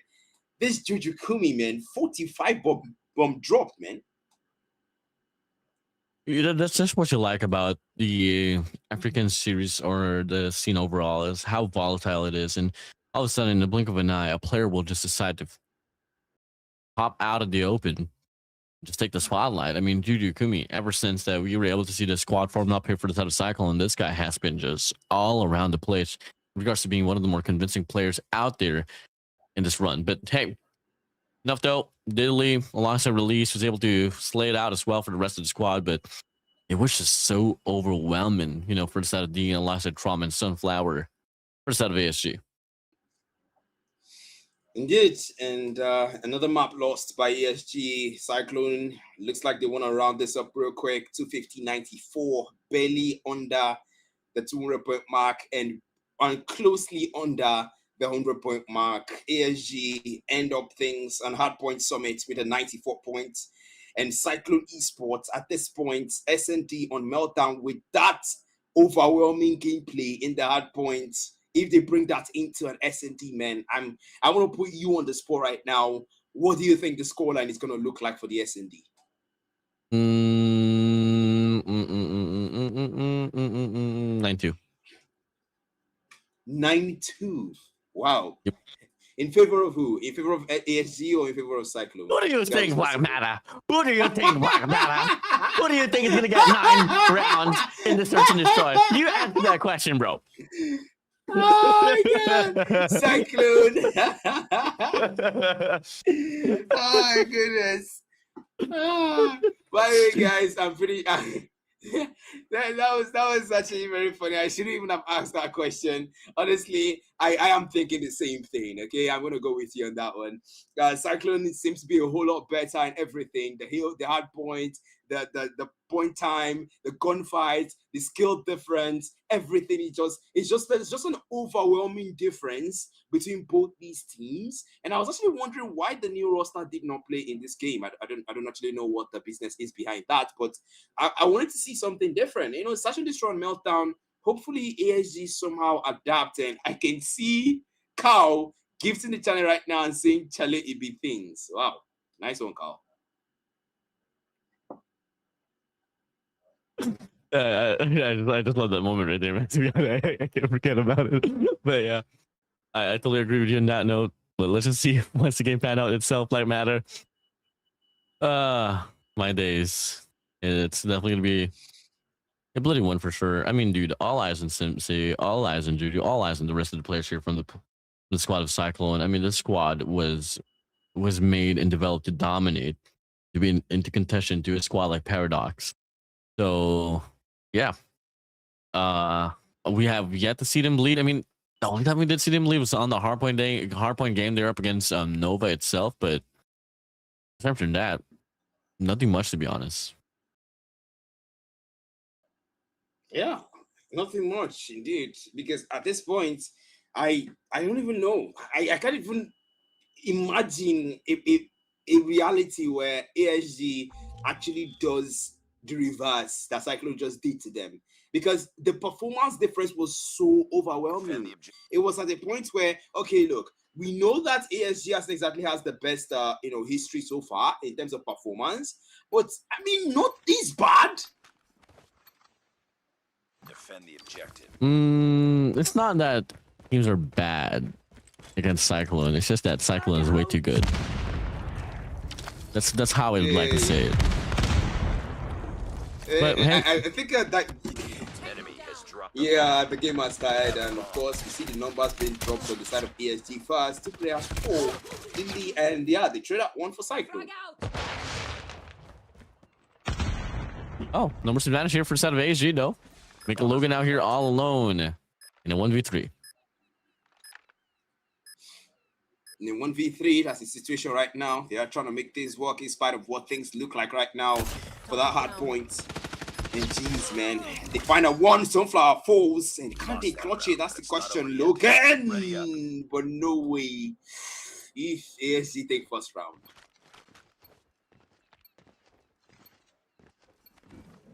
Defend the objective. Oh, they're halfway done for my prediction. They need 1 more round to get 2. Let's get it, bros. Cyclone though, on the contrary, they're gonna go for another mid push. As we go here, Diddley's gonna take himself out here. Nundy's gonna try to go for the spray down off the switchblade, running it down, pushing through. And so far, I mean, hey, another A push here. Let's see what's gonna be the adaptability for the players of Cyclone this time around. Logan off the nade, finds release. Dean from the backside gets red on as well. Now it's gonna be Trauma all alone here in the 1v4. Nice work. Get ready for the next All alone in the 1v4. Yeah, GG's. GG's, man. It does make it work somehow. It finds its way around it. But still, if you're gonna ask me, I gotta tell you that this is Cyclone and this is ASG. This match, this S&D on Meltdown might go differently. Fingers crossed. ASG, they start out well, but Cyclone take one back again. And now Dean fights Daniello from our force. 1-for-1 right there. Dean gets straight out immediately by Nundy as he picks up a triple in this round alone. He goes down as Diddley there. He sees Nundy on the other side, but then a gunfight will ensue between the both of them. And jeez, what the heck was that? Nundy loses that one to Diddley. And now numbers advantage to Cyclone. And they take the round for themselves. 2-1 we go. Bomb spotted. It was just stretch up the same round for instead of ASG though. I mean, they went to the A side numerous amount of times already. Maybe probably offer a push shot there on the mid map. They'll have a bit more of a pinch as well. Now we go. Looking like they're gonna be playing default here, so they're gonna be pretty much preoccupying 4 lanes.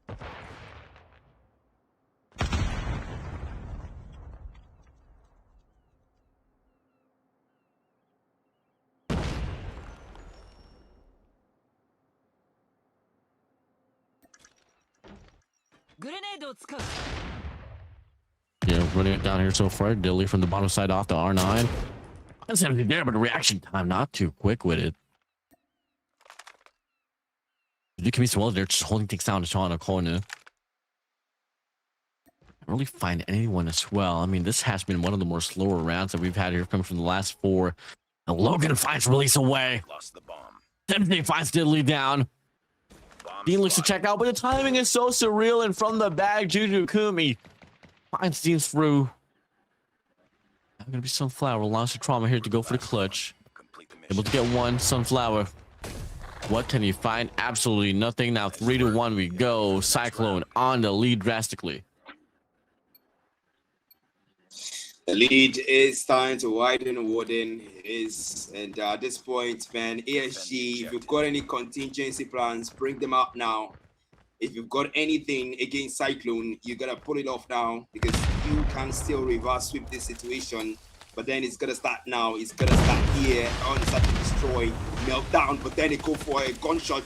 Kumi sees Trauma to the side, and that's another being found. One down and another Trauma and Dean get taken out. Sunflower added, but Simpson and Nundy taken out. 3v2. Cyclone having numbers advantage there. Danny takes out Diddley, and a gunfight ensues. That's Juju Kumi taking down 2v1, and only one member sent to the next round. Cyclone makes it 4-1.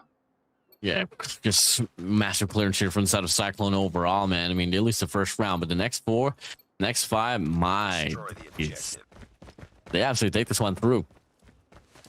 Next round, they're going to be opening up ASG. They want to go back to their, let's say, home ground. Want to go for a rush out here on his ace side. Right, true. Dean's going to be on the front line. Niels here popping some flashes as well. Able to get a connection here from the backside. MZ as well working himself there on the mid map. I mean, they're pretty much ready to go for the post up. It's just all going to come down to eliminations now. Simply finds the first, but ASU responds back with a double. Release Diddley finds a double. Release finds an yellow and Simsy. Now it's going to be a 2v4 situation we go. 2v4. The fights will come through. He sees the man out there in the open, and that doesn't miss. That's Jujukumi taking out Release. Trauma falls as well. And so far, things are going to be 2v2. They are taking things slow. He knows Jujukumi is there, but Dean just want to take things slow. They might run into the man here. They are holding things out, and the bomb has already been planted. They're going to go for the defense here, but still, it's still numbers tied. One man push. Dean finds the first as well. They leave from the backside, and ASG, they find a double for themselves. They're definitely shooting back now. Last 2 rounds here before we switch the sides. I like that actually. I love to see situations where both those teams are actually fighting against each other, like we saw with NATO and ECL, and you know, really contest literal situations where those teams don't back down. Those teams are resilient to the core. I mean, ASG is a team that came out from the Gulag and Sunflower Wolf 4. That's 5v4 now. Numbers advantage to Cyclone Esports. ASG shows that resilience you had when you came out of the Gulag. Simpson falls, Diddley falls. And now they lose one member on the side of Cyclone Esports. It's 4v3 situation right now. Dean holding position with that switch blade in hand. We're trying to play it slow. That's release. Without Lucas. And on the side, Deep Falls. That's 3v2. Now we'll make that one player left. ASG only having Trauma standing for them. And as I go and say it, Jesus, how can this man clutch this situation against Cyclone players? Yeah, he can't. Get ready for the next round. See, nah, bro. I mean, Juju Kumi, their movement was so erratic for him. Now we move over here towards the last round here before switching sides. As we all know, once you put Cyclone, a squad like Cyclone on offense, they're not going to be stopping at all. There's going to be a 5-man push now here once again on Alpha. Only going to be Daniela here all alone, but it could be understatement. Nundy puts himself into the mixture as well, but Italy beats him to it. Looks to get the double. The stun connects now here. Checks up here from the backside. 4v5. 4v5. Man, they are trying to hold things out and probably shooting back. They do start out well with the numbers advantage there. 5v3 now. ASG seems to want to take this round for themselves. Maybe, potentially. But ASG is going to have to depend on how you played out. Come on. They see the man there. The shotgun does the work. Did the force. Logan falls as well. And the gunfight still ensues and a triple kill picked up Juju Kumi. What is this man on? And only one player left, and 1v1 situation is gonna be awarded. Can he clutch it? The faction comes out of that can. Somehow, Cyclone. They go for a defuse to take that round for themselves. Nice work. Get ready for the next round. Cyclone just proving everyone absolutely wrong. That situations. The multi-clutch is too much, man. Juju Kumi. What a beat of a player. Absolutely immaculate performance there. Run it down overall now. Switch of sides. Now going to be Cyclone here playing on the offense. They got to deal with two players here. One on Boiler, one on Sniper's Nest. Here on the Bravo side. Can they still make it work? It's the old tank towards that side, towards our A side. The man is trying to make it work somehow. ASG, you've taken 2 rounds before. Can't you still take one more and potentially delay Cyclone, increasing the widening the gap and making it less than 3 times the number? But still, Cyclone, the gunfights are gonna ensue, and that's one taken out. Danielo finds release. Vital kill inside of ASG. Meanwhile, Thin Pistol comes through, and the switchblade comes through for Sunflower, and ASG, that soup is picked up there by Dean. But come on, man. Danny Falls, Logan Falls, and the entirety has fallen. The fuse comes through, and ASG takes the round. But it's not over yet. Ready up. Lovely retake there from side of ASG. You like to see it now. If they can play their cards exactly how they did on that round itself, maybe till then we can definitely see the game up close. After all, it's only going to take 3 for them to get this equalizer. We move over here once again. Cyclone this time. I like to want to play for picks. Eyes in the scopes here for the side of Logan. Seems he gets stunned up here on this mid map as well. Prone's down. I mean, has him covered. Looking like they're going to be posting up down here on this alpha site, which will only be released instead of the side holding things down.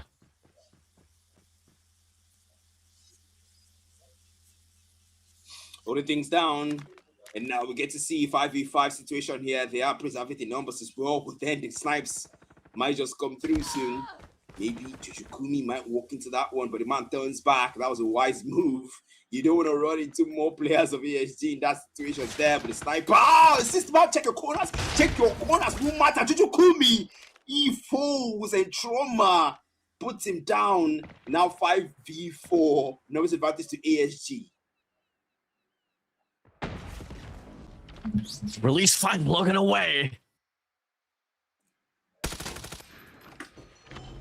See, that's true. As we thought that offense would be something that Cyclone would be so comfortable at.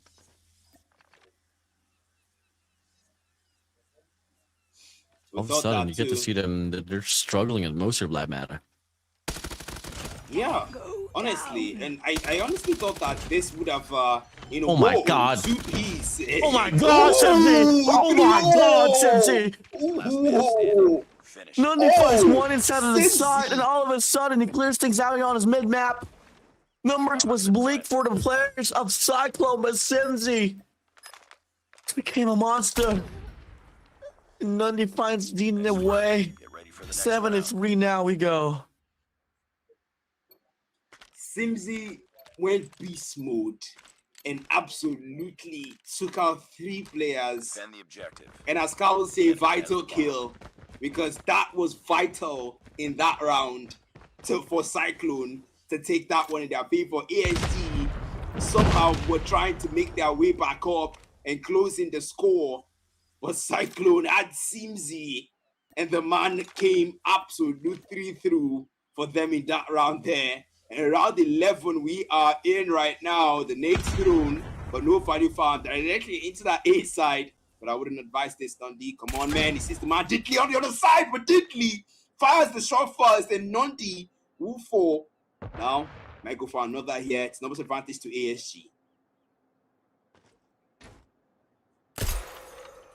Just go for the angle. Oh, Logan finds Trauma away. Now we go.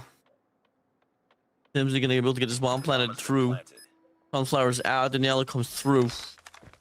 Out, buried 6 feet under. Dean gets shot. Simsy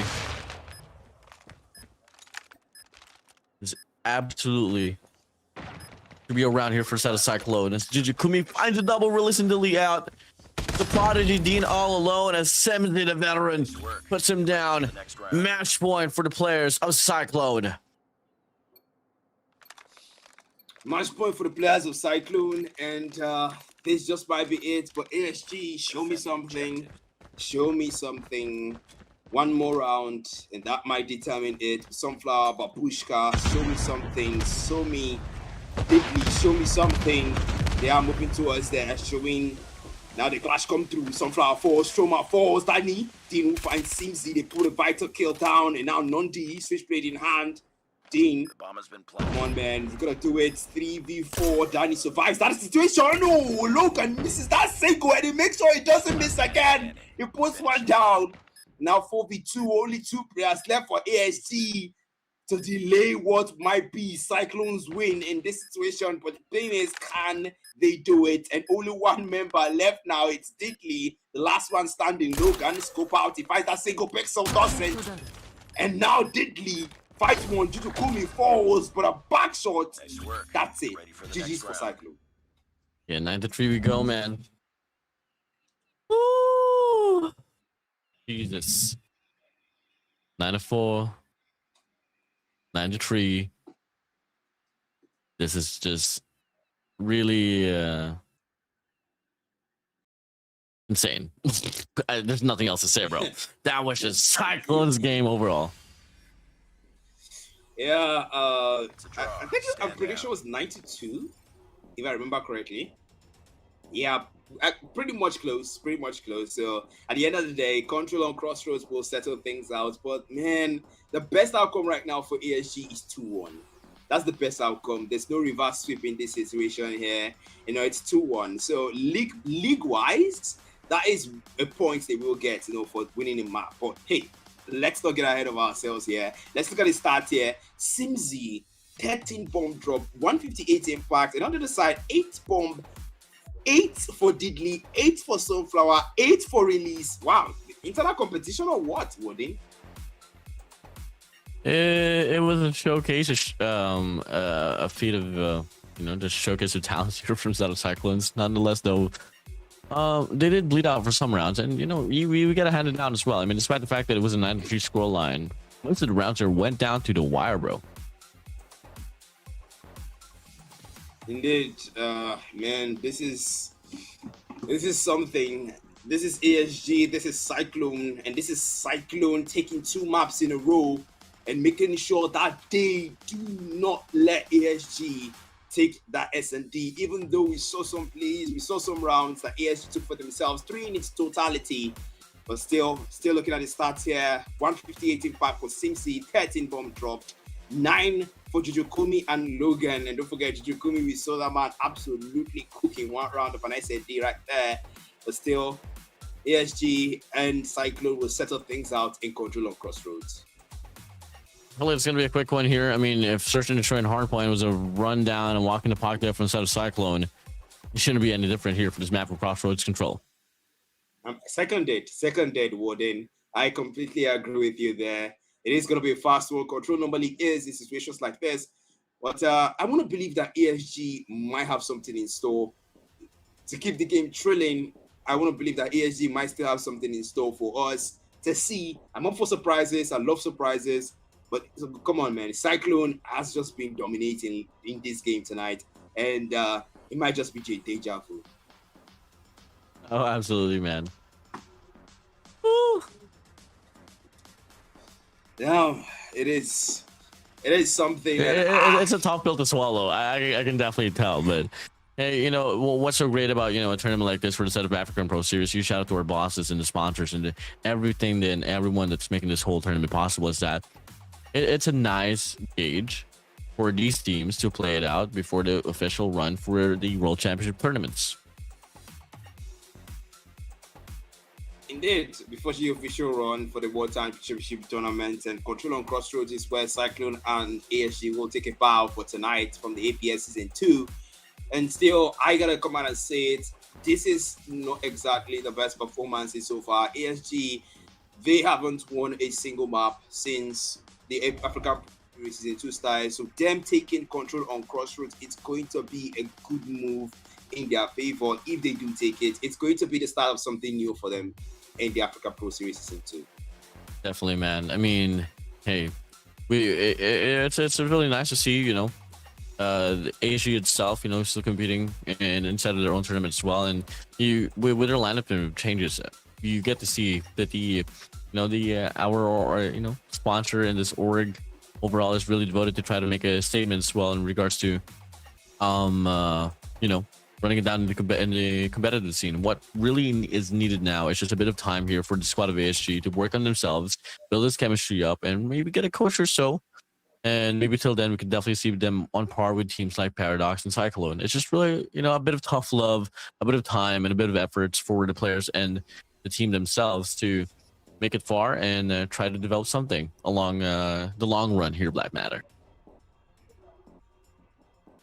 Yeah, I kind of want to believe that this is not all ASG have to offer, right? Because this is a team that walked through the Gulag, and this is a team that came from the Challenger Series into the Pro Series. They finally made it here, and we didn't see them this Season 1. Now we're seeing them this Season 2. I want to see some of that resilience that took them through the Gulag. I want to see some of that tenacity. I want to see some of that, what they are made of. That's what I want to see. So this is something that got them through the Gulag, and I want to see it in the Pro Series. So that's exactly why I don't want to write off ASG so completely. I want to still have this faint sense of hope that maybe something different can happen.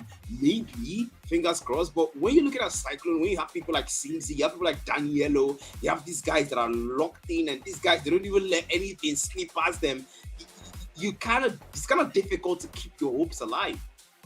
Yeah, most definitely, man. So one thing that you really just have to work on, especially when you go against Cyclone, is just control your morality. Gunfights is something you can develop along the way. Once you are able to control your morale, and then once you're able to develop your gun skills, that's the time that you can start to develop strategies.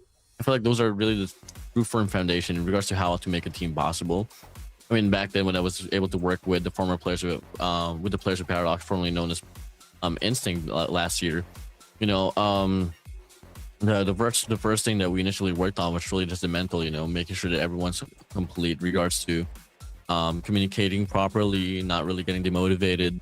And then gun skills came afterwards. I mean, I remember back then when Charisma was struggling in regards to gunfights. I know back then when AR wasn't really like the AR that we know now, wasn't really the Chinese Zai now, or like the African Zai now. And same goes as well, for Mantra. Mantra wasn't really the most popular players, but guess what? They were the first ever representatives of Africa in the World Championship. And it all really boiled down to just having a good foundation of the team. And that is really the blueprint here and how to become like one of those guys.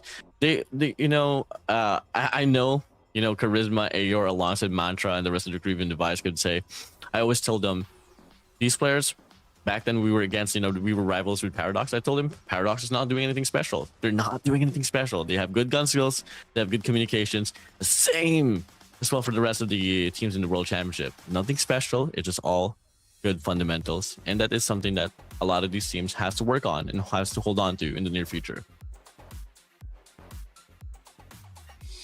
Indeed, that is something they have to work on and hold on to. But still, man, I do hope they're taking notes from what you're saying here. I do hope they will watch the stream themselves and take notes because, man, there is a lot to be done. There's a lot of work to be done on the side of ASG. Honestly, Pro Series is a new frontier for them. It is their first debut. We didn't see them in season 1, like I said, to reiterate. So this is like a new frontier for them. And so far, it hasn't been going the best possible way it can go. And it calls for rechecking. And Cyclone Esports is a team that, played the last season 1. These guys, they went up against Paradox. They even made Paradox drop a map. And after they saw Trinity do it, they said, hey, we can too. And they did. But then looking at, Jujukumi himself from Cyclone, and look at the stats, man. Look at the stats. This is a prodigy and a half here for the side of Cyclone here, bro. Here, looking like we are going to be starting off the game here soon enough, ladies and gentlemen. Once again, game 3 about to open up, and hey, I mean, Cyclone, they've won the first 2 maps already. Let's see if ever we get to see the players of ASG can find something up here as we are opening things up here on the first round and looking at the bulk of the kills. Cyclone, they are absolutely owning things down. And this is how it starts, man. What will you tell them? Beginning of the end, but still, all yellow kills, 2 kills picked up with the XM4, and at this point, we get to see the same thing happen all over again. Also, Cyclone just meshing them down and just Hardpoint, deja vu, 26-18. The life count just draining so quickly, man. 6 kills difference here, but ASG trying to fight back, fight back. 1 tick already locked in on the A flag, and Simsy is still cooking with that switchblade, man. Friendly hunter-killer drone deployed. Oh, absolutely. I mean, 17 and 22 we go. Prominently, a lot of efforts will be invested on an Alpha Point, but hey, fortunate enough for the set of ASG, they are able to find a recovery. Tackling which route do you want to go for this time around? Looking like they want to get the top side down here for a moment or so. And there's going to be a lot of lanes that they can definitely hit it down to. It's just all going to come down to really the proper wave gunfights. Tom's going to be able to hail down and swan dive here inside of the control point, and that is going to be another recovery here. We'll be off from the front side of ASG. In fact, if they can get the next wave gunfights, this might be a round for them. Might be around for them, indeed. And it also depends on how they play, really. They still Cyclone Esports. They do have 1 capture, but I think they want to go full TDM at this point. Only 1 tick locked in on the A flag in Cyclone. They want to play this out. ASG looking really dangerous here because this is almost no more respawn zone for them. Come on, get this one, get the most out of it. The light count's not that far up, but no more respawn zone. The points of Cyclone, they make ASG get it to that soon. They will get it to that because they also have less than 10 life counts available, and the round 1 of control is starting to almost look like anybody's game for Cyclone. They have doubled the score at the life count advantage here, and 1 tick locked in at B flag. No more respawn zone, but it's a 1v5. And I think we all know how this goes. That round, but it's not over Yeah, it's the last and final frontier there, and unfortunately for them, they can't really find the sustainability for them to fight off their game itself. But hey, it wasn't really as dominating as we try to project it to be. I mean, Dean alongside Sunflower was able to shoot back here quite well alongside Release as well.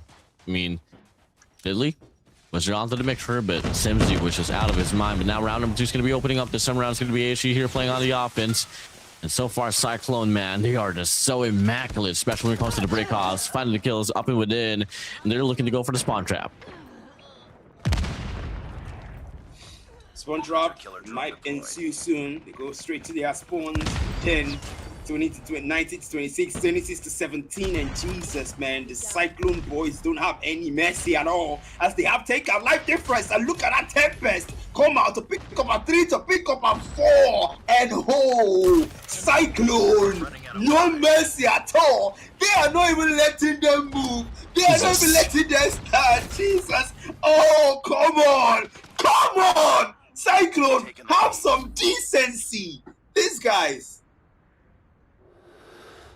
Wait, bro, sorry, I just woke up. What just happened? God damn, it's true and no already. ASG feeling off the heat. With that being said as well, I mean, my day, Cyclone about to end this one off here on a high note. Sunflower's gonna be out here with a Sparrow as well. Bow and arrows through, 2 for kills, 3 out of 3. It's a back and forth we go here on this mid side. And Cyclone, I mean, they're looking to get a spawn trap of their own as well, but let's see if ASG can execute it as immaculately as the players of Cyclone was able to do on the previous round. The previous round, indeed.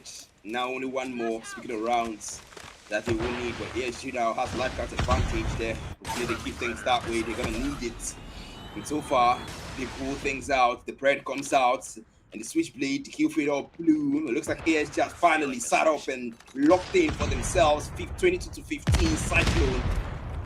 It's match point round for you guys. If you want to take this round and end things here, it's gonna be this round, but then 90 to 13. They whip out the claw. Cyclone want to make the most out of their operator skills there. No value found so far on that claw. Nundi. What's going on? 18 to 12.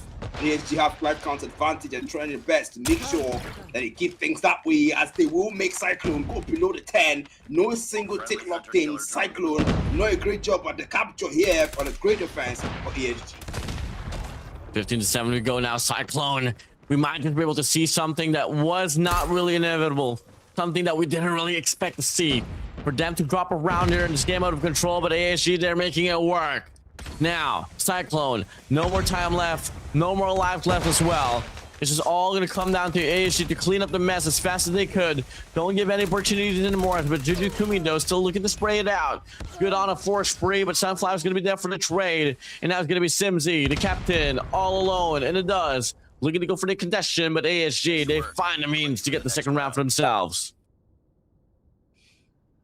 Yeah, that's one round secured in their favor, and I just hope Cyclone Esports, I definitely won't be taking that line down, because these guys are gonna lock in, and now they are the ones defending their own flags, and ASG are gonna have to be the ones capturing at this point. Come on, this is 27 to 28, and Cyclone half-style what might be the final round, because it's match point for them, and 26 to 27, they're keeping things close, and ASG are fighting back. But 27 to 23, and they're helping the skills now. Andy and Tempest on ground for the boys of Cyclone as they lock in and try to reduce the life counts of ASG. This is exactly what the price you got to pay for when you tickle the bear. They're mad and hungry. Snipes after snipes. Up and we go. Logan looks to get another as well. Finds the hit marker right across. MW11 is going to be out. Finally, they do put him down, but the rest of the crew is able to close out the space that they need to go for the spawn trap to reap away the last 10 lives for them to close out the game and end off the game in a clean sheet of a 3-0. To 20 now. 2-1 operator will be available for the side of Cyclone to invest into. But the players of ASG released, still looking to create the space, but Nundi shuts him down. 9 to 17 we go. Black Matter, this should be over. It should be over indeed, but then it's still on, and that Soup is picked up with the switchblade. 14 to 5. War Machine comes out, gonna clean up what's left of them. Cyclone forwards, they might not even need operator skills at this point here. It's only 2 players left, 13 to 2, and 1 on the left side, 1 on the right side. The cleanup boys will take down 1, Juju Kumi, and the last one taken down by Simzy. What a way to end the series, 3-1 in Cyclone's favor. 50 to 94, 9 to 3, 3 to 1. Cyclone, they are able to get this one through, man. Absolute dominance coming in from them, and that's exactly what we expect from the best out of the best of this competition. Man, these guys are absolutely insane. The performance tonight from Cyclone Esports was nothing less than impressive, nothing less than top-notch, nothing less than satisfying, because they have done it. They have taken the series 3-0, and by merit, that is. ASG, I don't know what happened tonight, but it just wasn't in there. It just wasn't in it for them. Yeah, I mean, it's definitely something that you got to swallow and try to move on and try to work on it in the near future itself. Take a look at the stat line itself, man. Juju Kumi on 29, 26 for the set of Zimzy, 22 for the set of Logan. Danielle and Nundi doesn't even have to do much when you got the top 3 teams here. I mean, the top 3 players running it down in absolute dominance. Man, 177 impact for Simzy, the GOAT, and 90 impact for Sunflower. On the other side, 18 bomb dropped, the highest in his team. But ASG are going to need way more than that if you want to take down Cyclone, especially when you've got a lineup with Simzy, Logan, Danny, freaking Nello, Juju, Kumi, and Nundi on it. They're going to need way more than that to take those boys down in a single map, or in this case, in the 3-map game. But with that being said, that is it for Cyclone versus ASG. 3-0 And as the predictions on the stats, we see Cyclone having 71% on the polls there, ASG 29%. We can tell, and the viewers have their opinion with that poll. And still, man, that is it, man. That is it. GG's. Yeah, GG's well played. Valiant efforts here for instead of Diddley and the rest of the group instead of ASG, but now we got to move on to the next, which will be somewhat of our blockbuster match. It is going to be Paradox against Air 7X. Another beastly team that don't seem to want to lose so far in the African Pro Series Season 2. Paradox are a team that just don't want to back down, a team that just don't want to drop a map. Well, now we see the head-to-head graphics here. We see Ruin himself, currently the highest KD player in the entire African Pro Series, against S7's Fadi. And man, what a head-to-head picture, man. Yeah, I mean, glad to see Ruin overall. I mean, ever since the acquisition of Ruin, this guy was able to just, let's just say, on the spotlight, bro. I mean, you know, thankfully as well for the shift of the rule set for this year's competitive season, where you can have a bit of a mixture for, you know, the region restriction, man. That was a bit of a steer up last year. Fortunately, this time around, it is going to be voided. Now we take a look at the comparison of not really a player of Paradox and Share 7, but two players of Paradox per se. Why is production they're not good. They're not good. Wait, oh come on, man, seriously. 7Ken on Ruin is a 0.73 KD against the 0.63 KD, 241 kills, man. Ruin is an absolute slayer. And now we see 4 MVPs to 0. 7Ken, Ruin has basically just been taking everything, man. Yeah, he has ruined them. Get it? Okay. Yeah. Never mind, man. Never mind. But anyway, so take a look at the stat line here between Paradox and Share 7 themselves. I mean, Paradox 3-0, 2-1 here for set of Share 7. KD wise, I mean, hey, Share 7 has been on the positive side, but in regards to map wins, match wins, Paradox, they have that upper leverage as well. Both teams has played 9 maps already. So, yeah, I mean, you can definitely tell as well in regards to the KD, just the KD alone, that in regards to slaying prowls, it is Share 7 that is on the trail for this one, as Paradox will be on the driver's seat. Driver's seat is the way to put it, man.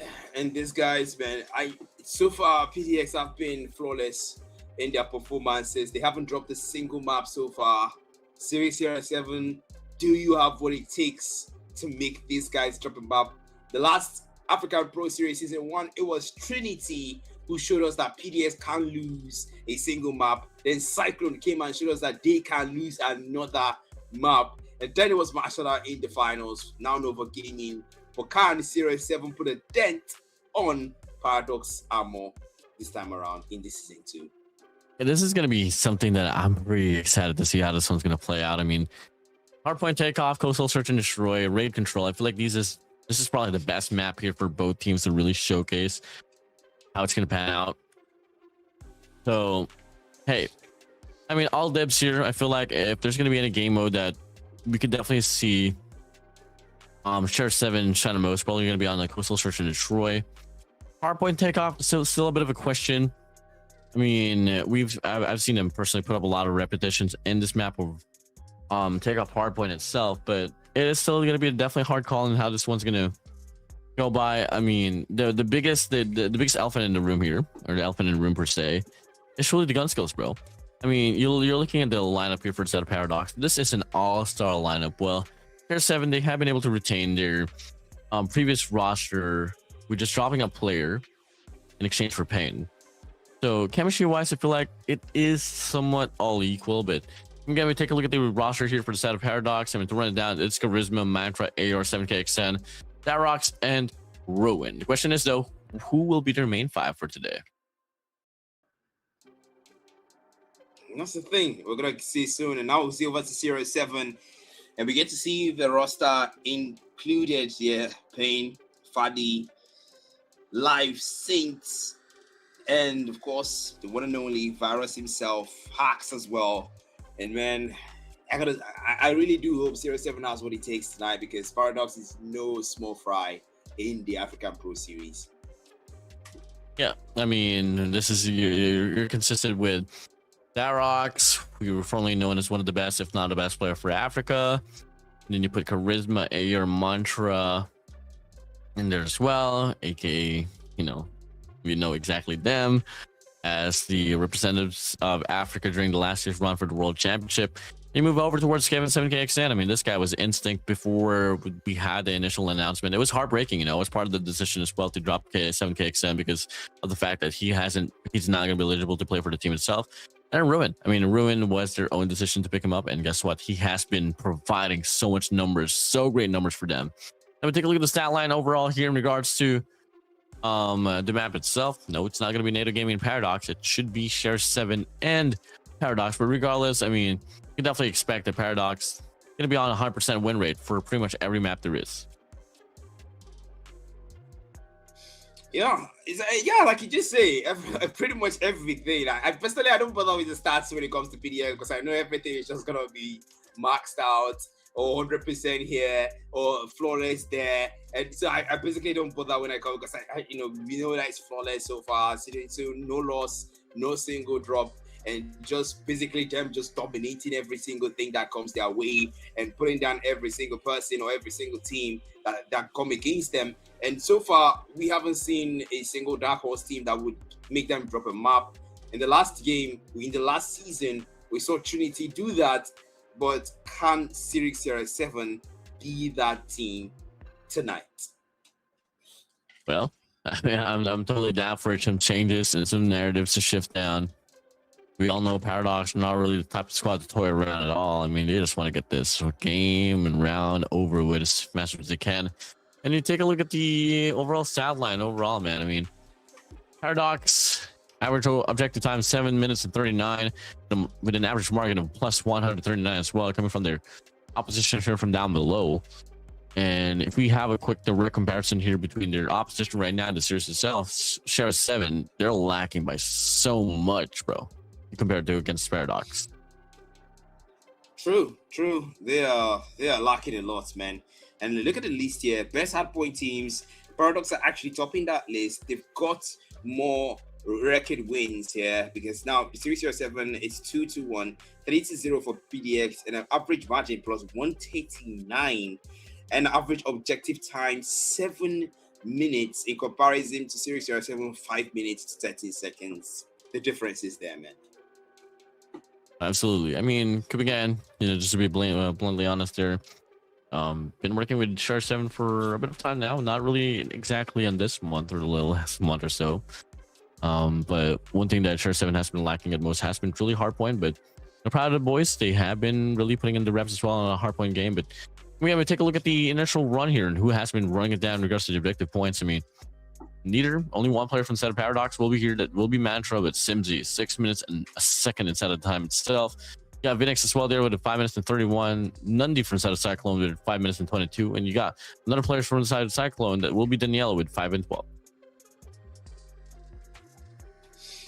Yep. Objective player, best objective player, yes, Simsy. And of course, Cyclone. There's about 3 players of Cyclone on this list alone. Mantra being the one with the 5 minute mark, 4 seconds to add to that, and 5 minutes, 6 minutes for Simsy. My goodness, that man is a menace. Danny freaking Nello, 5 minutes and 12 seconds. And PDX Ruin, looking at his own stats here, of course, 100% win rate. Wow. Yeah, I mean, Ruin, my days. You can bring him, you can put him in any gun category, to be honest. I feel like this guy's just gonna be able to slay it out. And so we spoke. And so they go. See soon enough here. Make it work. What will be happening, but yeah, it's definitely scary though. And how great and how decorated and how saturated his team is here for the Set of Paradox. Great. I gotta come out and say, man, these guys are scary. The stats are scary. And the funny part is, it's actually true. That's the thing. You kind of laugh, you can kind of smirk, you can kind of grin and smile because you know that it is true. You can go watch the games. PDX actually did all these things that the numbers are saying they did. The numbers don't lie. And now we see PDX throwing here. Of course, the Hardpoint Takeoff, and we don't get to see any bans on the maps. And I don't know what happened there, but still, Hardpoint Takeoff, SND on Coastal, Control on Raid, and now I'm gonna put you on the sports wording. I think, is there any need to do that? Is there any need to do that? I mean, is there any need to do that, wording? I think we both know how this is gonna go. Yeah. I don't know, man. I mean, I feel like just bringing any maps out there, try to shoot back, try to, the keys to victory against Paradox is that you don't try to put up a statement on your own. Don't try to have this individual run persona. Instead of trying to become the best player, I think you gotta have to be the best teammates with one another if you want to take away a team like Paradox. Don't try to do this on your own. Don't try to make a statement. Just basically do your thing. Because once you make it personal, trust me, these guys are gonna come for you. Seriously. Oh my god, I love that animation, by the way. Yeah, just try to do your thing and just make it work and be yourself. And of course, production is actually laughing in my ears, guys. And please, production, please don't do that. Thank you very much. So yeah, just be yourself. Basically, do your thing. Hardpoint on Takeoff. I wonder what's taking so long for the game to start, because I want to see this action. I want to see CR7 tough it out with PDX. I mean, I want to see this game play out. For one, I'm excited, and for two, 5:30 a.m. in my time. So let's get it on, Paradox. CR7, man. Damn. Let's get it on. I mean, it's 10:21 p.m. right now in Nigeria, Lagos, and the fact that it's past 5 a.m. Jeez, that is something indeed, Warden. That is something. And I don't know what's usually by now we should have been seeing some gunfights and some kills and some captures, and perhaps going for a listening in if the game accelerates fast enough, but still nothing yet. They are taking their sweet time, and that's necessary. Oh, we hear it. Floating in, man. Black Matter, you need to give me some Jolo Fresh, bro. Okay, I will. Let's get it on, man. The game's loading in here. It's the last series for today. It's a team. Well, they don't need no introduction, but for formality's sake, it is Paradox again. Share 7. First map in live. It is going to be Takeoff. Hardpoint we go.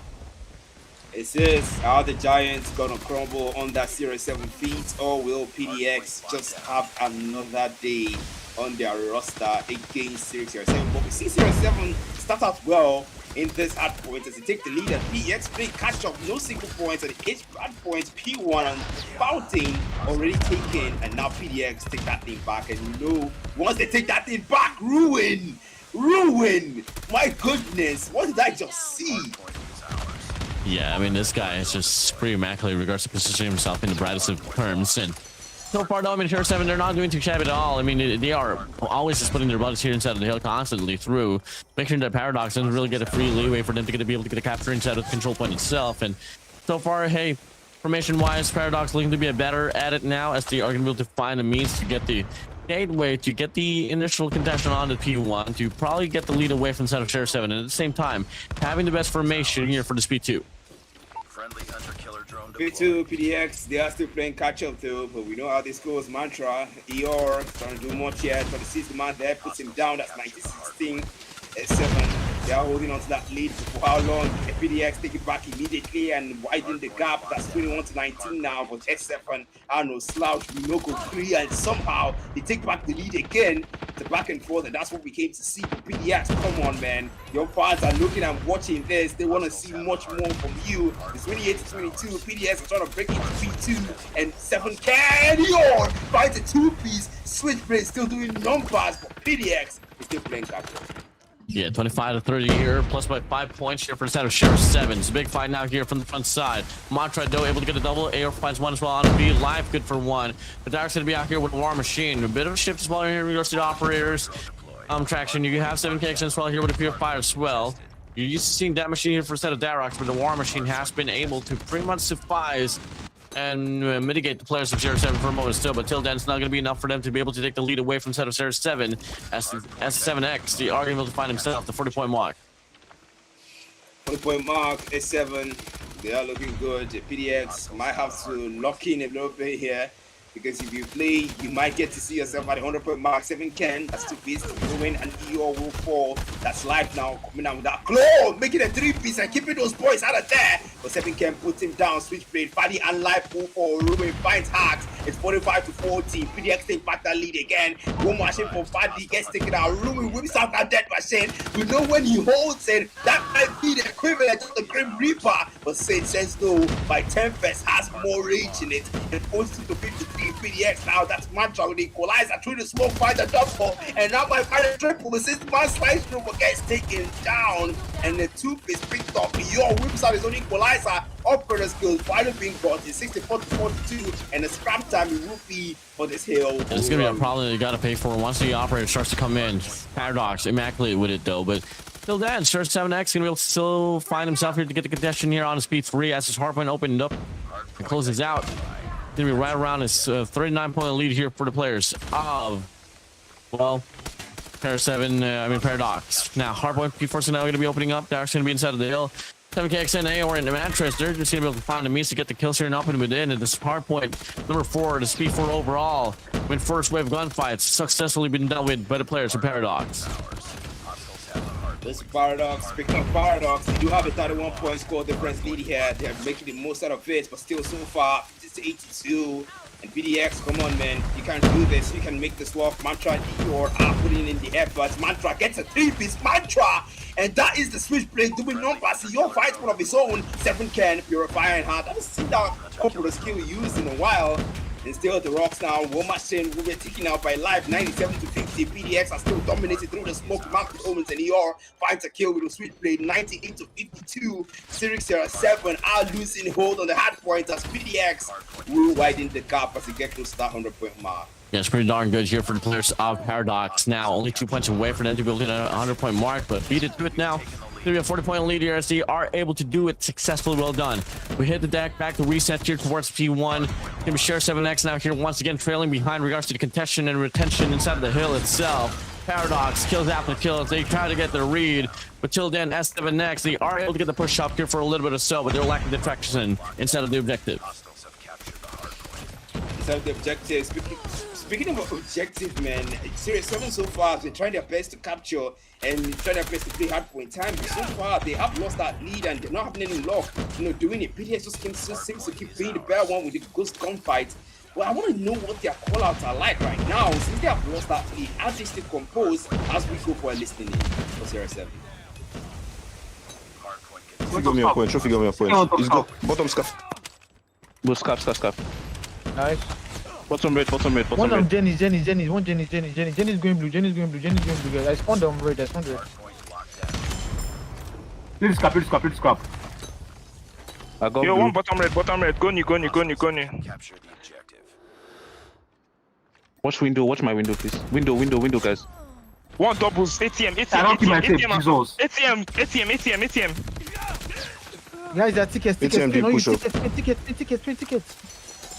I need help on you guys. They same. Nice one, good shit. One bottom ATM side. I don't know who's pushing up. One window. Two doubles. I got one P1. One more ticket. One more P1, guys. I got ticket. One ATM, guys. Yeah, one ticket. One more ticket. Ticket. P1. Window.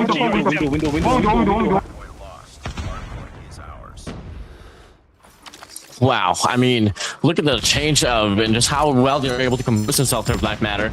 Came down to the point where it's about 40-point lead here from set of Paradox. You're dropping down to subpar 10.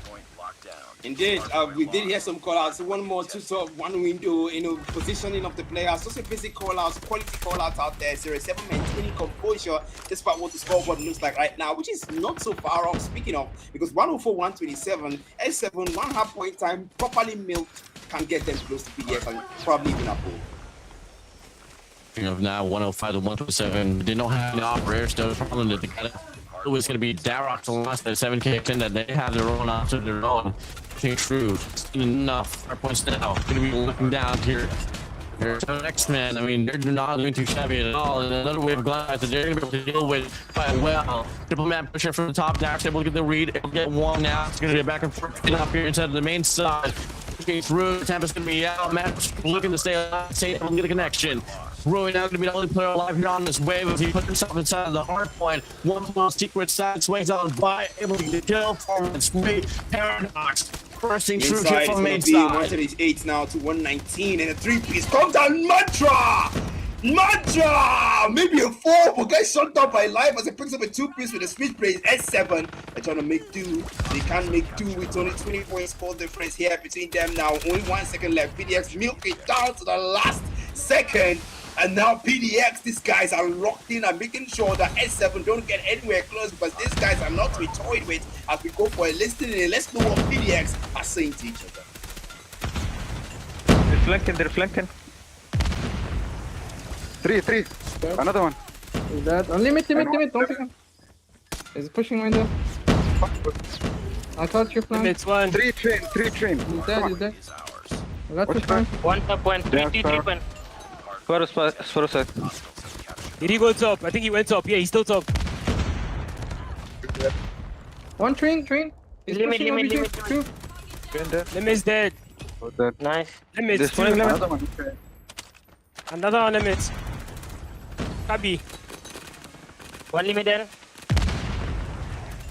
Limit 1 shot. Another one. Limit. There's 2 of them whites. Warmer will be there. One more side.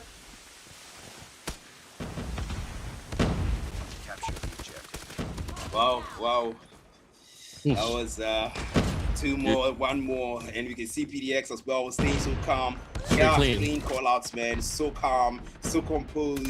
Like they've got it in the back, but still, man, they're gonna need more points from that if they want to back this, man. Yeah, exactly. Now it's going to be back to the game we go. It's going to be 195-104 here. Going to take an absolute money hill here for instead of Sheriff 7X to find himself here back on track inside of the game to get this equalizer and up and within. Laughter is going to be inside the hill, playing for his life, gets taken down, sandwich for testing as well as a back and forth 50-50 gunfight. But the bulk of the kills shines upon the players of Paradox once again. I mean, this multi-star composition squad, name it. It's a dynasty here that they're trying to rack up, and so far, Sheriff 7X might just falter under the hands and the ordinance of the players of Paradox. 20 seconds left here on the speed 1 before we get the CP2 open up here soon enough. 140 to 206. They're trying to make do with what's left, man. 141 to 206. And PDX now, once you cross that 200-point mark, there's absolutely no going back because PDX might just scale up there and they play to the very last second. It's P2 they will head to, and where is S7 here? They rotate over, they get there first. That is the hill now, open it up, and S7 really trying to make it out. But then PDX come in and go for the contest. They take it back. The war machine on the rocks. The man who commits suicide there. 219, 1.4, S7 are trying their best. Purifier will take 1 down. 7 can, but your falls. But he finds it, and PDX lose that hill.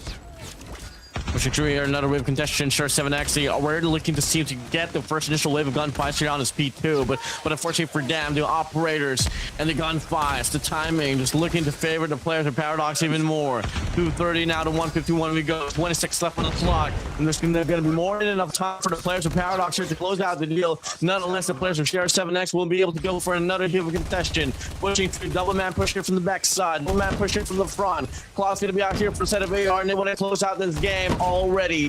All of the players from the set of S7X will be coming from the back, but AR goes on a 5 spree. Last 3 points remaining. The players of Paradox will not close it out on the P2. The players of S7X, they stay alive, but unfortunately for them, they're nowhere to be found for the next hill. As the Hardpoint opened up, Paradox claimed the last point that they need to claim this map of Takeoff Hardpoint. They do claim it did, and now PDX, we saw them not start out so well. S7 had the lead, and PDX pretty catch up, but they said, hold my beer, and widen the gap even more. 100, actually a 98 score gap here. We are seeing Warden. These guys, they have taken the map, and now S&D might just be 0-7's place to start their reverse sweep, or PDX continue their dominance. The Dynasty, man.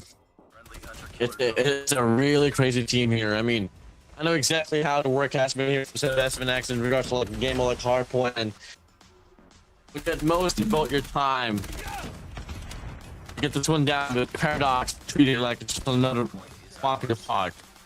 It just didn't happen.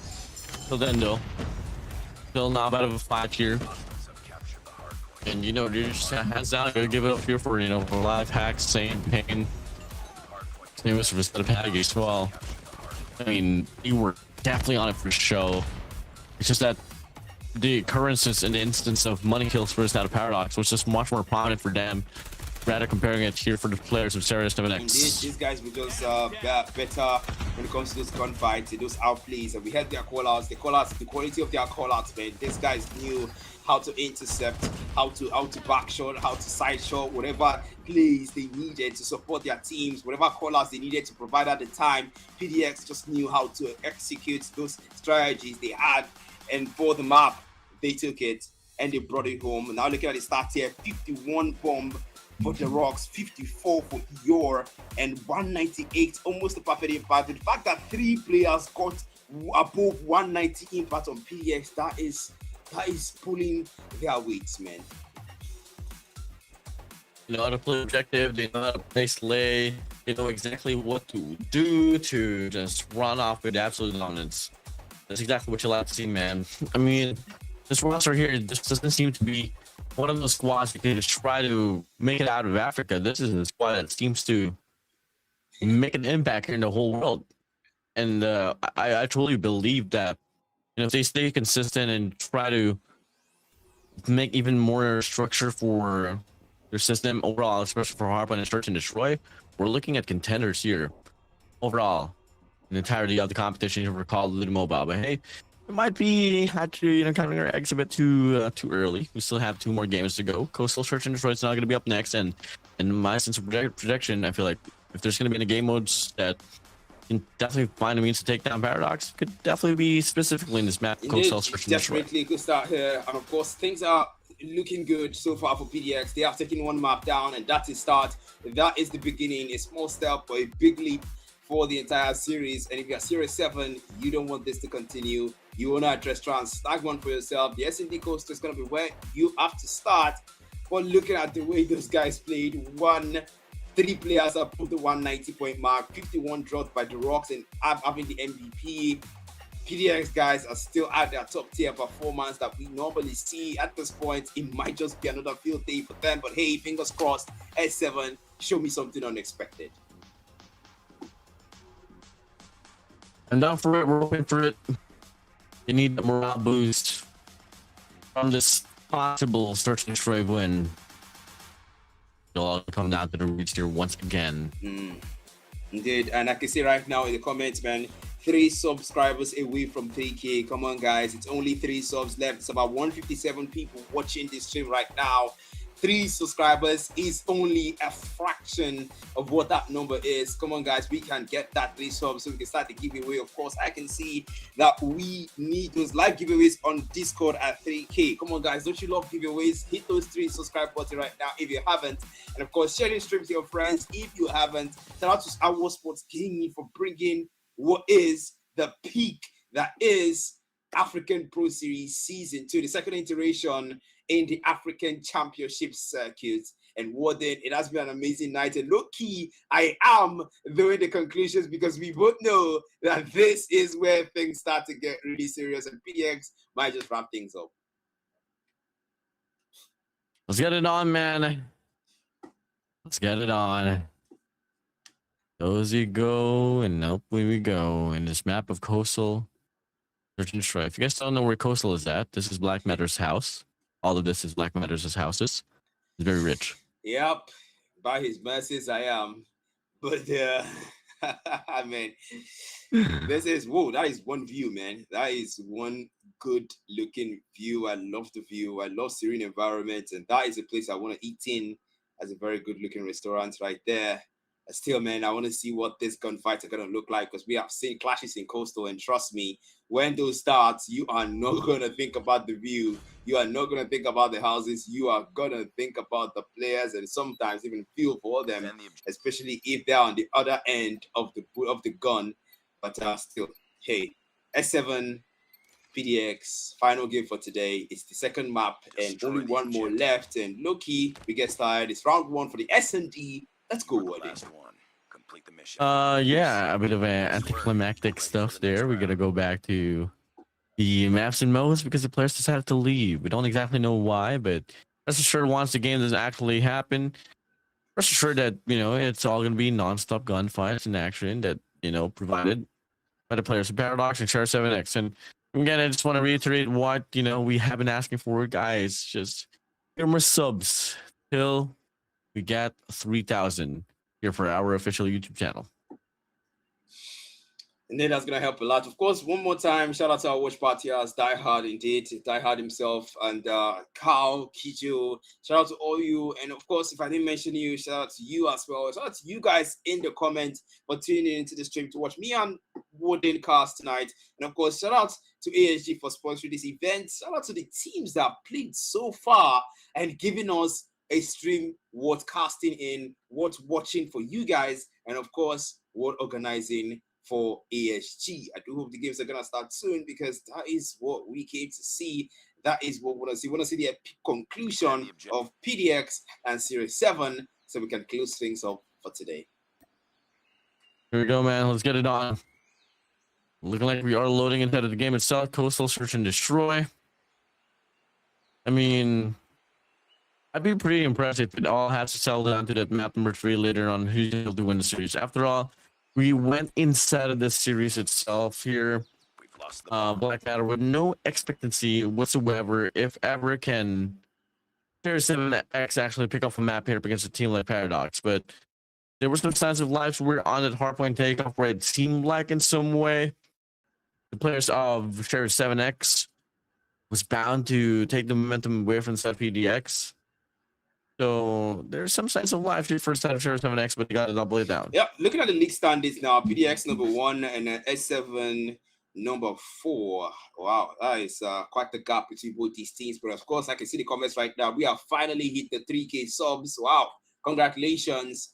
We have finally done it, guys. Shout out to you guys in the comments, and shout out to all you watching, whether you're watching from a watch party, watching from the live stream itself, the YouTube, the mainstream. Shout out to you guys. Live giveaway on Discord, and guys, this is a big moment for ASG. So thank you guys, thank you so much. And of course, PDX, Cyclone, Nova. Look at the league standings now. We see Nova number 3, Series number 4, Eclipse number 5, Strix number 6, and ASG on last on the list. And of course, PDX Rowan. Looking at the stats there, 0.76 KD is wild, Woody. Yeah, it's absolutely immaculate, man. Looking like we are now heading straight towards Search and Destroy itself once again. Yeah, Ruin is just really insane overall in regards to putting the impact on most. Bring him the sniper, bring him the SMG, regardless, it doesn't really matter for him. Doesn't really matter indeed, and so far it is a brilliant performance so far from him. Even in the hard points we saw earlier today, he has been impressive, and Mantra as well has been impressive. These guys, man, they just know how to turn things around. We saw the hard points where S7 started up well. They had the hard point time early. They played well, but it just wasn't enough to take it from PDX. And now we finally get into the S&D on Coastal, as now we start the game out in round 1. There you go here. Ruin's going to try to go for the post up here. Towards the mid side, pops the first hero life, able to get the Punisher. They do back away now. I mean, the openers here from Saturday here so far. You're gonna be relying on Mantra here off the shotgun. Pretty interesting, I gotta say. Opportunity now, and Mantra's gonna get the first. Dark's able to get the second as well. And all of a sudden, the number's gonna be depleted. Pot here once again from the players. Shower 7X is Paradox here. Wow. I posted up here quite deeply. Player 2 now here, able to slip by as well. Finds air away. Now it's gonna come down to Darius who's having the connection to make the play. Life is out. 2v2 situation. Shots for Patty. Now it's gonna be Darius here all alone in a 1v2 as Saint checks it out. First round here for the set of 7-7. This comes through, and that is GG's round 1. S7 started out. We've seen this pattern. It happened at the hard point. S7 is starting out well. Keep this up, keep this tempo. You're gonna need to if you want to take this series. Let's not get ahead of ourselves like I usually would say. S7, come on, man. You can do this. PDX as well. You can take this back into control. That Jesus, what the heck was that? They intercept Fadi. Not able to snipe. The man gets taken down. And now 5v4. Numbers advantage PDX now. Gonna have to pick up that bomb, which is picked up, of course, by the rocks, but not air planted. They still have their men around the mid side of the map, and one player on the left side of the map, the B-bomb side. For PDX, will they go for the plan?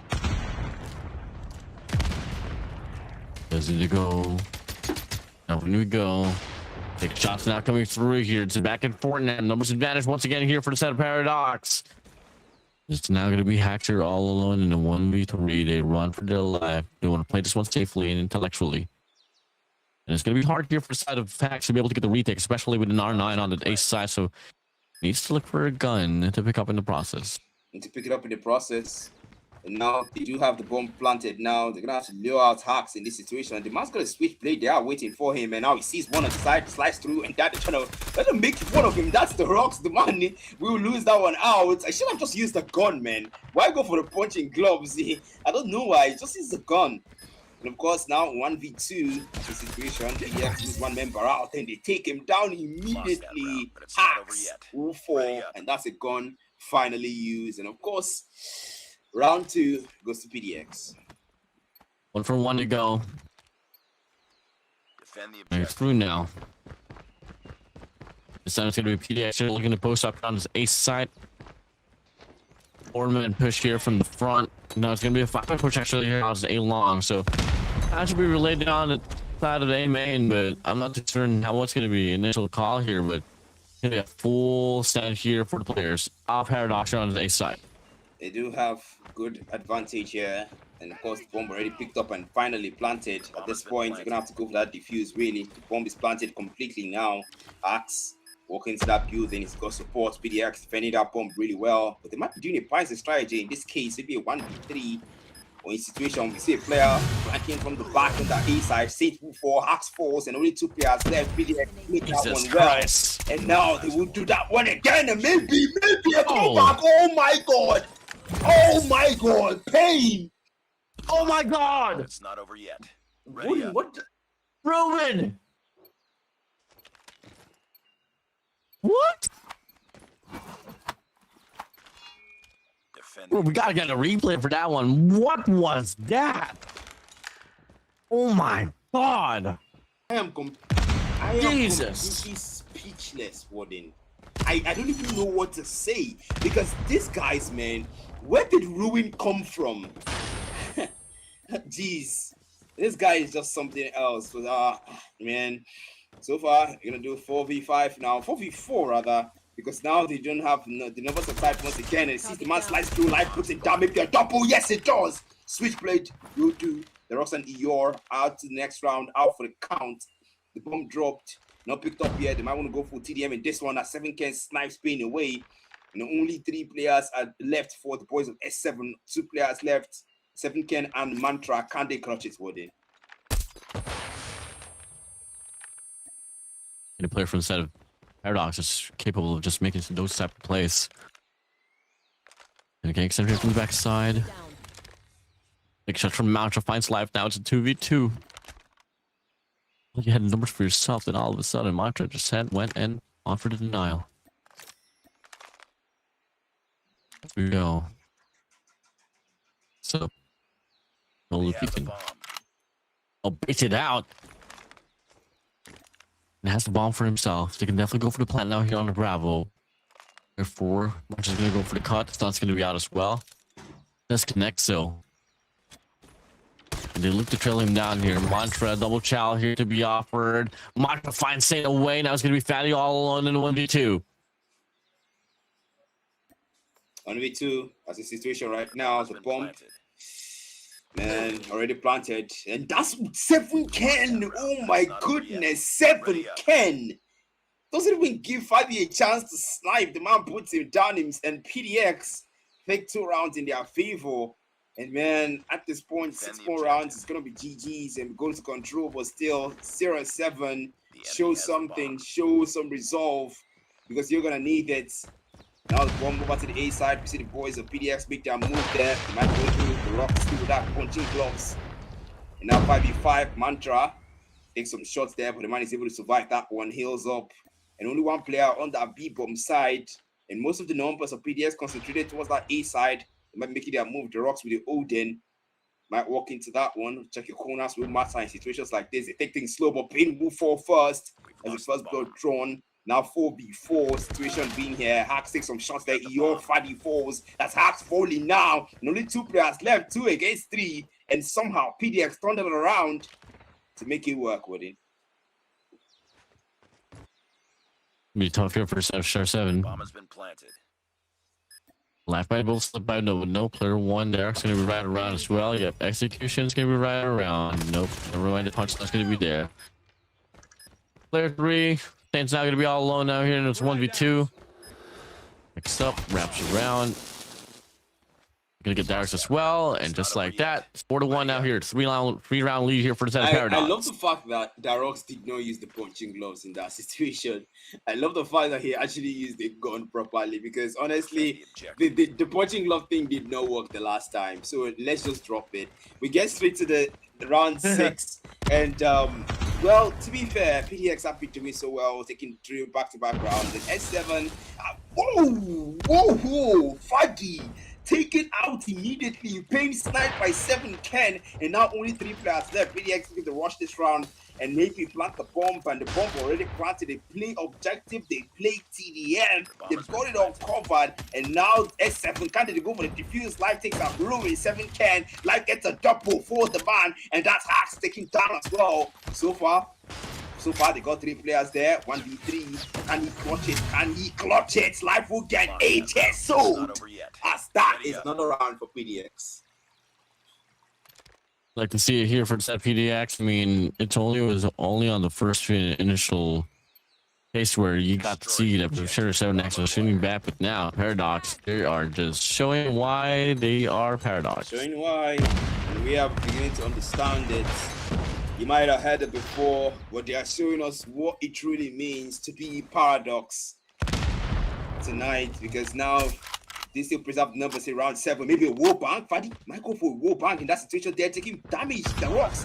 But still, the bomb is already planted and they get the objective locked in. Now they gotta draw the boys of S7 to come to them, to force them to bring the fight over to their side, because the time I will be taken against them. Now the man is prone 7 Ken as well. Might want to go for a flank around the numbers towards the other side.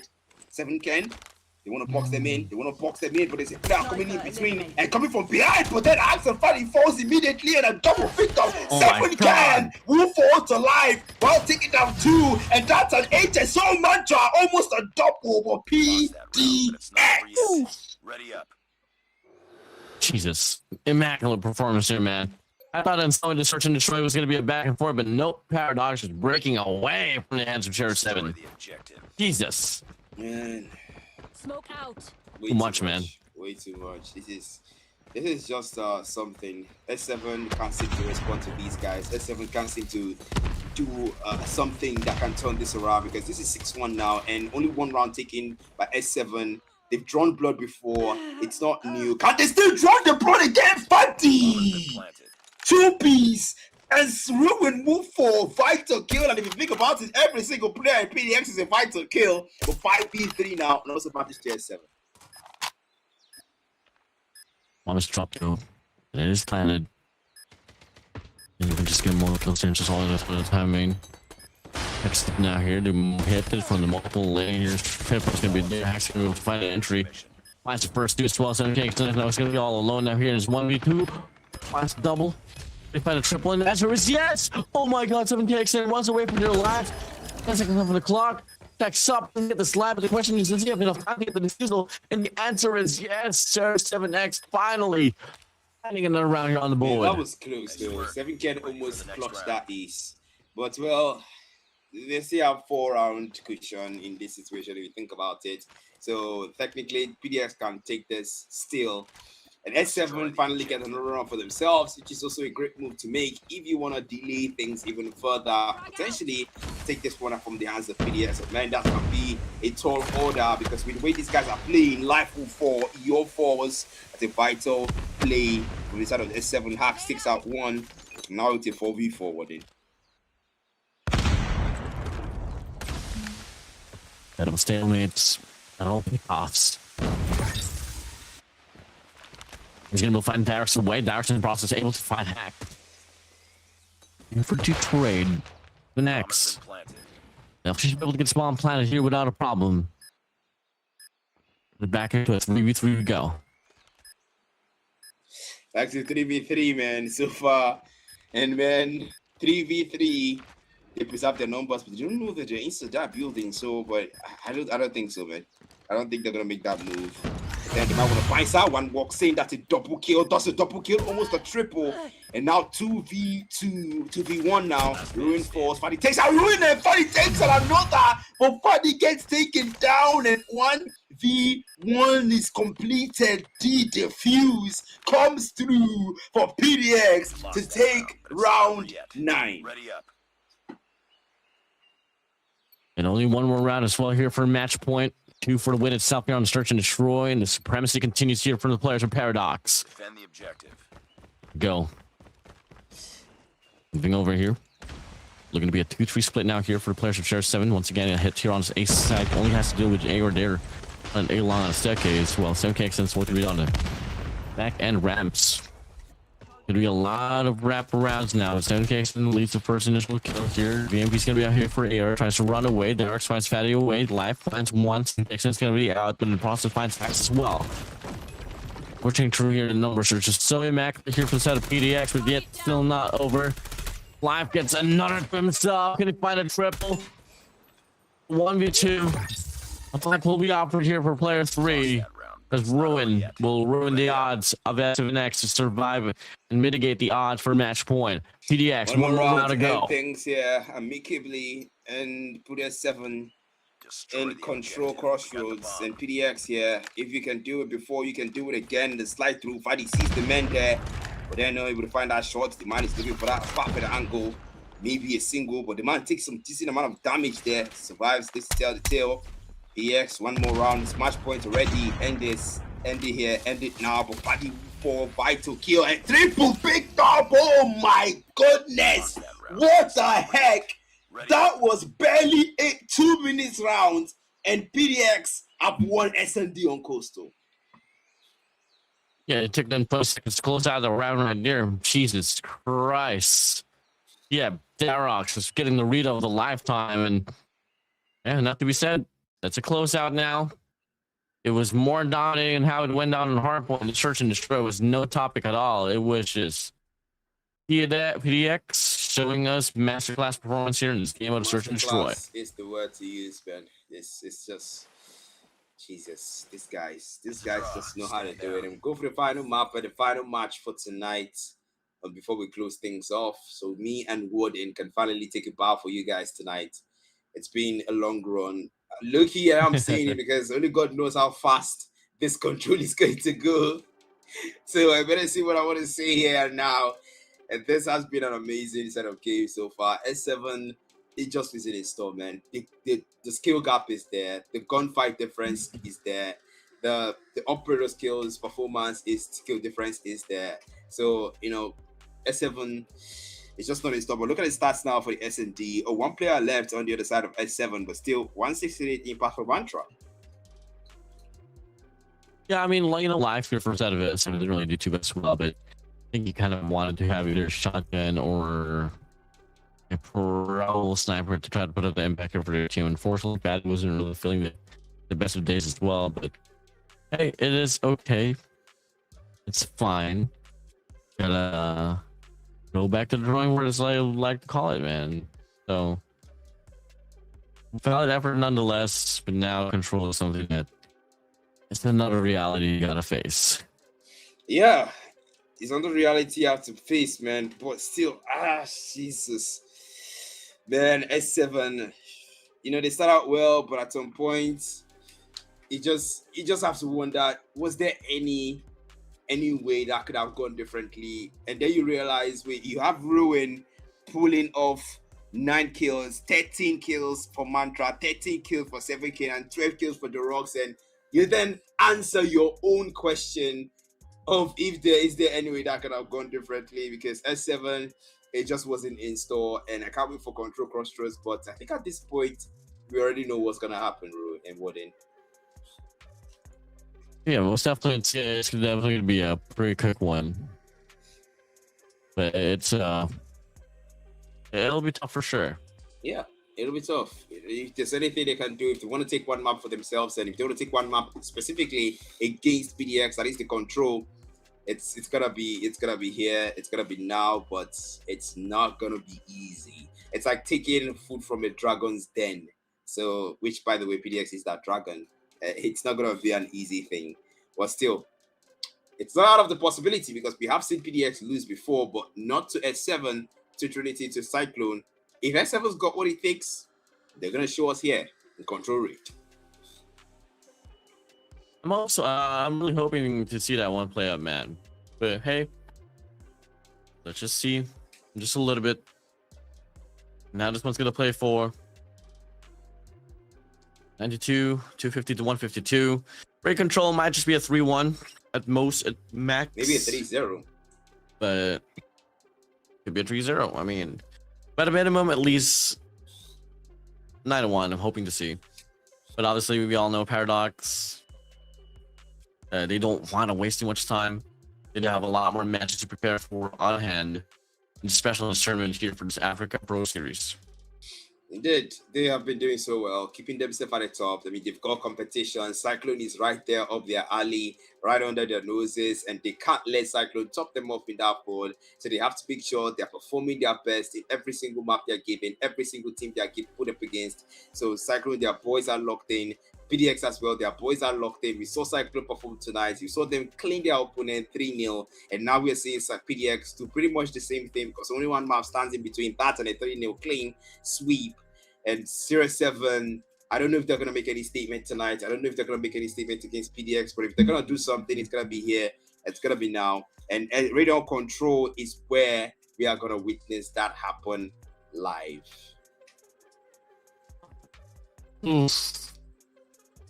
Raid control, all eyes on the scopes and the marksments. Special for set of PDX once again. There could be the SMGs cutting it down on the kitchen side, laundry side, spawn trap, galore. There's just a lot of things that you can definitely just predict on what PDX will try to do, because of how decorated and how well they are able to just adapt to whatever it is given to them. These guys just know how to, take lemon and make lemonades, if that's how I would have put it. No matter the maps here, and I'm still wondering why I'm not seeing any map bans on the side of PDX and also S7 at least. I mean, that could be quite advantageous when you have a single map to ban from each of the modes, the game modes. It could be advantageous to your team. You could ban out the map that perhaps your team doesn't exactly have a lot of practice in. But hey, I don't know what happened. So the law behind there is not uncovered yet. And I want to just see the entire game and see the epic conclusion of tonight's match, rather than the wait times. Yeah, the wait times. I want them to actually go straight up and finish this up. Yeah, I want that as well. It's just all going to come down to, once again, are the players ready for it? And at the end of the day, for a set of shares, you just got to face it and then learn from the initial mistakes that was happening inside of this game itself here up against Paradox.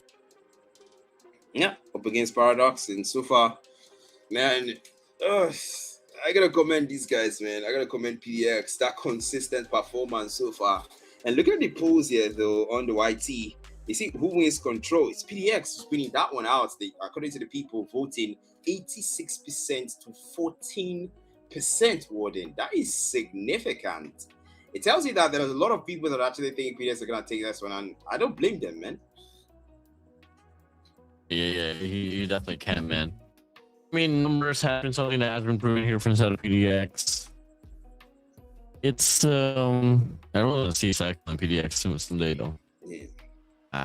And I feel like that might be like the grand finals foreshadowed in the near future. Hey guys, by the way, guys, if once the final stream at the final day gets here, you can go to match day 4, watch the Black Matter and Warden cast, and then play this particular scene, and then you connect it like you would in a movie and say, hey, wait, Warden foreshadowed this, and that was probably a foreshadowing there, but hey, we have the likes of Nova Gaming as well. Don't forget, those guys did make it to the finals in the season 1. So fingers crossed. I wonder what he will be. But man, finally the map view, and finally we're about to get the match started, and let's wrap this up, man.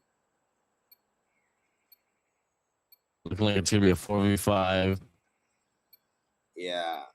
Never mind, they're gonna leave. I'm gonna go back, man. I'm gonna go back to the lobby, and of course they're gonna do this whole thing again and make sure they get it right, so we can have a fair game and we can have a game where both teams can play and settle things out differently. And well, honestly, I guess so far there's a lot of comments. I can see some people saying I can see a single comment here saying NG, there's a lot of they'll improve against SA teams. I do hope S7 improve. Really, they have to because as PDX right now, PDX facing S7, the stats are saying everything we need to know.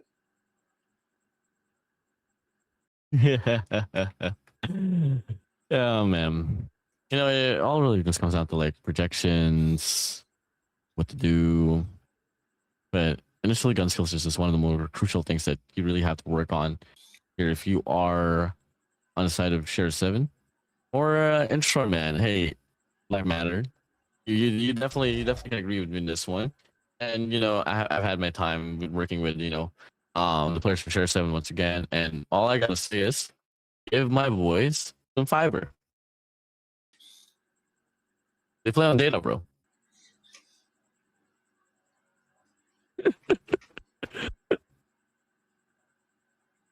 Get my boys fiber.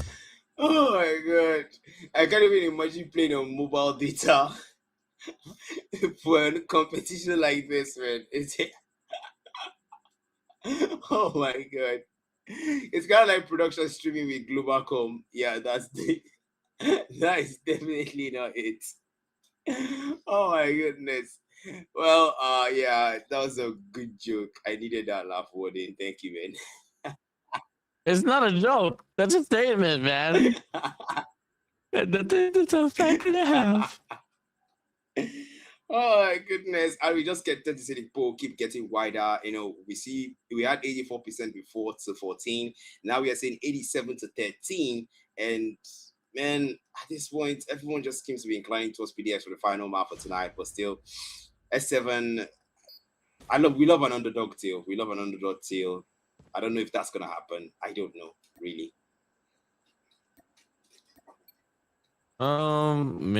Maybe not. We'll see. We go push through, and looking like we are now heading straight towards the game. I feel like it's still gonna be a 4v5. Yep. For you guys wondering why? Well, Mr. Saint left early, so thanks for persist. So hey, let's not talk about the game for the time being here, Black Man. Let's just talk about life overall, because we know exactly what's gonna happen. Right? I don't So how's life? How's life, Black Man? I mean, being a caster, you've got your schedules, and you're trying to physically juggle between that and keeping yourself afloat outside that. How about you, man? Gotcha. Pretty good, man. I'm getting married soon. A shout out to my fiance. Wow. And what about you? Do you have a lover, perhaps? I do actually. I am not single, so yeah.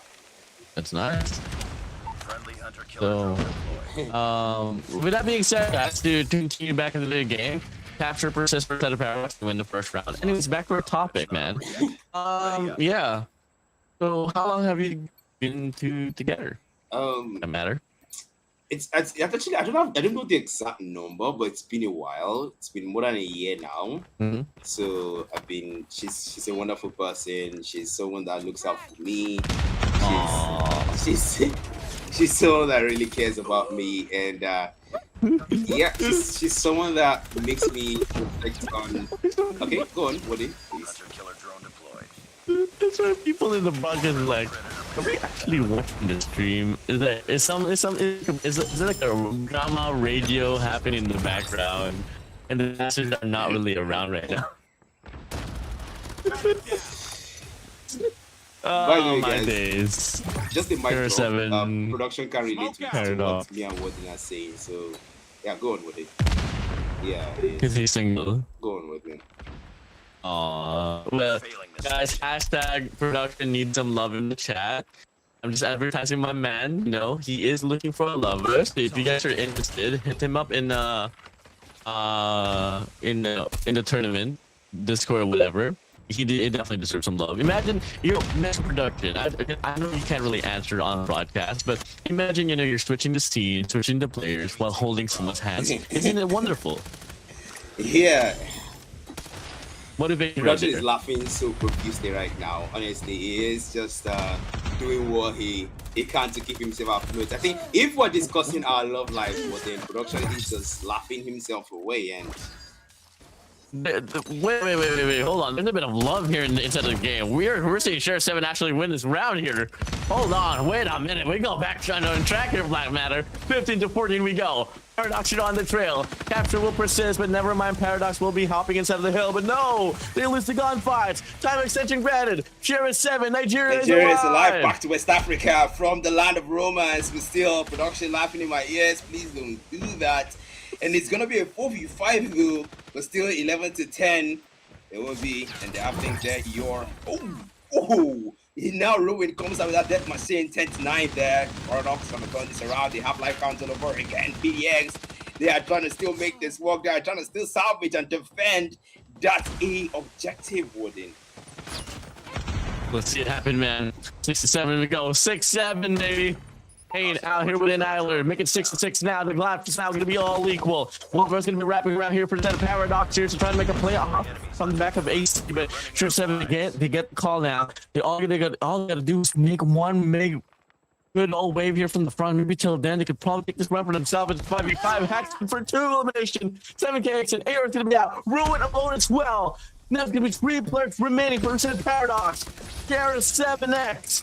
Can they make the impossible possible? 3v3 situation. Mantra good for 2. Pain's there for the trade. And that's all going to come down to Darox and AR to make the play. Is anyone who can? It's going to be Eeyore. Ruin is down. Now it's an S&D round. Eeyore, he knows they're there. They might walk into the slide through. Oh, wow. You saw them coming. And how did you win that out? Now it's a 1v3 and how somehow X and 4 might be the weapon of choice. Weapon of choice, the demand slice through as well. Takes one down. 2 more left, but no way. S7 respond and take one round for themselves. You like to see it, man. You like to see it. We love a comeback. We love those you know. And up we go. Hey, a 4v5 comeback, Black Matter. I'm open for it. As well. I mean, fighting with a handicap like this against a team like PDX and still taking that round. This is what I came to watch. This is what I came to cast. This is what I came to see. Now, Womashin, the Rocks finds the value there and try to milk out what is left, and then he takes himself out. You guys gotta be careful with that weapon, Yeah, it's a bit risky, You gotta handle it with care and love, exactly how we do it with our partners in real life. But now back to the game we go, 26-26 now. And so far, Paradox is going to try to go for a divide and conquer play here, simultaneously going for the capture on Bravo and on Alpha. And so far, Alpha and Bravo, I mean, dude, Ruin. Just look at Ruin here. Absolutely inspirational. And if it's not going to Ruin, it might just be Mantra here with an equalizer, but he is able to slip by, not able to find an angle right there. But in the process as well, and as the Crusade happens on this Alpha point, capture persists to happen on Bravo. Time extensions ran into the life count is going to be favoring the players of PDX. I mean, this might be another round here for them, and it could be match point. This could be match point indeed. And so far, 90-21. And I think PDX is trying their best to fight. And this is something that they don't want to repeat. They don't want S7 to take another round for themselves. Well, obviously, they wouldn't want that. But still, S7 are trying their best to take another round. Because now we see Annie and 7Ken 60-19. One tick locked in for PDX. And they've taken the objective already. S7, if we're going to play for that one, 7Ken snipes Fadi. But they get him traded out pain. If we get traded out the game by the Rocks, 30-17, 30-17. PDX are making sure that life count difference is there. Kills after kills, we go now here 12-15. Game closes ever once again here for Sheriff of an X and Paradox. KXN finds Pain out. Life finds Mantra away, but Paradox here to hold it down and go for capture the pressures on here. Patty needs to hop in, but unfortunately the time is not really in favor for him. And Paradox, with that being said, will now be on match point. Yep, it's match points, man, and the final round for the game. PDX. What am I seeing? What am I watching? S7, you have an handicap and you're still making this work. So come on, make this work. Go for it. Go for it there. They go for the gunfight. They start out the final round. That might be for PDX now. The gunfight's going to come through. Mantra forced to a war bank. And now Rui whips out that death machine. The Grim Reaper's weapon, the Black Sky that will rip souls because S7 are losing a lot of them. 27-27. That's Ruben still with the death machine, still finding more value. The war bank coming through and a claw comes out from your operator, still is now fully infested by PDX. It's gonna be really insane. That's Grace. We see the players of Sheriff 7 once again here trying to sustain. Drops down, AR off the claw, Swan dives. And look at the life count here for the players from Sheriff 7X. They are getting depleted apart, torn apart. Decimation, abomination, annihilation, domination, name it. Paradox in control of the game, but a bit of a recovery will be given for S7X. S7X still trying their best to hang in there and hold on to this round. They maybe potentially force out the tie. That might be possible for Pain. Looking for a value from that Annie. The smoke making it a bit difficult for him. And now the time is running out on that Annie. The Annie will run out. And now the man has to focus on that SKS to get that kill for him from the distance. And he does it. Moving forwards. And now they're making sure they keep their life counts there closer to that of Paradox. With 90-15. One tick locked in for S7 on the B side. And almost two tick on the B side. Two tick locked in. Life count still in favor of PDX. It's just absolutely insane. Sheriff 7X. One more kill here to probably extend the time even further more, but 4-7 kicks in will shut him down. Goes to 18. And it's now going to be out here with a war machine, able to take down Mantra away. 7 kicks, and it's going to be wrapping around here on the outer rim. Left puts him down as well. Time extension, not going to be a problem no more for 7X, but you got to play the trades right here. Numbers still favoring the players for Paradox. There's for Paradox, 14-9. They're making sure to get that, but then Fadi comes out with that sniper, anti-killer drone. Set out 7K, snipe spin away. That's 30-7. York finds another, and PDX are going for the clean up. Fadi, though, we're still fighting back. Mantra force as well. They're doing what they can. Hax is fighting. Fadi is fighting. It's 10-7. It's the life count 3 difference here. Make that 4. And now 7K finds a value there. No more respawn zone. And Fadi is still sniping. Takes down Ruin. Mantra. Now Fadi, Red Missile comes out there. No value found. 8-4. PDX now. 8-3. 7-3. It's the A objective still there. 30 seconds on that timer. They've got to step on that hill. They've got to try and capture for Series 7. Only got 2 players that stand in between them and PDX taking the entire series. Target down. It's just unfortunate here. I mean, you saw the aperture from S7X, but it doesn't matter. Dyrix would have punched down, ring the bell. The game is over. That being said, GG's well played. Paradox win the series 3-0. 3-0 indeed. And well, in a peak conclusion to an epic climax of a game, because this is PDX just making sure that they end all 3 maps in their favor. And of course, controller raid is done and dusted. All maps done and dusted. All games tonight done and dusted. that is everything we've got for you guys, man. That was something. At least S7 managed one round for themselves, wouldn't it?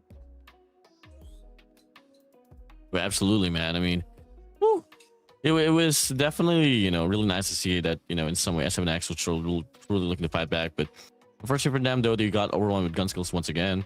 And at the same time, they were pretty much handicapped, man. I mean, they didn't have a complete set of players, but that was the price that they got to pay, especially for the set of Saint. You know, they're definitely going to be getting a lot of, let's say, ear pulling from Pandora.